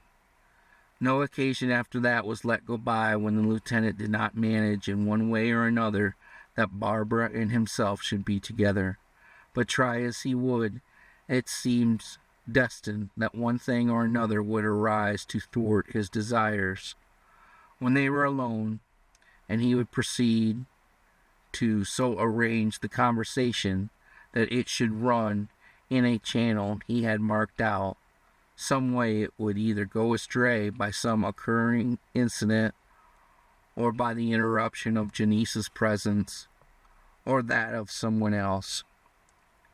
And the day would come to a close, and he was no further on the way to a finish of his resolution than in the morning. This had gone on until in his desperation, he was almost prepared to let nothing interfere and to bring matters to a crisis, no matter who might interrupt or be present, no matter if the time be opportune or not. A few days after the conversation on the porch, Lone Arrow came to the home, and after a long talk between Beveridge, Beaumont, and himself, it was decided that on a certain night, when the moon would be full, they would start on their trip across the country for the Maumee Valley, or wherever the advance of Harrison's army might be at that time. From some of the Indians, it had been learned that a portion of his forces were approaching the confluence of the Auglaize and Maumee rivers, a long 2 nights and 2 days journey away from the lower rapids of the Sandusky. They concluded to take advantage of night travel for some reason best known to the Indian, and because it would give them the cover of night for the last of the journey, when they would not only be approaching the outpost of the army, but as well the camps of the Indians. A horse would be in readiness for the lieutenant, who, while yet too lame to walk so great a distance, felt that he was sufficiently recovered to be at his post with his company. Barbara kept living in the hope that the departure would be delayed still longer, yet giving no sign further than to intimate the impossibility of making the trip while the lieutenant was yet so lame. In her heart she regretted his leave-taking more than Beveridge, but her self-control was no doubt better. She tried to keep up a brave appearance, and that was mistaken by the lieutenant for an indifference, and he of course imagined that she was assuming an air to keep him from going too far with the declarations of his affections for her. With this opinion he gave himself and her more unpleasant moments than were necessary, and if anything caused Barbara to greatly misunderstand him on several occasions. When this summons came from Lone Arrow, and the day was set when they would take their leave, Beveridge became determined, possibly desperate, in his deliberations that Barbara and himself should spend as much of the intervening time by themselves as it was practicable for him to ask for. It was now at the height of the beautiful Indian summer weather, so proverbial and enjoyable in the Sandusky Valley region, so that roaming up and down the banks of the stream or rowing on the waters was full of fascination and a time ripe for love-making. On this one occasion, the first day, he had been able to carry out his resolution without appearing rude either to Janice or Bernard or in some other way. They went down the stream in the birch bark canoe until they came to one of the numerous glades which mark the banks of the river at frequent intervals, and there they spent hours in gathering the fall wildflowers so profuse in that region. But first one thing and then another transpired, each time catching him at a most inopportune time and preventing his saying what was hanging heavily on his mind. And it appeared most plainly that he was getting no encouragement from Barbara in the way of making occasions that might prove appropriate, until it seemed plainly evident that she either didn't want to, or else had no thought of any such intentions on his part. At last they returned upstream, stopped at the Blue Banks, and he made his first visit to their top since that eventful day. While there, in her enthusiasm, Barbara kept him busy, listening to her description of his rescue, and in his telling of his rush for the banks, of where he dropped his sidearms, and of his leap over. The wonder of the affair, the query as to what became of his belt, sword, and pistols, the whole exciting scene came up again so vividly to his mind that for the time he forgot the one other absorbing desire of his heart and mind. They descended the hills and sat in the first golden glow of the closing day at the foot of the cliffs. The canoe pushed up into the bushes as it had been on that evening now almost 2 weeks ago, and when he was not busily engaged in reflections on the rapidly transpiring events of that afternoon, Barbara kept him in laughter with her description of his descent. And all the time, in spite of his apparent mirth, he felt a heavy sadness settling about his heart, a sort of despondent, disappointed feeling. Barbara, in her efforts to cheer him up and keep him out of this spirit, was doing just the thing to plunge him still deeper in, as it was preventing him from expressing the great desire of his heart. While she was trying to lead along in a mirthful mood, she was impressing him still more with the thought that it was all for the purpose of keeping him from broaching a subject that really, so far as she was concerned, had never probably been given a thought. She knew she cherished for him a feeling of friendship she had never felt for anyone else. She enjoyed his society. His manner of entertaining her was new, while his stories concerning his people and of Kentucky fascinated her beyond measure. She regretted having him leave, could ever have been contented with his companionship. He was the first man who had ever taken the privilege to kiss her hand, or to even say so much to her in an affectionate way. She liked him. Yes, she more than did that. But she was scarcely aware of it. When he was away, then she would understand her heart better. They had sat in the canoe for several moments in a quiet, dreamy mood, each thinking along the same line of thought, but in different ways. And when Beveridge had again braced himself for another sally, as their eyes met once more, Barbara said, "My, it is time we were returning home. See, it is already growing dark, and Father Beaumont will be wondering what is keeping us so late."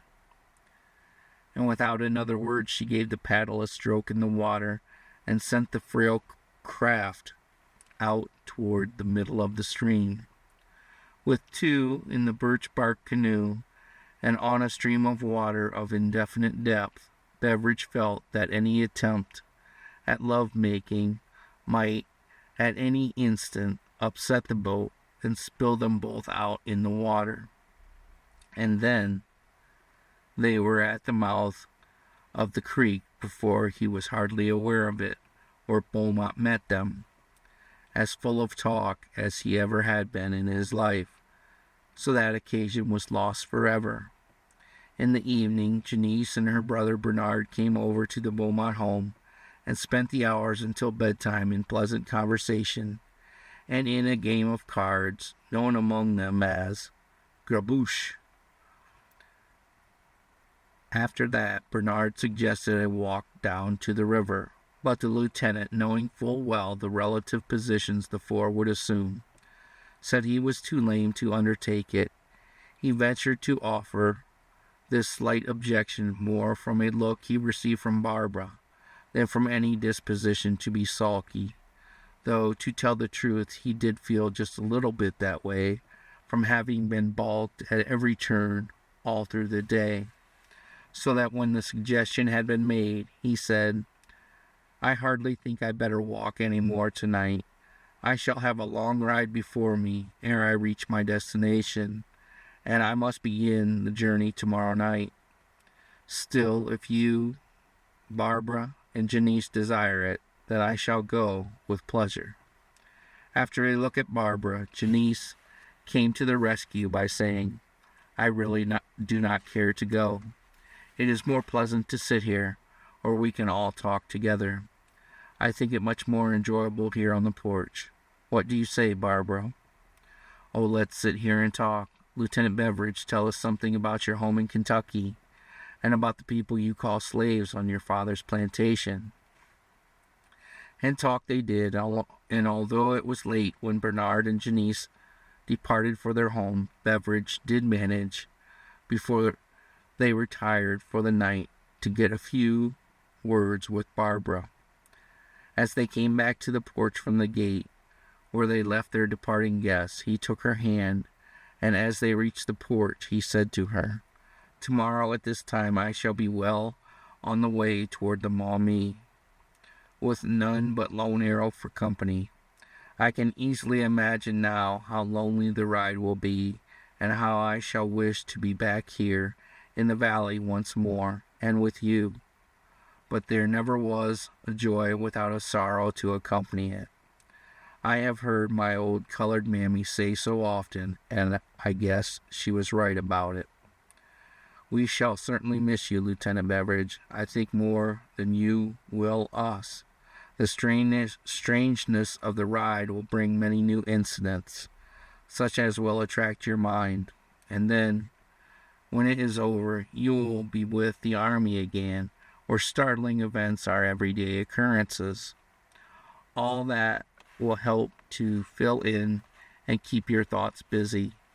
New scenes will be coming up continually, and I can easily see how it may be possible for you to soon forget all about us here in the valley, while we shall be compelled to go on with our humble lives in the same old way as we have done all our days."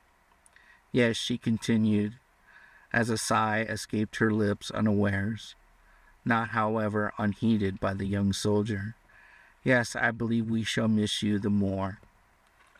"Barbara," said the lieutenant, and his voice was filled with a tremulous emotion. "Barbara, would you leave this home and go with me to the Army, with me to my home in Kentucky?" She withdrew her hand with an impulsive motion, as if scared or excited, and holding it up as a sort of defense, replied, "Do not tempt me, Lieutenant. Do not. This home and its surroundings are all dear to me. I love my people, love the beautiful valley and its peaceful stream. It is my world. It is all I have, all I know of. I could not leave it and all its memories. Its peace may all be destroyed. The Army now in the other valley may be here almost any day. Hostile Indians may lay waste all about you, and then—" He never finished the sentence, for again she raised her hand, as if to ward off or push aside the evil he spoke of. "Until then," she replied, "let us live in the peace we now have, and have for so long enjoyed.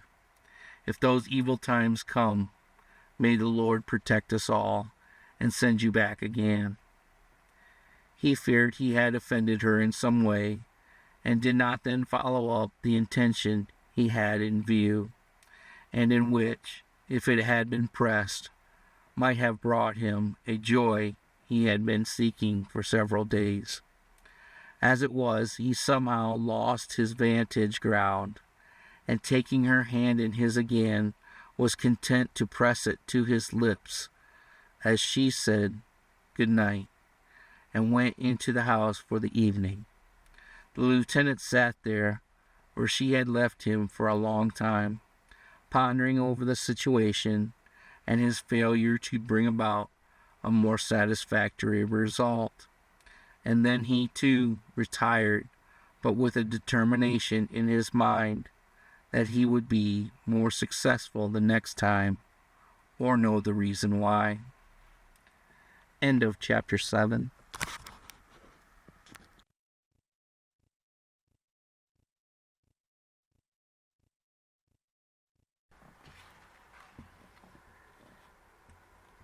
Chapter 8 of Barbara, from Ball's Ford. Goodbye, sweetheart, until we meet again. That is the meaning of the familiar words that men repeat at parting on the street. Ah, yes, till then, goodbye. Longfellow. They were long, weary hours before Lieutenant Beveridge dropped off to sleep that night. But when the first gray rays of the morning came, he was up, fully prepared to get out of that, his last day with the Beaumonts, all the pleasure and enjoyment it was possible for him to secure. He had decided that some way, somehow, come what might, he would bring things to a final crisis between himself and Barbara. Just how, he did not exactly know, but in some way, he felt confident and determined an opportunity should be made to occur. He would know his fate before another sun went down on the valley. Let it be whatever it might. He would tell her of his love and ask her to be his wife. She must understand him, and then, if it gave offense, or if he were not favored by her, he would go back to the army and try to forget it all by dipping deep into every chance that war could offer. How all this was to be brought about was the only thing he was not sure of, but come it must. On that point, he was quite clear. He had settled before he had gone to sleep the night before, and he now only awaited coming events. Soon after the morning meal was over, and when Barbara came to him on the porch, looking as fresh and pure as the undisturbed dew on the grass and flowers, and indicated that she was free from household duties, he viewed her with the seeming satisfaction of a hungry soul, as he said, in a tone that bespoke the tension of his mind, "Barbara, this will be my last day here in the valley, for some time at least, and possibly forever. And if we can, let us enjoy it along the river or on the stream in a little light canoe, scarce large enough for two." As she responded in a tone as sweet as the warble of the morning birds, while smiles played about her cheeks in a manner to tempt a man of a more stolid nature than Beveridge. "My time is all yours, Lieutenant. We shall get a basket and my hat, and whatever of mysteries the beautiful Sandusky has to reveal, it must give up today." Going down to the boat, the first discovery made was that it needed patching. That accomplished, and it had proven a pleasurable task, as it brought Barbara's hands in frequent contact with those of the lieutenant. They were about to embark when Barbara found the paddle was broken. Then that had to be replaced with one from the house, and the lieutenant was living in mortal fear that someone, Janice just as likely as not, would come along and upset all his finely laid plans. By the time a new paddle had been secured, the forenoon was well gone, and Beveridge on the point of giving up in despair. But at last they started off upstream, and in a short time they came to the low, marshy piece of ground around which he had ridden the evening the Indians were following him so closely. It was filled with a fine growth of cattails, now in their full beauty, and at Barbara's suggestion they went ashore. The soil was fairly dry, and they wandered on foot through the dense growth, gathering the most handsome specimens, using much caution to keep from stepping in soft and soggy ground. They chatted as they went along, on every subject, save the one the lieutenant was always waiting to bring to the front.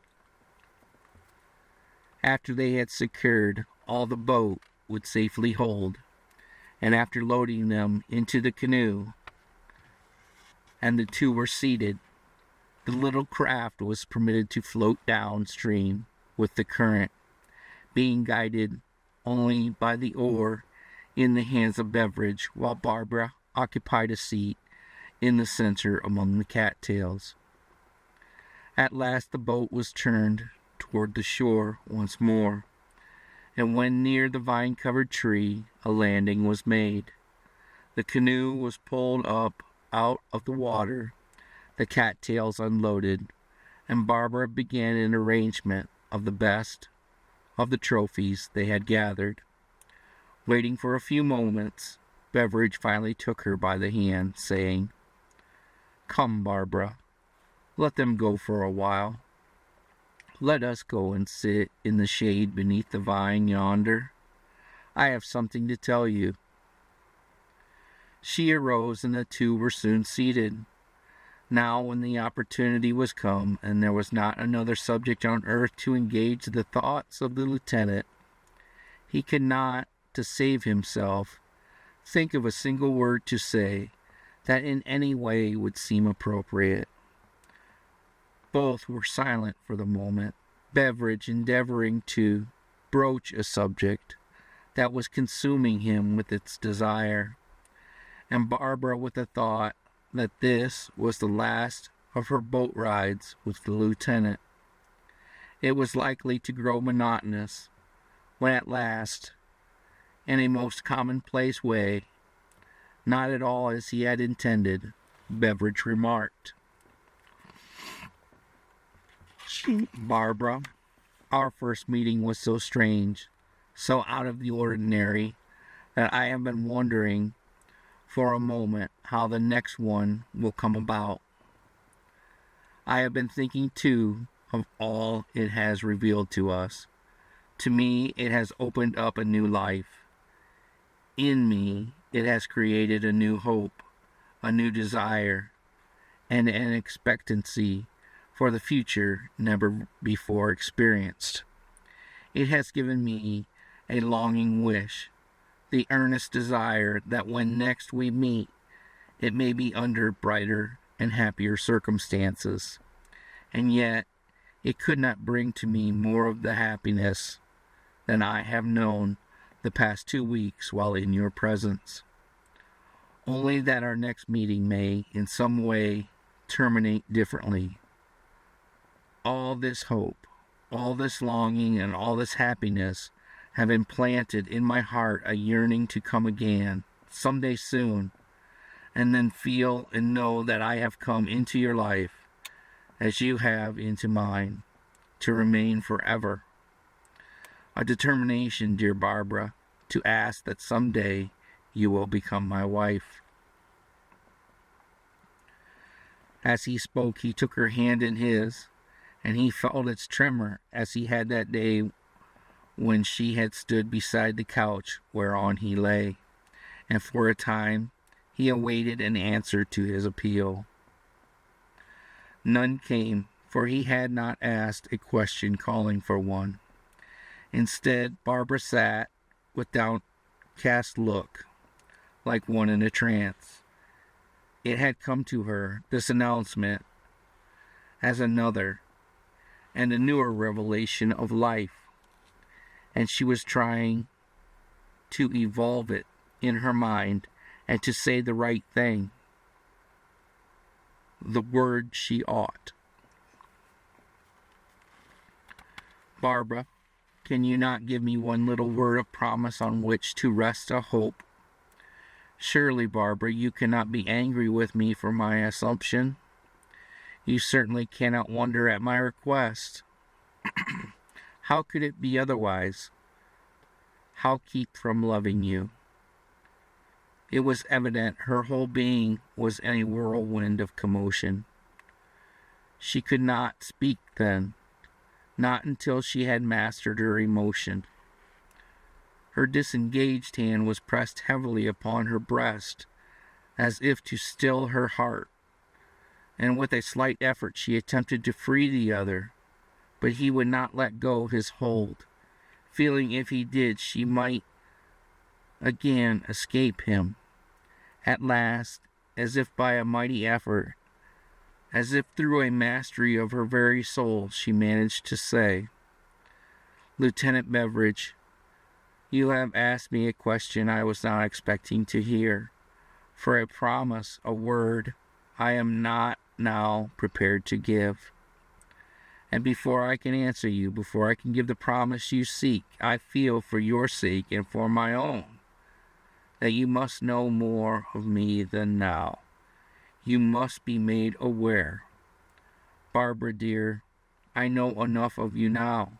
I do not care to know more. I know I love you madly, passionately, devotedly, and that is enough for me to know. I ask your promise to be my wife."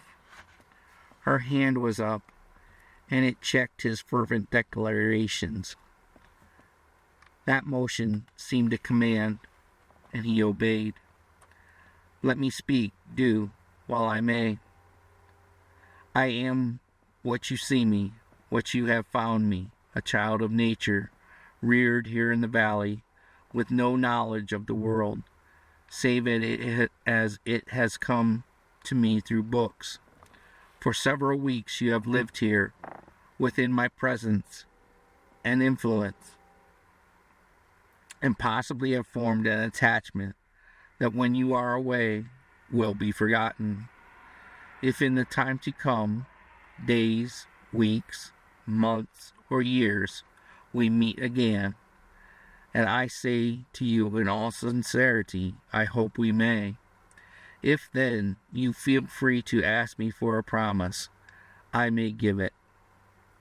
To do so now would not be honest or fair to you, nor myself. Tomorrow you will be far away. Your soldier duties will absorb all your attention. They will occupy your mind, and I may be, yes, will be forgotten." Several times Beveridge had attempted to interrupt her and deny her statements, but she would only raise her hand as a request that he would permit her to finish. And when she had, he replied, "No, Barbara, no. I never can forget you. Never shall I forsake your memory. Never, while wave follows wave, can I lose the love I have for you. Do not think so meanly of me as that would imply. I love you and ever shall. To have known you as you are." Again her hand went up. It was her only defense, and again it checked him, and she continued, "I shall ever remember the light, the sunshine, and the joy you have brought into my quiet life. It has been as pleasant to me as to you. Some day when you are away from here, when you have reached that beautiful home in Kentucky, the one you have told me of so often, when you sit beside that dear mother and listen to that little sister, both of whom you have caused me to love, when you listen to the counsel and words of warning from the Father, noble in his ideas, as you have made him appear, all of whom await your return, then if your thoughts shall turn to me, then if you can and do ask of me a promise, I shall give it. Until then, wait, as I shall. When we part tonight, let it be as friends with a simple goodbye, as friends say it when they hope, yes, expect in their hearts, know, by a hope that will never die, that they shall meet on the morrow, not so far away." And that seemed to be all of a promise he might get, or that he could obtain from her. Yet he persisted in his pleadings. "But Barbara, you are as dear to me as my life. as she began to arise as if to go to the home. Can you not give me some token, some simple thing to remind me of your assured friendship? Something that will impel me to return and create in you a desire for my coming, as if that were possible, or as if it were necessary, she replied. But he would not let her go yet, and taking her hand again, pleaded once more. See, Barbara, may I not give you this? It is the loving gift of a fond mother, given when last I left her. It is all I have, and I treasure it as I do her memory. It is the ring she has worn for years, the one my father first gave her, and that she put on my finger the day I left her. And as he spoke, he slipped it on her finger, continuing, Will you not take it, Barbara, and wear it until my return? For return I shall, if I live. If not, then keep it as a token of a love I gave you, and which I had hoped some day to receive from you. Then, as if his whole soul were involved in an appeal for a life, he said, in the depths of a passionate outburst, Barbara, I cannot leave you thus. Give me something, anything I may hold and feel as yours, something stronger on which to found a hope for the future. Surely, Barbara, you cannot doubt my love for you altogether. Then, as she gazed in his eyes, turned to her so full of passion, and she doubted not of love, she withdrew her hand from his, and looking at the circlet of gold he had slipped on her finger, she took from her neck the string of pearls with the medallion attached. Putting them into the hollow of his hand, holding still to the ends, she looked him steadily and full in the face, her cheeks aglow with all the emotions of her passionate nature, looked as if she would read his soul's very inmost thoughts, and said, Lieutenant Beveridge, and the tone was slow, measured, and impressive, you offer me this token and ask one in return. This is all I have, earthly possessions, or of value. It is more to me than I can tell you now. In the future days you may know, but I entrust it to you, in the place of the ring, with this promise from you, that when you have reached your home, and the words spoken today have become irksome, it will be sent back to me. How I cannot tell you, but that you must promise to do so. Nor shall time nor distance prevent, even unto the risking of life itself. When it comes, then I shall return to you this ring.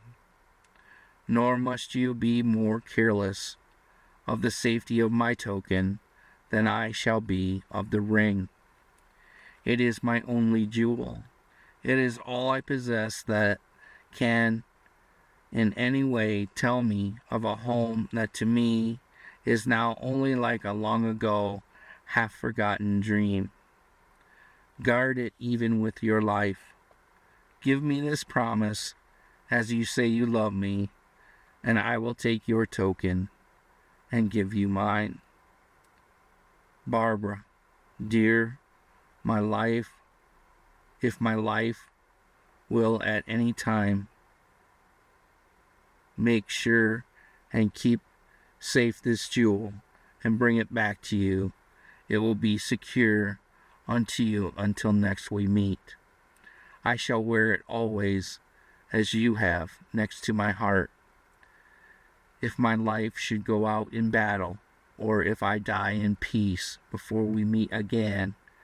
In either case, I shall summon all the remaining energies of my soul to obtain a promise from those about me, from someone, to see to its return to you with my blessing.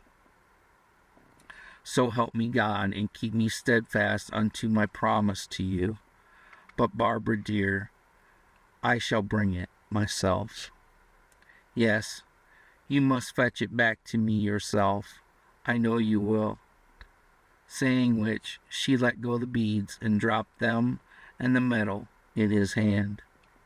And he, in the excessive exuberance of his great and passionate love for her, put his arm about her waist as she dropped the beads, and when she looked up into his face with those deep brown eyes that he now knew were full of a holy love and affection, he drew her to his breast with a strong embrace and pressed full upon her lips a kiss, the thrill of which lingered with her for weeks to follow. It was a kiss, the first she had ever received and given in return from any man in all her memory. It was her maiden love kiss, given to the man she was now sure she loved, and the fragrance of it dwelt with Beveridge for many, many long moons, and went with him that night into the depths of the forest, bearing with it the perfume of an angel's breath. God bless you, Barbara, and keep you safe until my return, was all he could say. It was the seal of their love, and words seemed almost profane at the moment, while yet he pressed her to his bosom. Then, in a seeming halo of unspeakable bliss, they wended their way toward the home, both so happy they had forgotten to secure either the boat or the trophies of their day's ramble. At the porch, he left her for the moment, and the only words he uttered as she started for the door were, "My dear Barbara," and to which she replied, "My lieutenant, au revoir." Soon after, the evening meal was announced, and before it was well over, Lone Arrow appeared, as he had promised, leading a sturdy French-Canadian horse, all saddled and bridled, and ready for a long, and in no sense whatever, pleasant journey. For an hour, everyone was talking at the same time, the Indian doing less than anyone else, but fairly talkative for him. Barbara talked to keep her thoughts busy, Beveridge to keep his feelings within bounds, and Beaumont and his wife because they loved to on occasions like this, and to be sure and say all they wished to the lieutenant before he left them, while in the midst of it all, preparations were being made for his comfort as far as possible. The lieutenant was again, for the last time, thanking Beaumont and his wife for their kindness and generous hospitality, while Barbara and the Indian were busy fastening a package on the front of the saddle, alongside a pair of old-fashioned flintlock pistols in the holsters, when for some reason she spoke his name to the Indian. Beveridge turned around, and as he looked at her, his soul almost forsook him, and all his desire for a soldier's life left him, and he would have given over all his safety if he could have taken her in his arms and proclaimed his love to her again. Barbara came and stood beside him, her face all wreathed in a smile so sweet and full of love, and if possible with an admonition as to their parting. And when she extended her hand, on which glittered his token of love, and in the sweetness of her Creole voice said, "Goodbye, Lieutenant, and bon voyage," he only took her hand, instead of taking her in his arms, as his inclination told him to, for it was with a mighty effort that he restrained himself from doing it. And bowing low, he pressed her fingers to his lips almost hard enough to bring the blood, and with a kiss said, "Goodbye, and may God bless you until my return." Then stepping to the horse, he flung himself into the saddle with the air and grace of one long used to the custom, turned the animal's head to the west, and followed after Lone Arrow, who had already set out on a long, lonesome, and dreary tramp. When they reached the high ground to the west of the valley, and came out where the cluster of houses below were in plain sight, Beveridge stopped, and turning about, saw Barbara still on the porch where he had sat so long and often, saw her waving him another adieu. He took off his hat, waved it above his head, and breathed a fervent prayer to God for her farewell and for her welfare and safety. And although he would have gladly given half his life and renounced all his former hopes for fame and a name, if he could have gone back, he reined about again and struck off into the wilderness after the Indian guide. Followed on when there seemed nothing to go by, save the indistinct trail, and that visible to the Indian only. Followed until the gloom of the approaching night came on like a heavy pall to enshroud his dreary thoughts and make his life, if possible, still more despondent. As it grew darker, the instincts of Lone Arrow were brought into more perfect practice, and at last he was obliged to take the horse by the bit, and thus they traveled on for several hours without a word from either, in silence through a tangled wood where possibly no white man had yet trod, on into the depths of the forest so dense that, but for the guiding hand of the Indian, the horse itself could scarce have found a way. Traveled on with nothing but the stars and the dim light of the moon to guide even the Indian. And back in the valley, in the Beaumont home, the evening was one of the most lonesome they had ever endured. The absence of the lieutenant made the old home seem deserted. Barbara tried to appear cheerful. The father would start some of his droll stories, but the mirth produced was dry and lifeless. The only topic on which all could find any spirit to talk was Beveridge and his long trip through the wilderness. After that had been gone over several times, they felt that the subject had been thoroughly exhausted, and then all retired for the night. But if the father or mother had taken a glimpse into the room where Barbara slept, they would have found that her vigils extended until long into the early hours of the morning of the coming day, in her mind following Beveridge on his weary way, and sending up to the throne of her Redeemer prayers for his safety.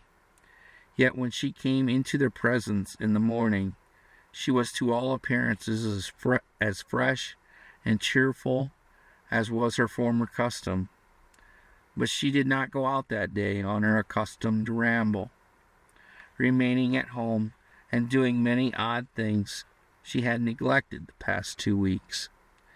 Even the priest, when he dropped in the next day, noted the difference in the spirits of the people and suggested that it would be an excellent idea to have another soldier come along and be rescued from drowning.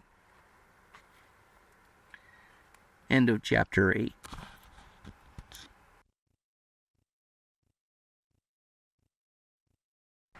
Again. Chapter 9 of Barbara. Deep in the forest buried, with no guiding star in sight. Frank. The departure of Lieutenant Beveridge and Lone Arrow from the Sandusky Valley had been so timed as to give them the benefit of the full moon on their journey. The schedule was no doubt all right, but the humidity of the atmosphere interfered quite materially the first night out. For some hours after they had penetrated the wilderness, they had the full glow of the orb of night, and although dim, it was a great aid to their footsteps. But shortly after midnight, dark clouds came up from the southwest. Soon a drizzling rain set in, and the two travelers were compelled to seek the best shelter possible. Long before the first tints of the morning came, they were soaked to the skin, and their first night's progress was considerably lessened. However, they were off on the trail as soon as it was light enough to see, when the rain had ceased, and began looking for a suitable place for building a fire and drying themselves, without attracting the attention of any prowling bands of Indians that might be in that vicinity. Ere long they reached a creek, and following down its banks, after a while they came to a great overhanging rock.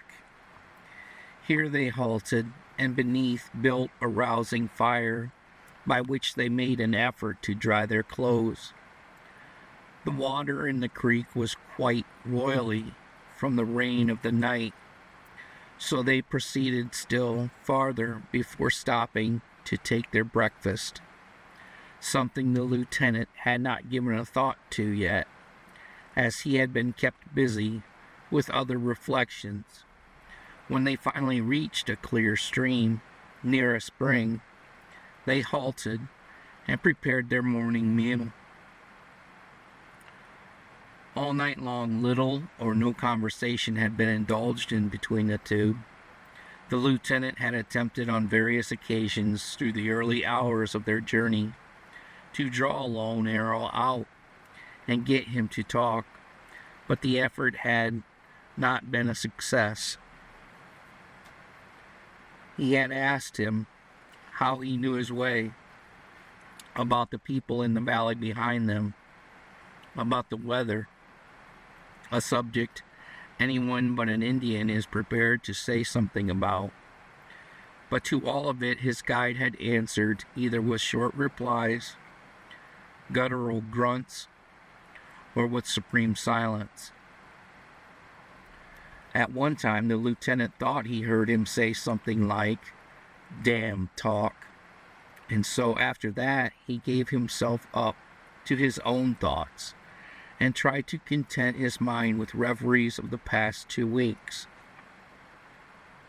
If once, then a dozen times through the night, he put his hand in his breastcoat pocket to convince himself that he yet possessed the charm that Barbara had entrusted to his keeping. It was safe, and he would again take up the thread of thoughts that carried him through the strange incidents of his stay at her home. The main feature of the whole, however, was Barbara herself. He tried and tried again to come to some definite conclusion concerning the mystery, which he now felt assured in some way surrounded her life. So far as his love for her was concerned, it made no difference whatever. It was her own words that mystified him most. She had been on the point of telling him the afternoon before, and in his mad, passionate love he would not listen to it.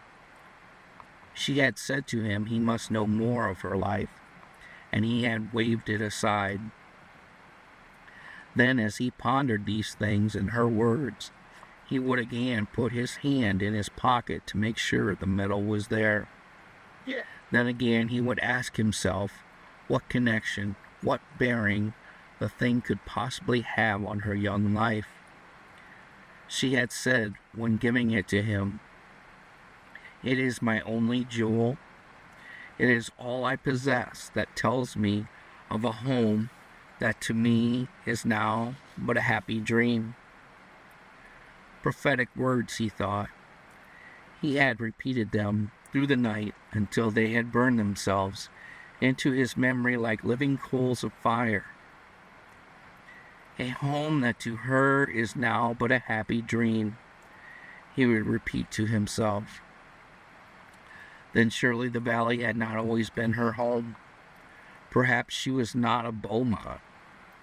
If she were, then where had they come from? No, that would not do, for had she not said she had grown up in the valley? And so the more he thought, the more mysterious the whole affair became, and the harder it was to get rid of. He had found it quite difficult to retain his seat on the saddle at times during the night, as he was often caught by overhanging branches, and almost raked off the horse, and especially if Lone Arrow for a moment let go his hold on the bridle. And these interruptions were all that came to break in upon his thoughts. In the morning, when they halted at the spring, and after they had satisfied their hunger with some biscuit and cold venison, all of which Beveridge was sure had been prepared by Barbara's own hands, and for that reason made the meal more enjoyable, he again fell into a train of reveries about her, of the valley home, and all its surroundings. The guide had finished, and was looking about through the timber to get his bearings, possibly, and to ascertain if others than themselves had been that way recently. Beveridge took the string of beads from his pocket, and was soon completely lost in admiring them. It was the first good look he had taken of them, and so occupied was he with his own thoughts that he became utterly oblivious to all his surroundings, meditating over the possession of a treasure to him more valuable than his own life. Again and again he tried in vain to decipher the letters on the one side.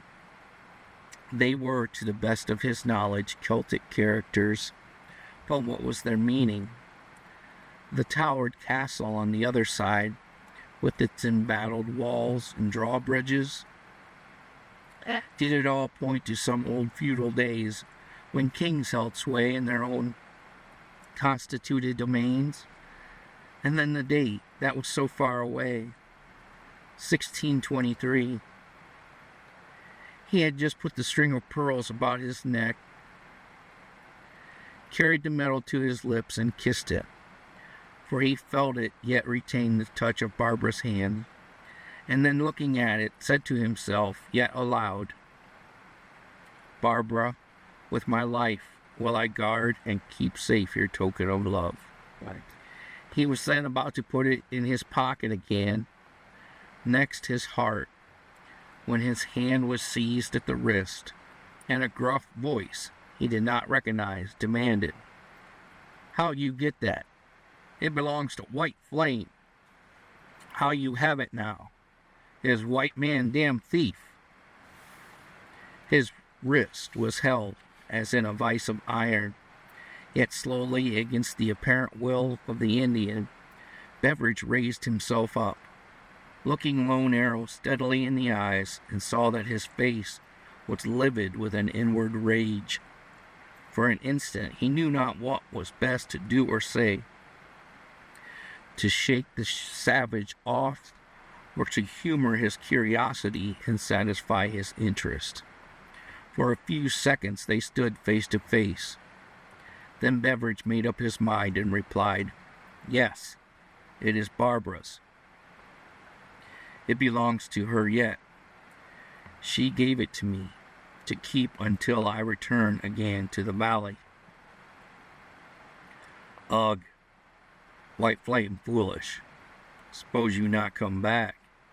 You send it to her? The Indian asked. Yes, that is what I promised her, and to guard it with my life. So you let go. Slowly, almost reluctantly, the hold on the lieutenant's wrist began to loosen.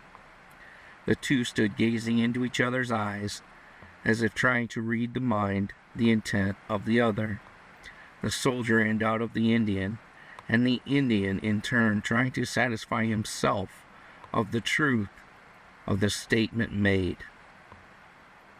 At last Lone Arrow turned, and as he kicked a harmless snake out of his way, he said, White man no thief. He no liar. He speak the truth. White Flame is his own squaw. To all outward appearances, that was the last thought the Indian ever gave the subject. But it was not so with Beveridge. He speculated for a long time on the guide's queer action, and decided to thereafter keep the emblem out of sight. Not only that, it made him suspicious of him, in spite of all the good words the people in the valley had said of him. After resting for an hour or so longer, they again took up their weary march. As they did, Beveridge asked, How far is it yet to the river? One day, one night, maybe more. Can't tell yet. Tahoe, he replied, as he waved his hand off in front of him. That was not very definite, thought the lieutenant, but it was as much so as any other information he had asked for. After they had traveled for some time, Beveridge got down off the horse and tried to walk, but the long, steady strides of his guide were too much for him, and he soon mounted again. It kept the animal itself at a brisk walk to keep up with the Indian, and he did not appear to be exerting himself either. The guide was constantly growing more cautious as the day wore on, and by noon was continually stopping every few miles and scrutinizing their surroundings. Several times he checked the horse near some clump of bushes and went on ahead by himself. Then, after long pauses, he would motion the lieutenant to come on. Indians or white men? Asked Beveridge, after one of these pauses, as he came up with the guide. Some Indians, not many. Gone by yesterday, maybe, replied the Indian, pointing to the north. Frequently they would change the direction of their course of travel, possibly following along the course of a stream, wading in the shallow water, and then, after a time, again take up the old direction as before. They had done this quite often until now. Late in the afternoon, the guide went far on ahead, got down on the ground, examined the leaves and shrubs, then put his ear down and listened. In that position, he waved his hand back to the lieutenant, who was already down off the horse, and had it sheltered behind some bushes, out of sight. Slowly, Beveridge crawled to where the Indian was, and who by this time had raised himself up alongside a tree, a big oak with low-hanging boughs, and had practically become a part of the tree. Then, lifting himself up close behind the guide, the lieutenant asked in a low voice, What is it? Indians, do you think? See, way off, down, close to the ground. So faint was this said that instinctively Beveridge looked at the Indian and then followed his gaze, looking as he was told, close to the ground, and finally a way off, low down, as if crawling, or beyond a ridge, he made out moving figures. How Lone Arrow had ever been able to see them was a mystery, and he wondered if it was possible he had heard them when he listened so intently with his ear to the ground. Not a move did either make for full half an hour. Then the Indian let go of himself, breathed one of his ugs, and the lieutenant felt that for the present the coast was probably clear in front of them. But they did not go on.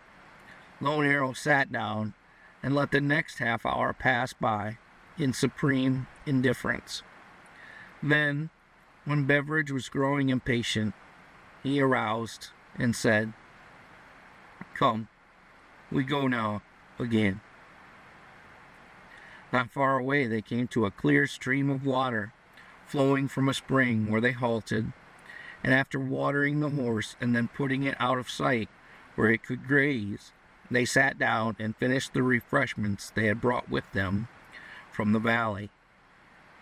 They would have no more now until they reached some portion of the army. Just when that might be, Beveridge himself did not know, and the Indian was too close-mouthed to say, even if he knew. Soon after that, it began to grow dark, and they proceeded more slowly than ever. Then the moon came up clear and bright, and helped in a great measure to light them on their way. But the Indian evidently did not like it, for he was nervous, and every little while would say, "Damn moon, too much light." Lone Arrow was now tramping alongside the horse, holding it by the bridle, and their progress was quite slow. They were trudging along now, late in the night, with everything as silent as the rays of the moon that strayed through the branches above them, when of a sudden the Indian brought the animal to a short, sharp standstill, and in a second Beveridge was off and on the ground beside him, for he felt there was someone near them. Like the forest trees all about, they stood like statues, in perfect silence, supreme. 5, 10, 15 minutes slipped away. Not a sound could Beveridge hear, save the twitter of some restless mother bird, as she covered her brood in the branches above. Not a move did they make until, of a sudden, the Indian grabbed the horse by the nostrils, and in the same instant dealt it a kick in the ribs, causing it to smother a whinny it had prepared to let out, possibly as a signal to one of its kind somewhere in the forest. An hour or more went by. The Indian, so intense, Beveridge could hear his breath come and go, while he himself was drawn in every nerve, both alert to any sound that might be heard. Finally, Lone Arrow said to him, "Heap lot Indians. Some white men, I guess. Warriors. All of them." "Which way were they going? Could you tell that?" asked Beveridge. He himself had not heard a single sound, intently as he had listened for it, and he was inclined to be somewhat skeptical. Yet nearly 500 warriors had just passed them, going north. Nor was his faith much strengthened when soon after Lone Arrow said, in rather a confidential and reassuring tone, "Come, we go to camp now. Leave the pony till morning. Then we come and get him. Too many Indians to use horse. We go on foot. Can you walk?" "Can I walk?" thought the lieutenant. And into camp, after such a journey, through 2 weary nights and a whole day, without sleep, tired and sore with crossing streams, dodging under bushes and beneath low-hanging boughs, tormented by mosquitoes almost beyond endurance, with 2 cold lunches washed down with a small bottle of Beaumont's claret, feeding on berries, wet to the skin the first night, with his clothes still in a soggy condition. Could he walk into camp? He doubted if he could, but for the sake of ending such a trip, and once more being with white men who would answer questions, yes, he was ready to try it, or almost anything, although when he had before attempted it, he found himself so stiff and lame, he was compelled to give it up.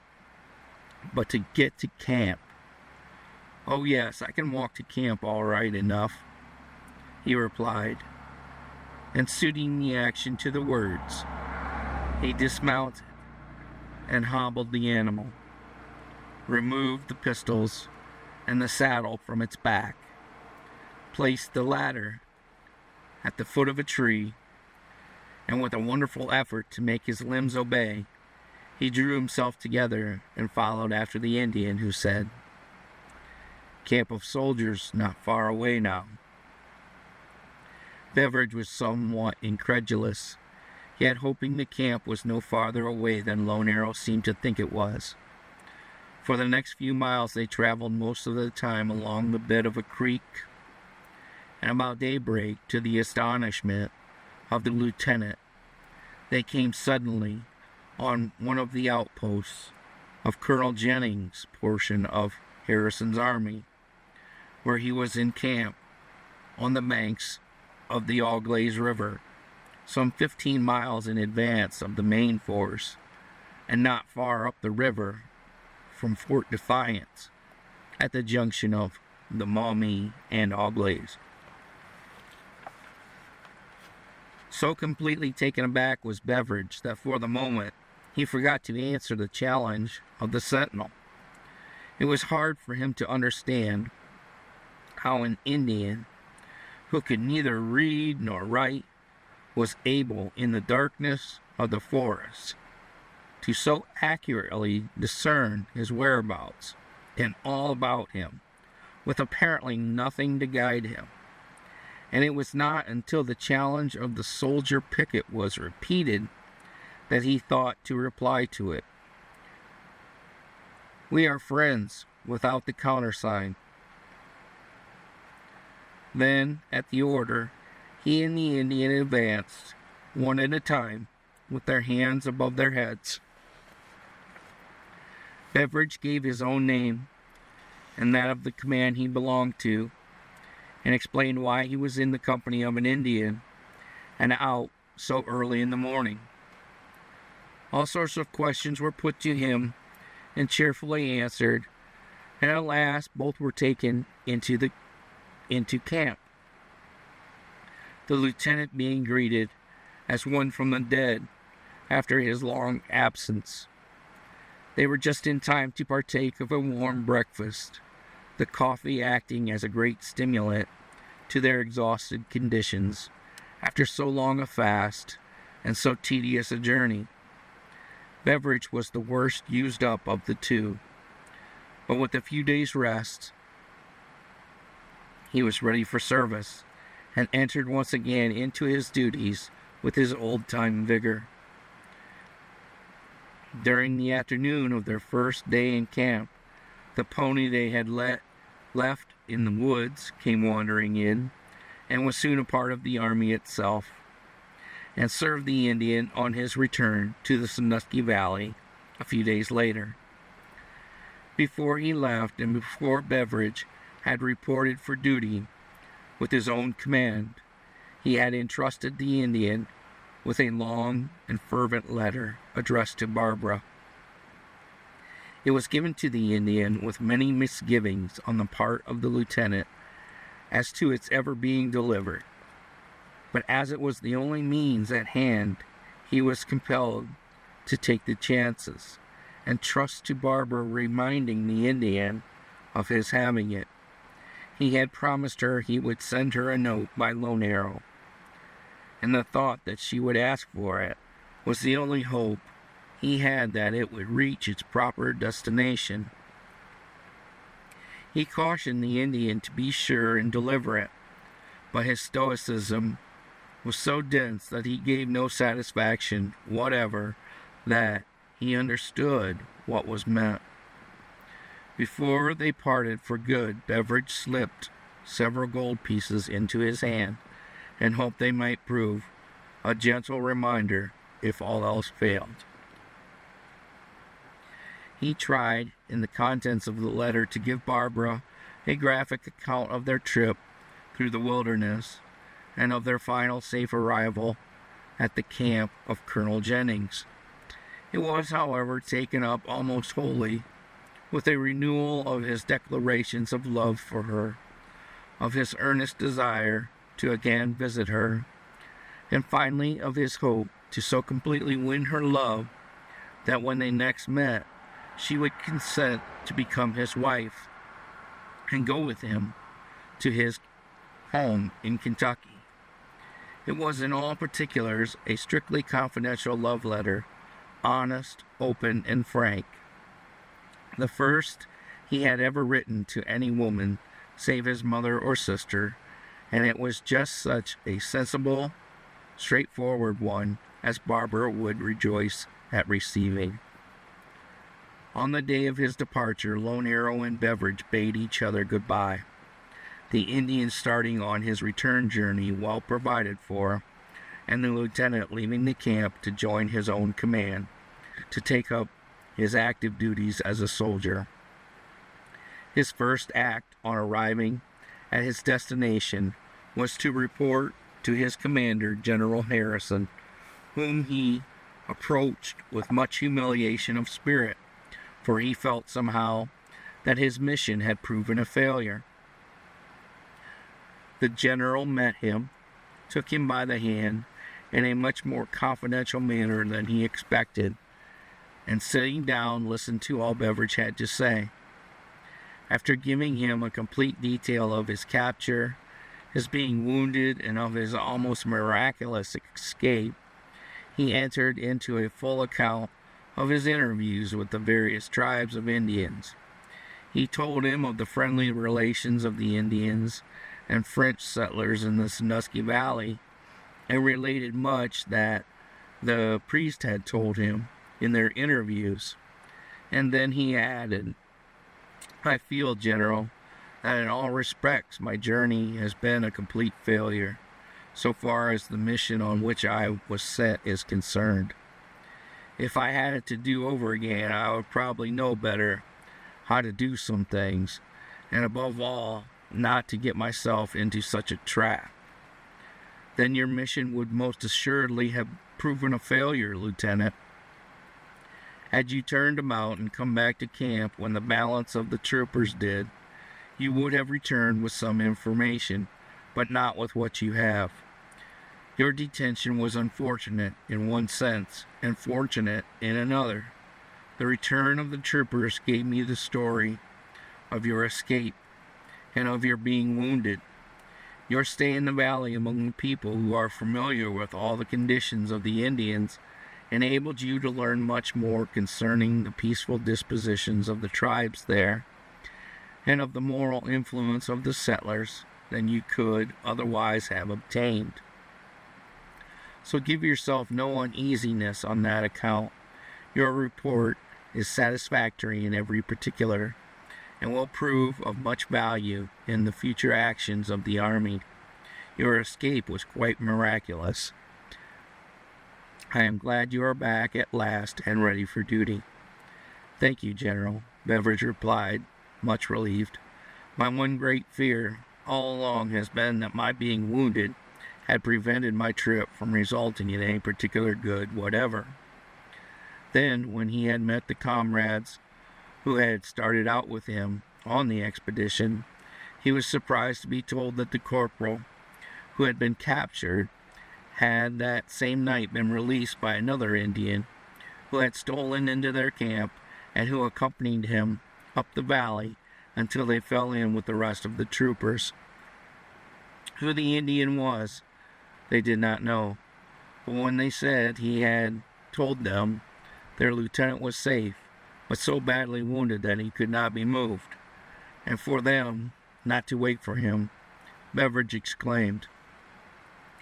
That was Lone Arrow, and it was he that accompanied me across the country. I remember now, the day after I had been wounded, and while I lay helpless at the home of one of the settlers, overhearing a conversation that practically settles it in my own mind, that it was he who released you and accompanied you up the valley. What sort of an looking Indian is the one you refer to? Asked the one they called the corporal. Very straight, medium in height, well formed, and quite dark, with an ugly scar across the left cheek, such as a knife wound would leave, replied Beveridge. It was the same one, no doubt, responded the corporal and the troopers. I had about made up my mind that I was done for, continued the corporal. I lay bound hand and foot. The first I knew, the redskin was bending over me, knife in hand, and instead of scalping me, as I thought he intended doing, he cut away the thongs that bound me. Then, lifting me clear off the ground, as if I were a child, he carried me out of their camp and set me down on my feet. And say, you may think we didn't make tracks up the river. Well, we did, though, and he never left me until we reached the other troopers.